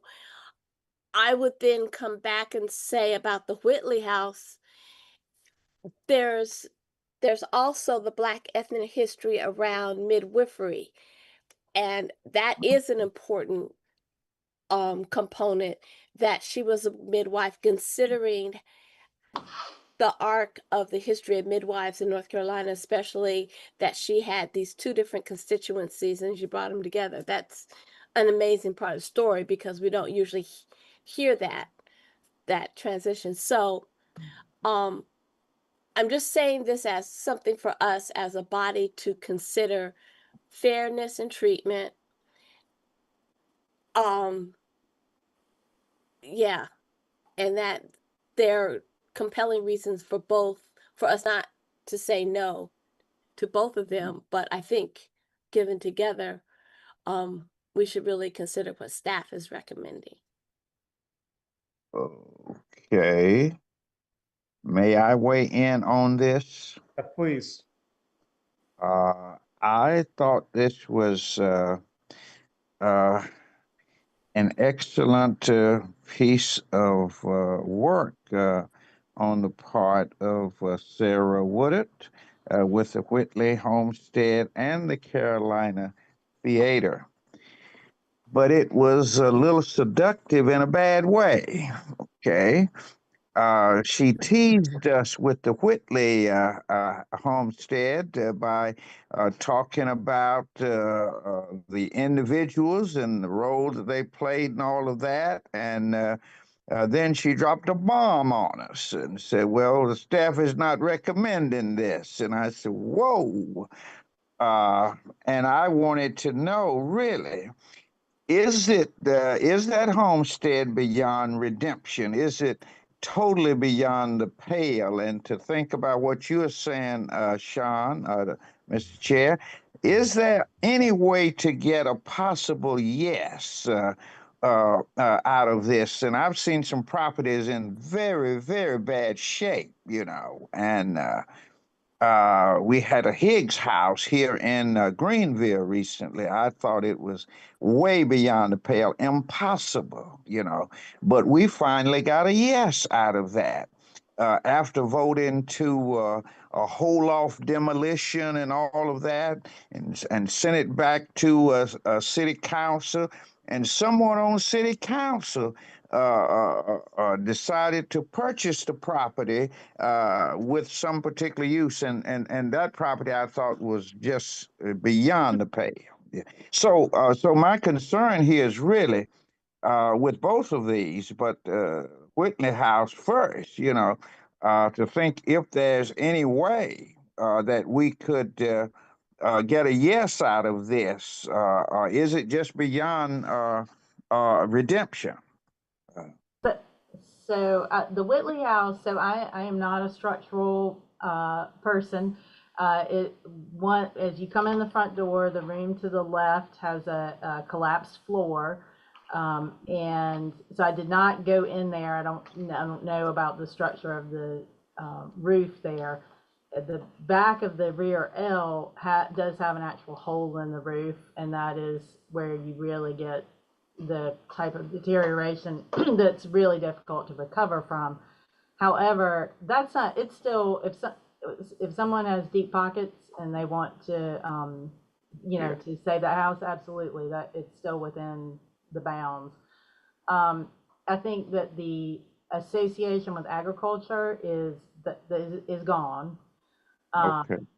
The association with the Whitleys themselves, that particularly with Mrs. Whitley and her work as a midwife, that could be an avenue forward. It would require sort of delving into midwives in Johnston County, and certainly that could be something that that Ms. Creech could explore. You know, and we're here to help with that. I don't know how much documentation we've done on midwifery, but I know that there are researchers out there researching that topic, and that could be a path forward. Sarah, I have a question about the Whitley House too. I'm glad Dr. Johnson and Dr. Denard raised this too. I understand the points you made in your presentation, but if it were to be considered, which criteria, A or C or both, might apply, or might we explore here, and how would integrity affect which of those may apply? I think for the Whitley House, I think your most, so let me back up. A would be an agricultural association probably, and that's pretty much gone. The house is plain enough, and it has lost integrity simply from some deterioration. So I don't think C would be a path forward. But perhaps B or maybe A with the Midwifery Association with the house, maybe with Mr. Whitley and his farming. You know, Johnston County has such a rich farming history. I'm not sure how much he specifically is going to stand out. And I also don't know how much Mrs. Whitley is going to stand out, because I have no idea how many. I don't know anything about the practice of midwifing really anywhere, but not in Johnston County specifically. So again, getting to yes through an association with the Whitleys is going to require a little bit of digging. I think particularly on the topic of midwifery and or maybe the culture of African-American farmers in Johnston County.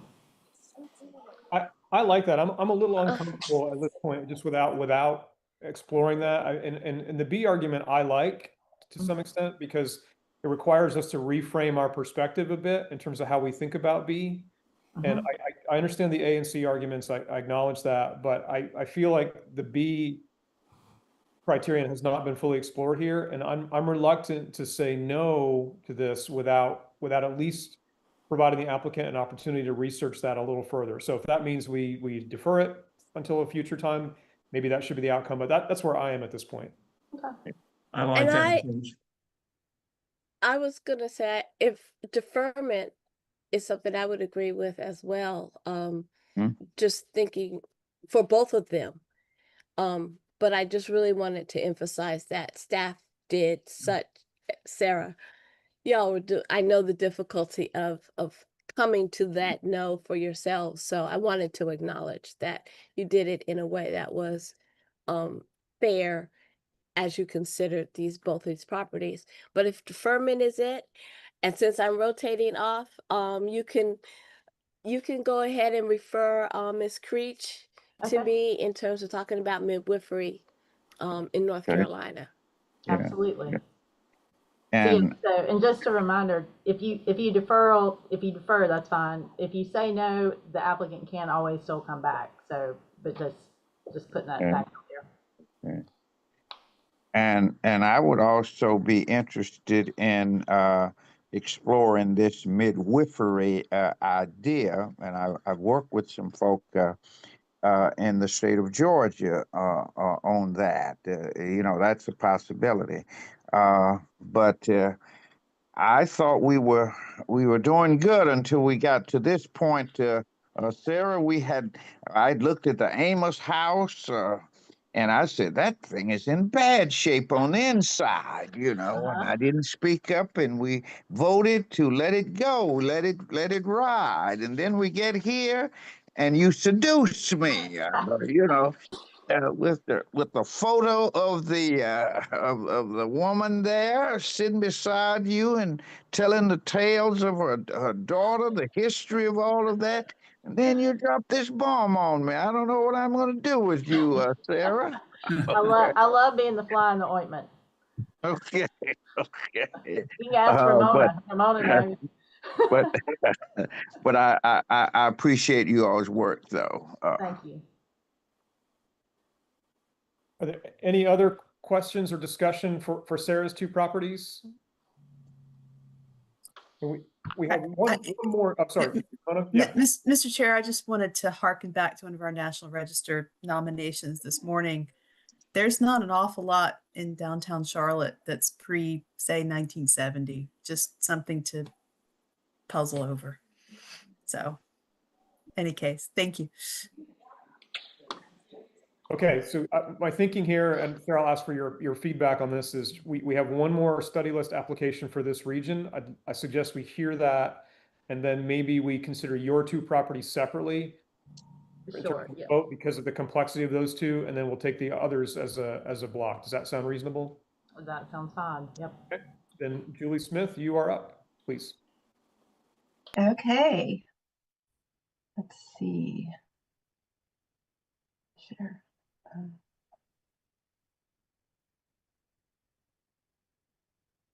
There.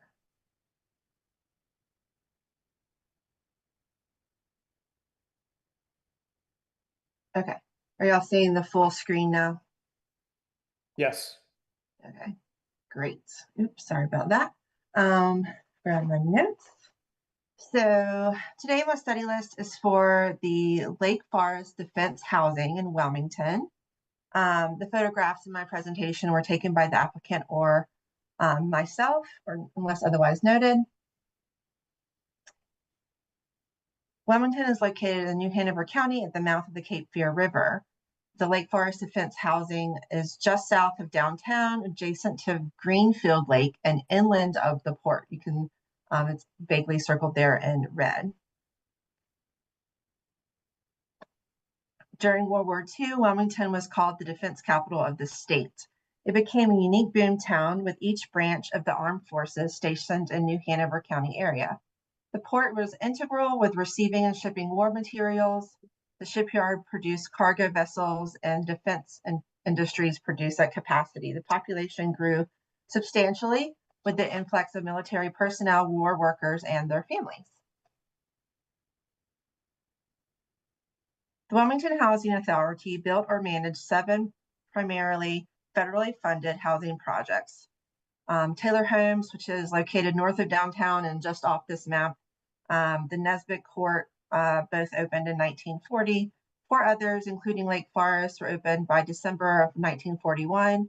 And lastly, Moffett Village was opened by late 1942.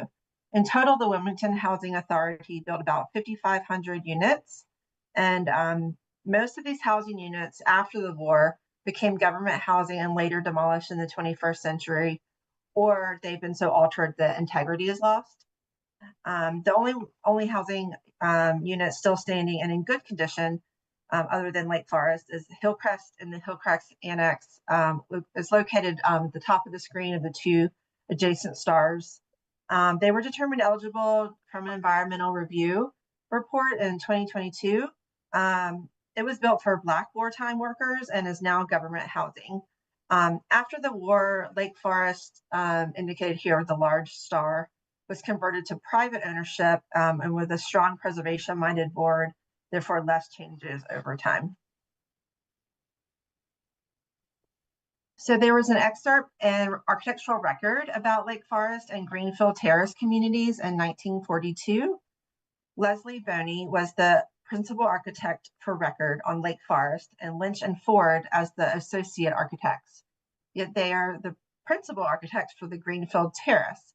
So both sections note William Henley Dietrich as the coordinating architect. And so, as you know, or probably know, all these architects were really prolific designers in Wilmington and other parts of North Carolina during their life.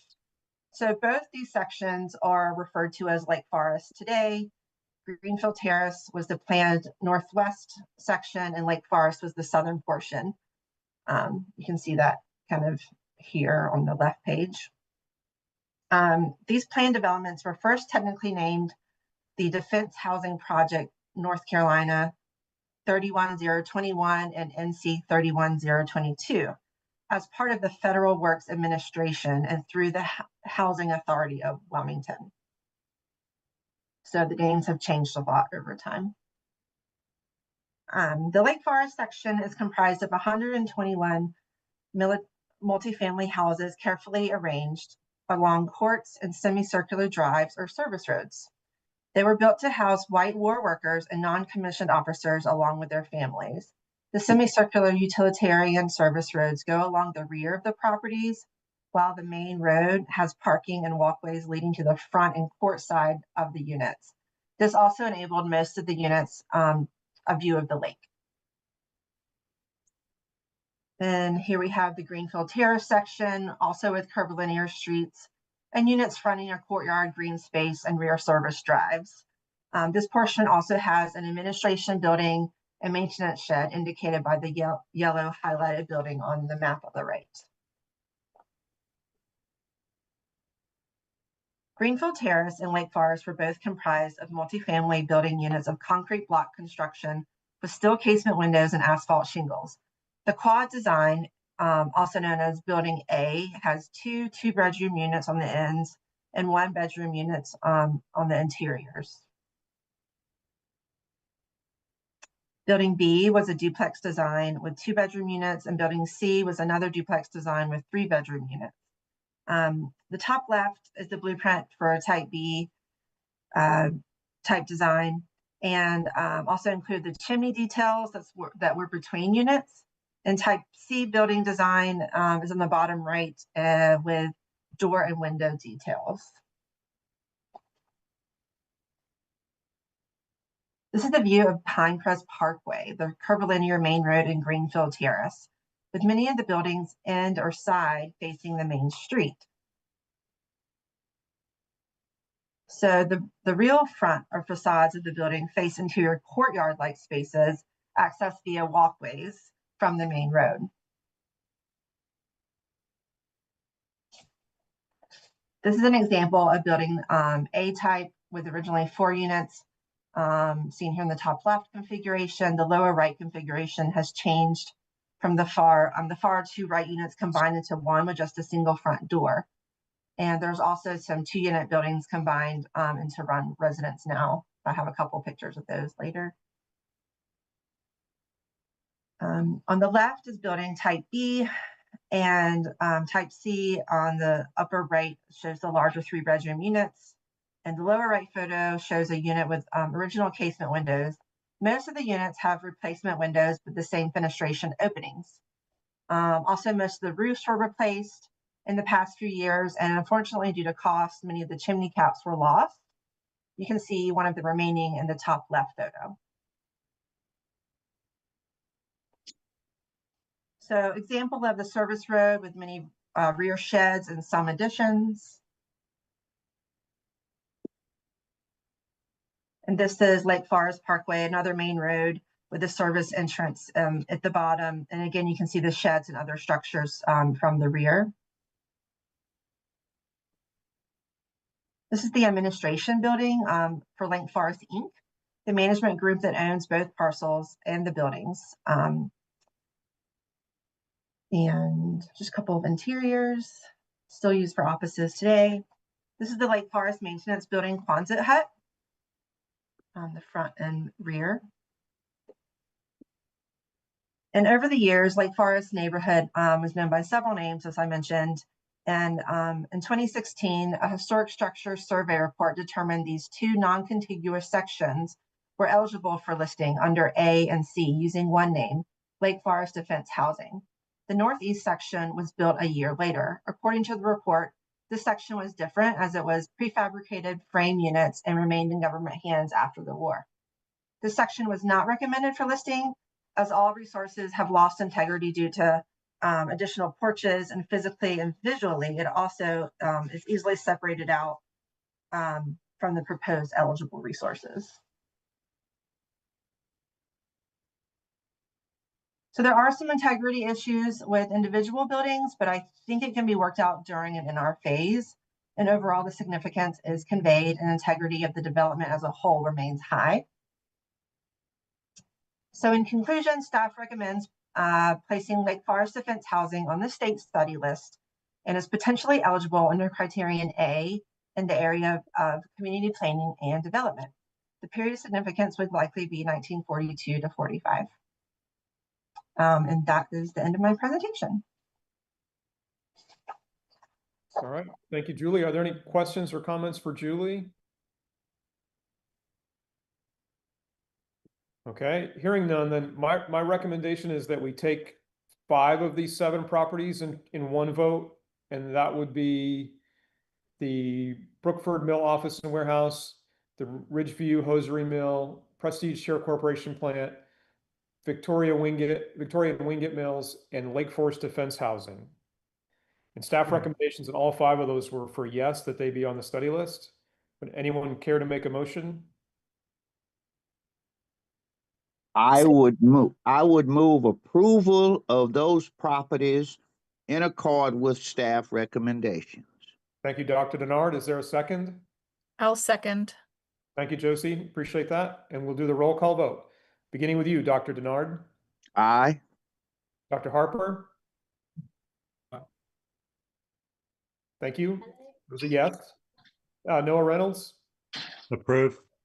Josie Ward. Approve. Newell Clark, excuse me. Approve. Joe Opperman. Aye. Fred Belladin. As I'm just back, Sean, and did not hear all of these, should I avoid voting or should I vote based on my independent review? I will defer to Sarah on guidance on that one. Fred had to step out for a few minutes to take another call. Is there any reason why he can't vote? Well, because unlike National Register, where y'all get those in packets, this was your only time to look at it. Ramona, your thoughts? I would say that the presentation is what you should be voting on, because again, you didn't have benefit of the of what we see, because we typically do not share the study list applications with you. In that case, Fred, we ask you to just hold off on for now then, please. We still have the quorum. And the last person is Dr. Johnson. Approve. Okay, that motion passes and those 5 properties are approved, which takes us to the 2 that Sarah presented. That's the Whitley Homestead and the Carolina Theater. I know we had some discussion on that before. So as my understanding, staff recommendation is no on both of those. So we can either agree with that recommendation, or we could defer it, or we could say yes. And then any further discussion on either of those 2? Anyone have any strong feelings one way or the other about whether we should agree with staff recommendation or defer these 2? On the Carolina Theater, I just want to say that I concur with the notion that I'd be very curious to know what Jim Gabbert might say to run this up the chain and see if there's a path forward for it. Yes. Sarah, Ramona, question for you then. In terms of procedure, is there an option for us here to actually defer these consideration for these 2 properties, or does it have to be a yes or no vote? I know in the past that the committee has deferred them, Sarah. That's my recollection. Am I right about that? Yeah, definitely deferred before.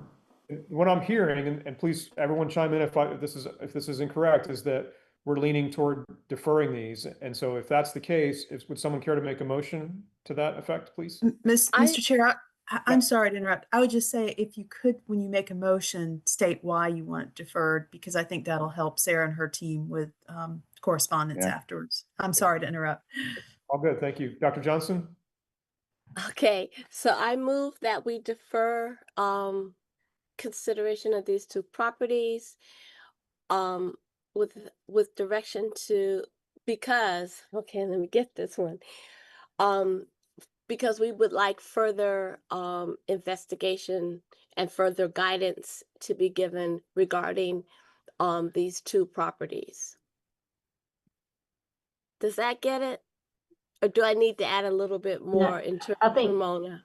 I think that gets it. I will just, I mean, I can note all the other things we discussed, and it's basically more information on the Carolina Theater from Jim Gabbert, and more information on the Whitley House regarding the Whitleys themselves, and probably really dialing in on Mrs. Whitley. Yes, that is my motion. Okay. Is there a second for that motion? I'll second it. Thank you, Dr. Denard. Then we will do the roll call vote. Beginning with you, Dr. Denard. Vote approved. Dr. Harper. Aye. Noah Reynolds. Approve. Josie Ward. Aye. Newell Clark. Aye. Joe Opperman. Aye. Fred Belladin. Abstain for the same reasons. Okay, wasn't sure. Thank you. And Dr. Johnson. Aye. Okay, so we have voted to defer those pending further investigation. All right, we are at the home stretch. We have 3 properties left for the Eastern region, and Lauren Poole is up next, please.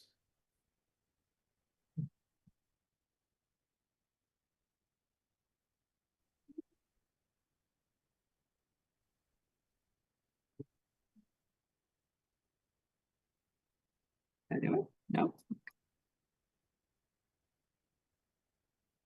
All right. Are y'all looking at the First Baptist Church of Weldon? Yes. Okay, I have 3 study list applications for you. I know we're all in the home stretch, so I'll try and move through these as quickly and efficiently as possible. So the first one I have is the First Baptist Church of Weldon. It's located in Weldon in Halifax County. As you can see, it's located outside of the Weldon Historic District. First Baptist Church of Weldon is located on West 3rd Street, northwest of downtown Weldon in kind of the historically African-American side of town. The First Baptist Church of Weldon was the first Black church established in Weldon after emancipation in 1866. Reverend Joseph Bazemore, the church's first pastor, a reverend from Petersburg named Reverend Williams, and Chaplain Northington, a white army chaplain, met with Black residents of Weldon in the home of Miss Sally Long at the corner of West 2nd and Chestnut Streets to form the First Baptist Church of Weldon.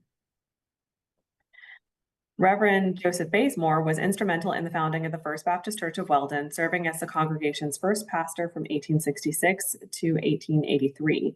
He was born enslaved in Bertie County in 1823. He was later taken to Halifax County in 1846 and baptized in 1851. While enslaved, Bazemore learned to read and led prayer meetings with other enslaved peoples. After emancipation, he began his career as a temporary pastor and was officially ordained in 1866. Bazemore left the First Church, which is what the First Baptist Church was also known as the First Church, in 1883 to become a traveling evangelical preacher, and later established 8 other Black churches in Halifax and Northampton counties. Around 1875, the congregation of the First Baptist Church of Weldon purchased a lot at the corner of 2nd and Sycamore Streets. Services were held in a bush arbor until funds could be raised to construct a small frame church on the property. The church was sold to a local coffin maker in 1881, and services were held in a government commissary until they purchased the second property on Poplar Street in 1884, and that's what you're seeing here on this 1909 Sanborn map. According to church history, services were once again held in a bush arbor until a new single-story frame church was constructed in 1885. And that's what you're seeing here. And as you can see on the map, it's indicated that we're kind of in the African-American side of town. In 1910, the First Baptist Church of Weldon purchased their current church building from the Weldon United Methodist Episcopal Church, a white congregation. A few months later, the Poplar Street Church was sold to the Knights of Gideon for use as a lodge. The congregation moved to their third and final location at the corner of 3rd and Mulberry Streets soon thereafter. And this is again that 1909 Sanborn map. This is the Methodist church that the congregation purchased in 1910. You'll notice that originally it had a central steeple. The congregation of the First Church began renovating their new Gothic Revival style building around 1915. The original central steeple was removed and a new 3-tier tower was constructed at the northeast corner of the building. A rear addition with a semi-hexagonal chancel was also added. In 1940, the church was clad in a brick veneer, which was later removed and replaced in kind in the 1990s. When the 1940 brick veneer was removed in the 90s, the original weatherboards were found underneath, and a portion of the weatherboards is still visible along the rear elevation, which we'll look at in a minute. This is a view of the facade of the church, as well as a detail of the stained glass windows. According to the trustee that we met at the church, the stained glass windows are maybe not original to the church, but have been there at least since the 50s or 60s. Okay, these photos show the side elevations and the rear elevation of the church, including that 1915 rear addition, that kind of semi-hexagonal chancel addition that sticks out. And you can just kind of see over the top of that addition where you see those gable returns. That's the original weatherboard that you can still see on the rear elevation. This is some views of the 1961 education wing, which is concrete block with a brick veneer and metal windows, both I believe casement and awning sashes. Let's see. Since its founding in 1866, First Church has counted local judges, council members, politicians, business people, and other notable members of the Black community within its congregation. In the 1940s, the Halifax branch of the National Association for the Advancement of Colored People, NAACP, was organized in the church, and a trustee of the church, Dr. James A. Tinsley Sr., served as the branch's first president. First Church was also instrumental during the Civil Rights era. According to church history, First Baptist Church was the location of the first Civil Rights Convention in Halifax County. The church also organized lunch counter trading meetings and recruited young people to participate in marches for the Civil Rights Movement. This is a view of the main sanctuary. This is the view of the main sanctuary from the 1990s. This is from our survey file. And then I'll show you. These are pictures of the main sanctuary today. Not much has changed. The ceiling has been replaced. We believe originally it was probably beadboard, but as you can see in this 1990s photo, it's no longer beadboard in the 90s. I think it's been replaced with some sort of Celotex-esque material. So this is replacement ceiling board, but the curvature of the ceiling has been maintained, as well as the divisions with the woodwork. And also there was, I'll go back a slide, there's an archway above the chancel area at the front that has also been removed, but otherwise the church remains relatively intact on the interior. This is just a view of some additional features within the church. You can see the lovely kind of columns that are throughout. Some of them have capitals, another detail of the stained glass windows, as well as some other features in the church. This is the balcony. So that set of spiral stairs led you up into the balcony area. An interesting thing to note is that when this church was built by the Methodist congregation in the 1870s, so this church dates to 1874, that congregation held biracial services. Even though it was a white congregation, they held biracial services and allowed members of the Black community to attend services at the church. And when they were building this church, they made special allowances in the construction for a Black section of the church, which historically and typically is in the balcony area. So most likely this balcony area was the Black section of the church originally. These pews that are up here, I'm not sure if they're original to the church. At the very least, they are very early pews as well. Let's see. This is the fellowship hall and kitchen, which is in the first floor of the education wing. And upstairs in the education wing are offices as well as classroom spaces. Also associated with the church are a single-story front gable garage, which dates to the mid-century, and a modern metal carport, which are both to the rear of the church. First Baptist Church of Weldon is potentially significant under criterion A in the area of social history and Black ethnic heritage as the first Black church established in Weldon immediately following emancipation.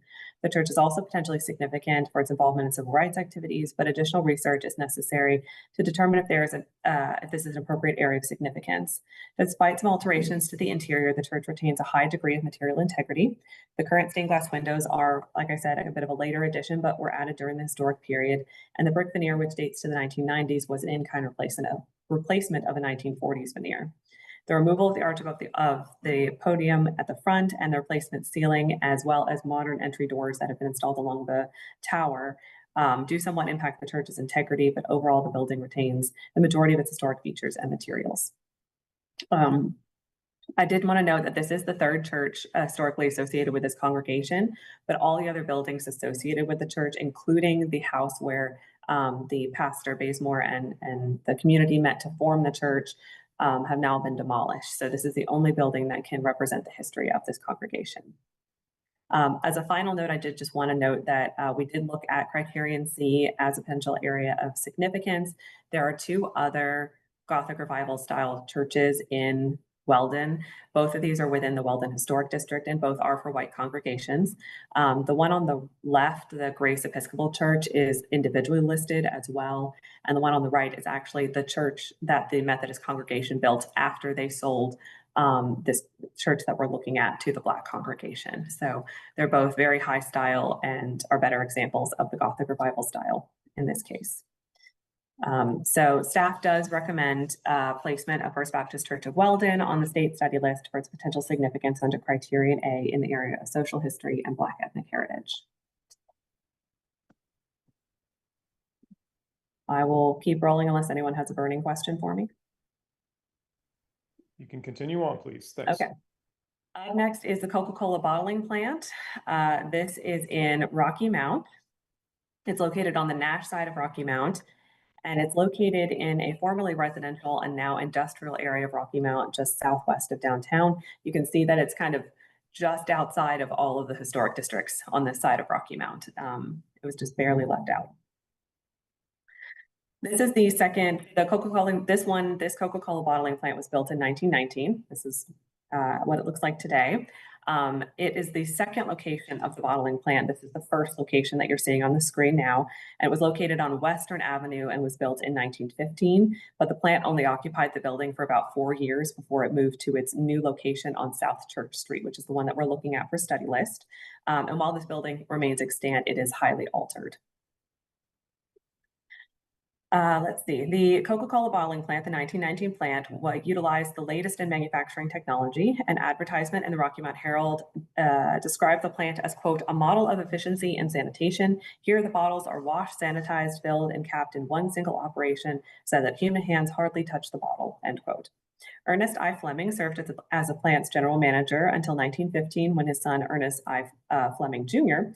Assumed the role. Fleming Jr. managed the plant until 1973, when it was sold to Robert Fawcett and Dan Treadway, who continued to operate the plant until it closed in 1994. And this is one of the few historic photos that we were able to find of the building. This was taken in a section of the building that we'll look at a little bit later. But this kind of shows you the bottle assembling line. And I'm not exactly sure when this was taken, but it looks maybe mid-20th century to me. Bottling plant underwent several changes during its operation. Originally, the building featured large plate glass windows and a storefront along the facade. However, in the 1930s or 40s, the facade fenestration was enclosed with brick. And you can see in the left-hand photo, this is again one of the few historic photos we've been able to find of this building. You're looking at the far right bay and the central bay. The far right bay is the one that has what looks to be maybe a storefront with doors and an entry to the building. And then the central bay has the plate glass windows, and you can see the prismatic glass transoms above. Those were most likely enclosed in the 30s or 40s. When we did our site visit, I had 2 of our restoration specialists with us, and they looked at the brick, they looked at the windows, and they felt that this was a historic change rather than maybe like a later change when air conditioning was installed. They felt like the brick looked more like 30s, 40s brick rather than like 60s, 70s brick, and the windows as well. And this kind of makes sense because there were a number of newspaper articles in the Rocky Mount newspaper detailing the break-ins that happened at the bottling plant and that the safe was cracked multiple times. So it's possible that the operators at the plant felt that it was not a wise move to have large plate glass windows on the plant anymore. So the building was painted in 1958, covering the original painted sign on the facade, which you can see in just the edge of that sign. It read the Coca-Cola Bottling Company. You can see it in that left-hand photo there. And then you can just barely see it now, kind of as the paint is peeling and whatnot over time. You can just barely make out the sign on the facade. In 1945, a single-story flat roof brick addition was constructed on the rear of the plant. The addition originally housed a general store selling wholesale tobacco, drugs, and other sundries, but was later incorporated into the bottling plant. And this is a Sanborn map. You can see that addition on the back of it there. It's kind of the perpendicular one to the bottling plant. In 1965, a large single-story concrete block addition was built to the rear of the building, which you can see in this 1974 aerial. The building is circled in red, and then you'll see kind of the long, skinny section is the 1919 section of the building. The middle section with the white roof is the 45 section, and then the big black section on the back is the 65 edition, which was more warehouse and distribution, I believe. And this is showing you an aerial showing how the parts of the building evolved over time. And now I'm going to take you on a quick tour of the building. It is a big building. It's bigger than it looks, so I will try and move quickly. This is the 1919 section of the building. It's a 2-story flat roof brick building. Most of the windows have been replaced or enclosed over time, most likely because of, over the period of operation when air conditioning was installed and whatnot, as it did operate until 1994. But the original doors do remain in place. This is the facade and side rear elevation of the 45 edition. This faces Andrew Street. So the main building faces Church Street, but this storefront faces the side street that kind of runs parallel to the railroad. And then this is the 65 edition along the rear of the building. As you can see, kind of big concrete block, very much shipping, distribution, warehouse kind of section. Moving to the interior, this is the interior of the 1919 section, which retains original wood floors, a beadboard ceiling, chamfered support posts, and the original freight elevator. And this is the first floor of the building. And here is a view of just some additional features, some of the original doors, the stairwell leading up to the second story. And then that bottom left-hand photo is the original freight elevator, which does still work, but they would not let us get in. We could not ride in the freight elevator. And then this is kind of an interesting section. So you're actually looking at the facade of the building in that upper left-hand photo. So this is the facade where those large bays have been enclosed. At some point in the building's history, we're not sure when, this concrete block wall was used to partition off this front section of the building. It is not original. It was done before the current owner purchased the building. But you can see the beams going across on the ceiling, that this was all one contiguous space originally, and that this is a later addition or later alteration. The floors also were removed by the current property owner to do some repair work, I believe to plumbing. But this was the brick that our restoration specialists looked at when they were examining, trying to determine when these bays were enclosed. Moving to the second story of the building, it's very similar to the first in that it has the chamfered or the wooden posts and the wood floor. I don't know if it ever had a ceiling, but it doesn't have a ceiling now. And this also contains the syrup room where the big syrup tanks for the Coca-Cola were held. You can see it's kind of a later enclosure, probably as technology's changed. And this room originally had a tile floor and still has tile on the walls. And this is also another shot of that freight elevator. This is the cellar. It extends under a portion of the 1919 building. And it contains one of the original compressors, which you can see in that right-hand photo. And also there's a sprinkler system down here, which is apparently very exciting to all of the sprinkler inspection people. It's a behemoth and dates from the original period of the building. This is the 1945 section of the building. This is in that historic photo I showed earlier. This is that portion of the building. This has concrete floors. The ceiling has been removed, but it was originally beadboard. And then these posts, wooden posts, 2 of them have been replaced with metal posts on concrete piers. But otherwise, it's pretty much as it was originally. Here's that historic photo again. You can see the beam running down the middle. The windows are still in place. Originally had that concrete floor. And in this photo, I believe we're at the back of this room. We're looking towards the kind of facade, towards the front of the building, towards Andrew Street in this photo. This is the interior of the 1965 warehouse, which again is very much a warehouse, concrete floors, exposed concrete block walls, and then a wooden ceiling with exposed metal support system. And there is a really great giant fire door that separates this section of the building from the 1945 section of the building.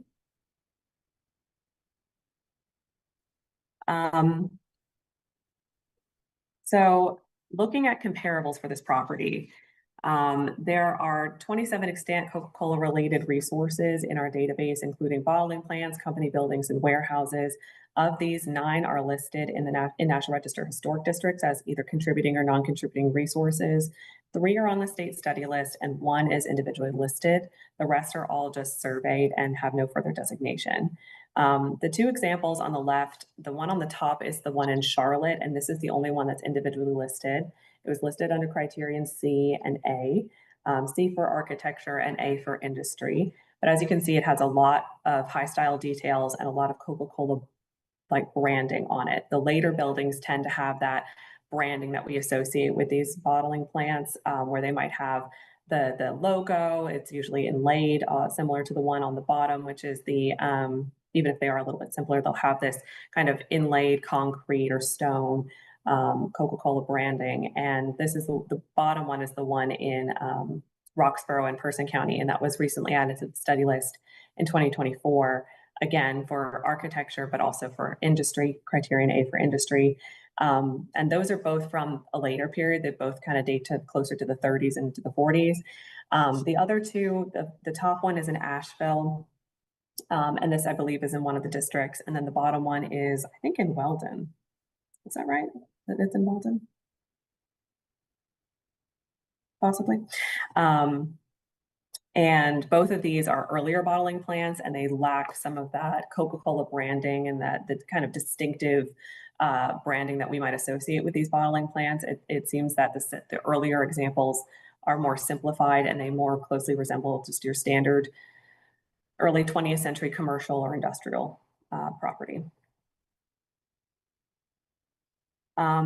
So although the bottling plant retains a moderate degree of integrity and has some of its original features, including wood floors, beadboard ceilings, chamfer support posts, etc., it is staff's opinion that it does not rise to a level of historic or architectural significance to be individually eligible for placement on the study list.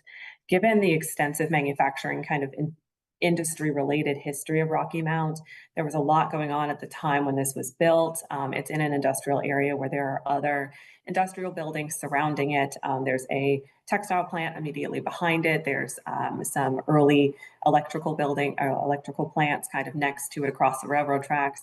And then Rocky Mount has a lot of industry happening, particularly obviously with tobacco and tobacco warehouses, but there was also manufacturing coming into the town during this time period. Staff just felt that just because it was the bottling plant, it didn't necessarily rise to a level of eligibility to be individually eligible in the area of industry. And also, unlike the other bottling plants that had very clear, distinctive Coca-Cola branding and then had high style architecture, it could not be eligible under criterion C because it did not have any distinctive architectural characteristics. I did want to note, it is staff's recommendation that this is not individually eligible for the study list, but we did want to note that the Rocky Mount survey architectural survey is currently ongoing, and this area is included in the Rocky Mount survey area, and it is possible that it could be recommended as part of a district. And if that were to happen, this would be we think it would be a good candidate to be a contributing resource to a potential district, but that district has yet to be defined and we have no indication if that's going to happen. We don't expect to receive any kind of recommendations from that survey in terms of study list from the consultants until sometime next year. So currently staff does not feel this rises to a level of significance to be individually eligible for the state study list. So that is the bottling plant. I will go ahead and move on to my last one, which is the Pamlico County Training School. This is in Bayboro and Pamlico County. It is situated on the south side of Highway 55, just southeast of downtown Bayboro.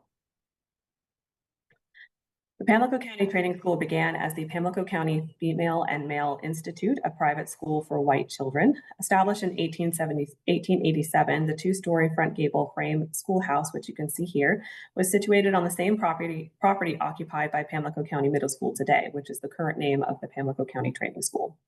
The Pamlico County Male and Female Institute operated until 1910, when new public schools opened in Pamlico County for white children. In 1914, the school reopened as the Teacher Training and Industrial Institute for the Colored Race, which was renamed the Pamlico County Training School in the 1920s. The school was the only institution offering higher education to African American students in Pamlico County. In addition to the basic curriculum, the training school specialized in the industrial arts and agriculture. Students were taught carpentry, how to make brooms and mattresses, how to develop gardens, raise poultry, and practice tree surgery. In 1939, students at the training school working with the National Youth Administration and New Deal program completed several improvements at the school, including painting and repairing buildings and constructing lockers and cabinetry. In circa 1940, the Works Progress Administration constructed a single-story hip-roof brick addition for the high school along the west of the main school building, and that's the one that you're seeing here in this photo. Drinking fountains and electrical lights were installed in the building soon after. In 1949, the agricultural teacher, Mr. H.R. Sessoms, constructed a new agriculture building on the property to the rear of the main school building. The agricultural building is the only extant building associated with the original training school campus, and we'll see that in a little bit. Despite the addition of new buildings and other improvements, the training school struggled with overcrowding, inadequate facilities, and a general lack of resources. In December 1950, the state supervisor for Negro elementary schools reported after her inspection of Pamlico County schools that, quote, "We found teachers and pupils in this county struggling against almost incomparable odds. Big classes, very, very poor buildings, limited supplies, and no supervisor," end quote. The Pamlico County Training School was no exception. With an aging building and few teachers to educate the growing student population, the school's educational resources were far from equal of those of their white counterparts. In 1951, a group of 55 Black citizens from Oriental hired attorney M.H. Hughes Thompson, a prominent civil rights attorney from Durham, to represent them in a lawsuit against the Pamlico County Board of Education.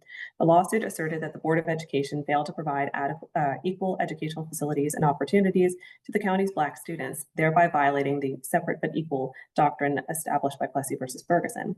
On August 7th, 1951, a letter from Thompson was read aloud at a Pamlico County Board of Education meeting. In his letter, Thompson states that he inspected the white and Black schools in the county and found, quote, "flagrant discrepancies existing between such facilities in favor of the children of the white race," end quote. As a result of these inequities, he declared that, quote, "children of the colored race are desirous of attending schools provided for white children, as such facilities and educational opportunities offered are superior to those provided and offered for colored children," end quote. The lawsuit, which predated Brown versus Board of Education by 3 years, was the first in North Carolina to challenge racial segregation in schools. And Mr. Thompson is the fourth from the right in this photo in the back row.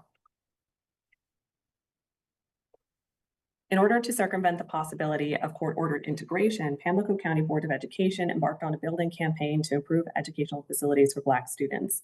In March 1952, county commissioners approved a $100,000 bond to fund the project, and in April that year, the school board announced a new consolidation plan for Black schools in Pamlico County. All of the county's Black high schools and the Black elementary schools in Merritt and Oriental would be consolidated into the Pamlico County Training School. The school superintendent instructed architects B.H. Stevens and Sons to prepare plans for a 6-room classroom building and a gymnasium. The single-story flat-roof classroom building, which housed the elementary school, was completed in 1952. And this aerial shows the evolution of the classroom of the campus over time and the existing buildings. So you can see the 1952 building is highlighted in blue there at the top, but we also have a couple of buildings that were dated to 1953. So this kind of evolved over the next 10 or so years. You know, you have buildings that were built in 53, including another classroom building, as well as the auditorium and gymnasium that was completed. There's also a large high school building that was constructed between 54 and 56. These dates are a little relative. That's something that could be worked out in the nomination.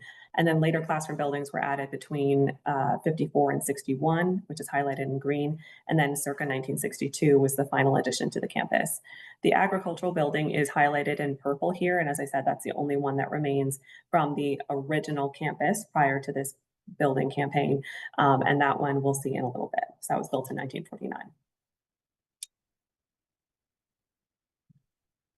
All of the buildings on the campus, except for the agricultural building, date to the 1950s and 60s. The original 1887 classroom school building was presumably demolished with the construction of the new classroom building built in 52. It occupies the exact location.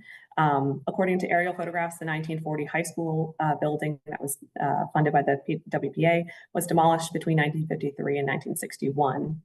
The buildings on the campus feature concrete block construction and are clad in a brick veneer. The majority of the windows throughout the campus have been replaced, but a few historic steel and aluminum windows do remain. And the original fenestration patterns have been retained. It's just replacement windows within those openings. Historically, most of the buildings featured flat roofs, but were replaced with low pitched shed and gable roofs at some point in the 80s or 90s. And you can see some of that in these photos. This is the exterior of that 1952 classroom building, the first one completed on the campus. So you can see it has these large banks of windows. They would have been originally steel metal windows. And then the roof, you can see that low pitched metal roof that's been added, which is not uncommon to see because Eastern North Carolina and flat roofs do not mix. Hurricanes do not do well with flat roofs. Moving on, this is the interior of the 1952 building, which features double-loaded corridors lined with classrooms, concrete block walls, drop ceilings, and replacement tile and carpeted floors. As you can see in that bottom right-hand photo, some of the original aluminum windows are still in place. I believe this is one of the corridors. I was on campus with some of the alumni who were kind enough to meet me out there so I could take some more photos. And I believe they said that this corridor was originally just a walkway, or some of these were just covered walkways that were later enclosed at some point, but probably more like 60s, 70s rather than 80s, 90s. This is the second classroom building, which was constructed along with a gymnasium auditorium, as well as the heating plant and sewage system in 1953.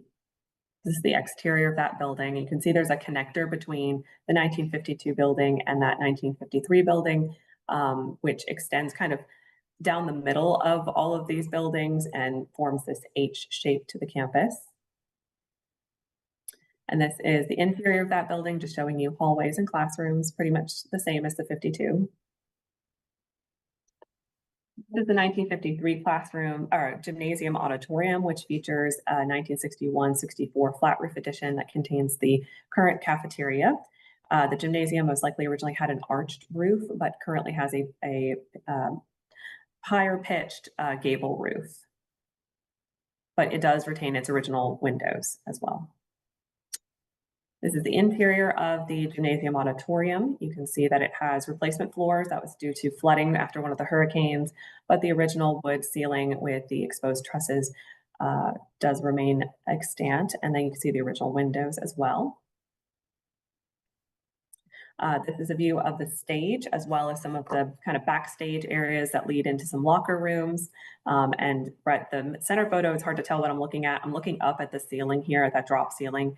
Underneath is this wood ceiling in these kind of backstage areas.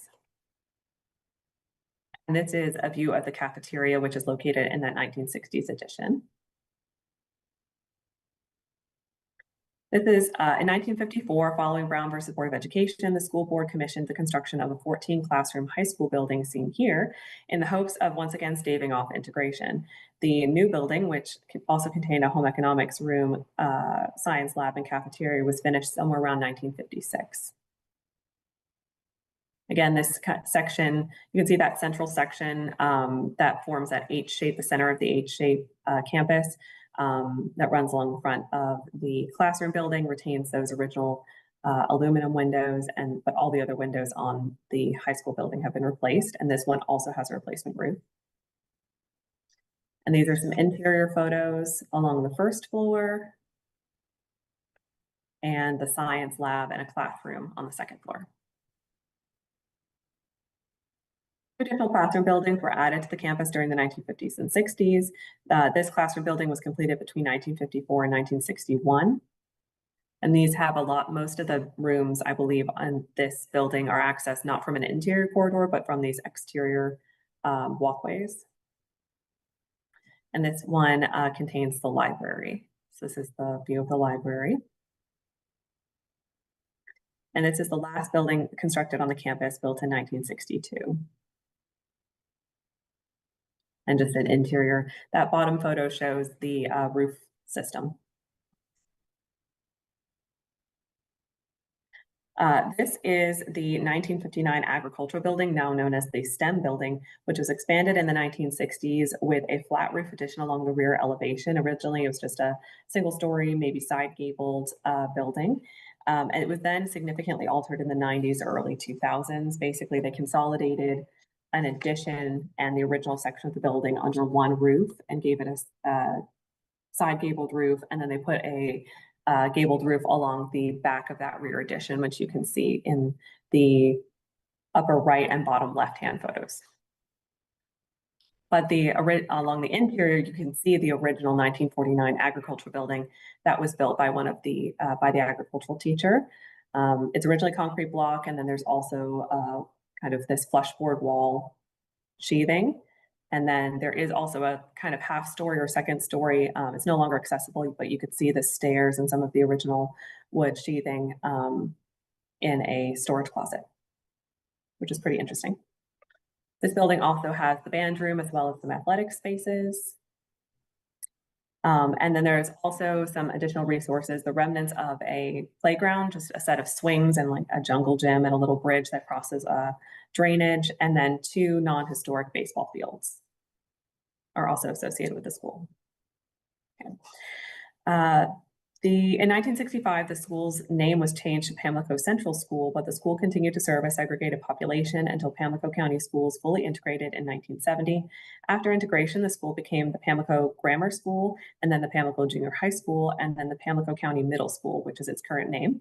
And the school is currently set to be decommissioned in 2026.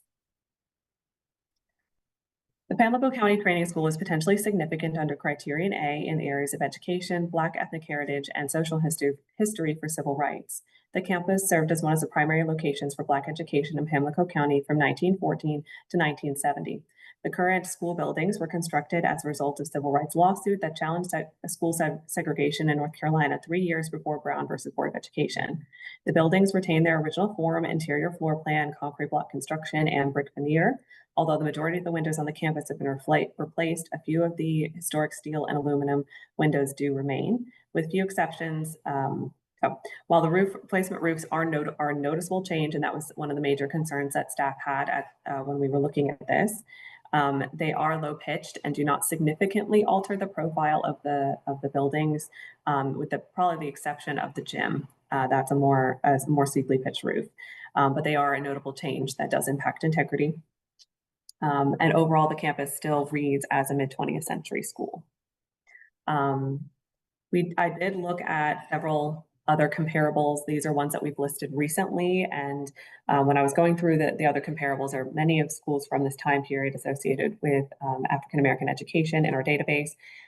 Looking at the ones that were mostly intact and hadn't had any alterations, those were ones that typically had not been used since the mid-20th century. The ones that had continuous use often did have integrity problems or some integrity issues, and these are just a sampling of those. So there's the Davis School in Hyde County, which was listed in 2023. That originally had a monitor roof, which was encapsulated within a later gabled roof, which you can see here in that upper right left-hand photo. There's also the Andrew Jackson School, which we study listed just in 2024, which all of the windows, for the most part, have been replaced or had been infilled with concrete block, and a portion of the roof had collapsed due to fire and water damage. And then also the J.T. Barber School, which was listed in 2006, had all of the windows replaced. So integrity issues are not saying that you should ignore them, but they aren't uncommon in schools that have had continuous use throughout the years, as this one has. So after reviewing all of that, despite the later changes to the building and concerns that staff did have about the integrity of the school, staff felt that the building retains sufficient integrity to communicate its historic significance as a mid-20th century school for African-American students.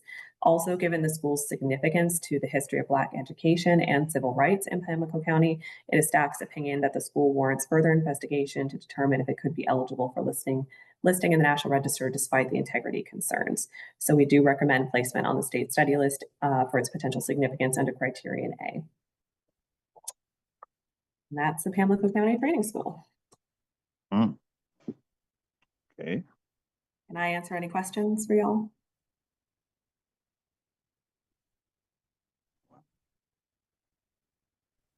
No questions, comments, or discussion on any of those 3 properties? I would simply like to applaud Lauren for the excellent information that she provided here. There's detailed reports. Well, I'm always happy to do it, and I had great information from all of the people we worked with. I do want to thank the folks from the Pamlico County Training School. We met with some people from the county as well as some of the alumni who are involved in submitting the application, and they provided me with great all the historic photos you saw in the presentation came from them. And this one is my favorite because of the boys in the back who are up the Dukes. They're great. They just provided so many great photos and so much wonderful information, but all of the people I worked with were so forthcoming with information and so helpful. So Well, thank you. Okay, would anyone care to make a motion on these last three properties? Dr. Johnson? I move that that staff recommendation be accepted. Thank you. Is there a second? Second. Dr. Harper, thank you. And we'll do the roll call vote. Dr. Denard? Aye. Dr. Harper? Aye. Noah Reynolds? Approve. Joe Opperman? Aye. Fred Belladin? Aye. Dr. Johnson? Aye. Newell Clark? Aye. And Josie Ward? Aye.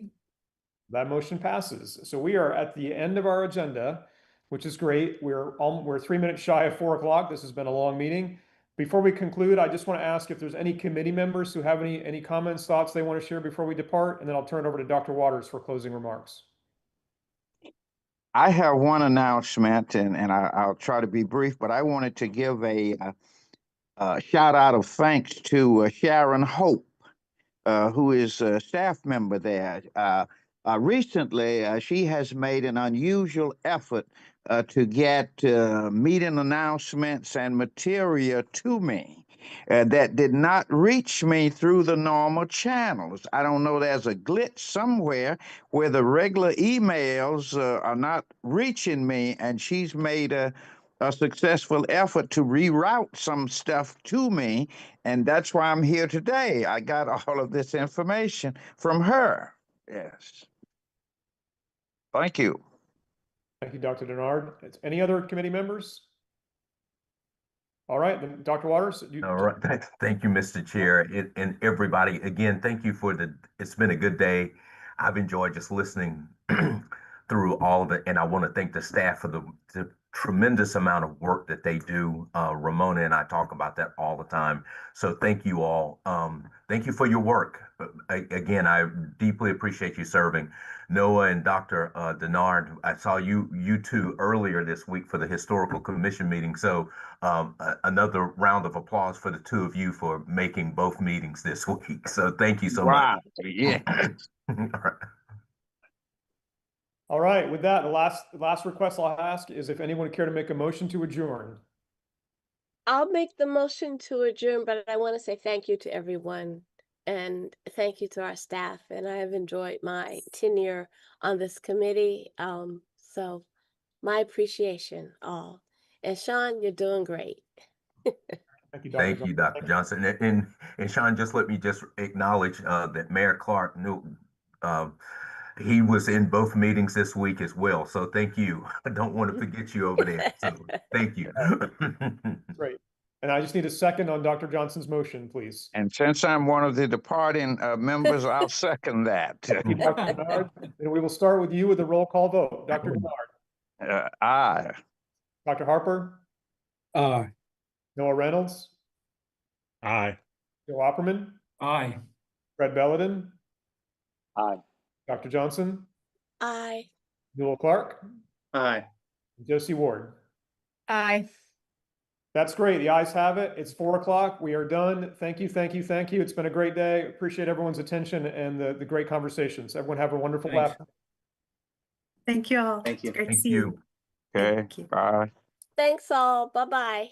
Bye.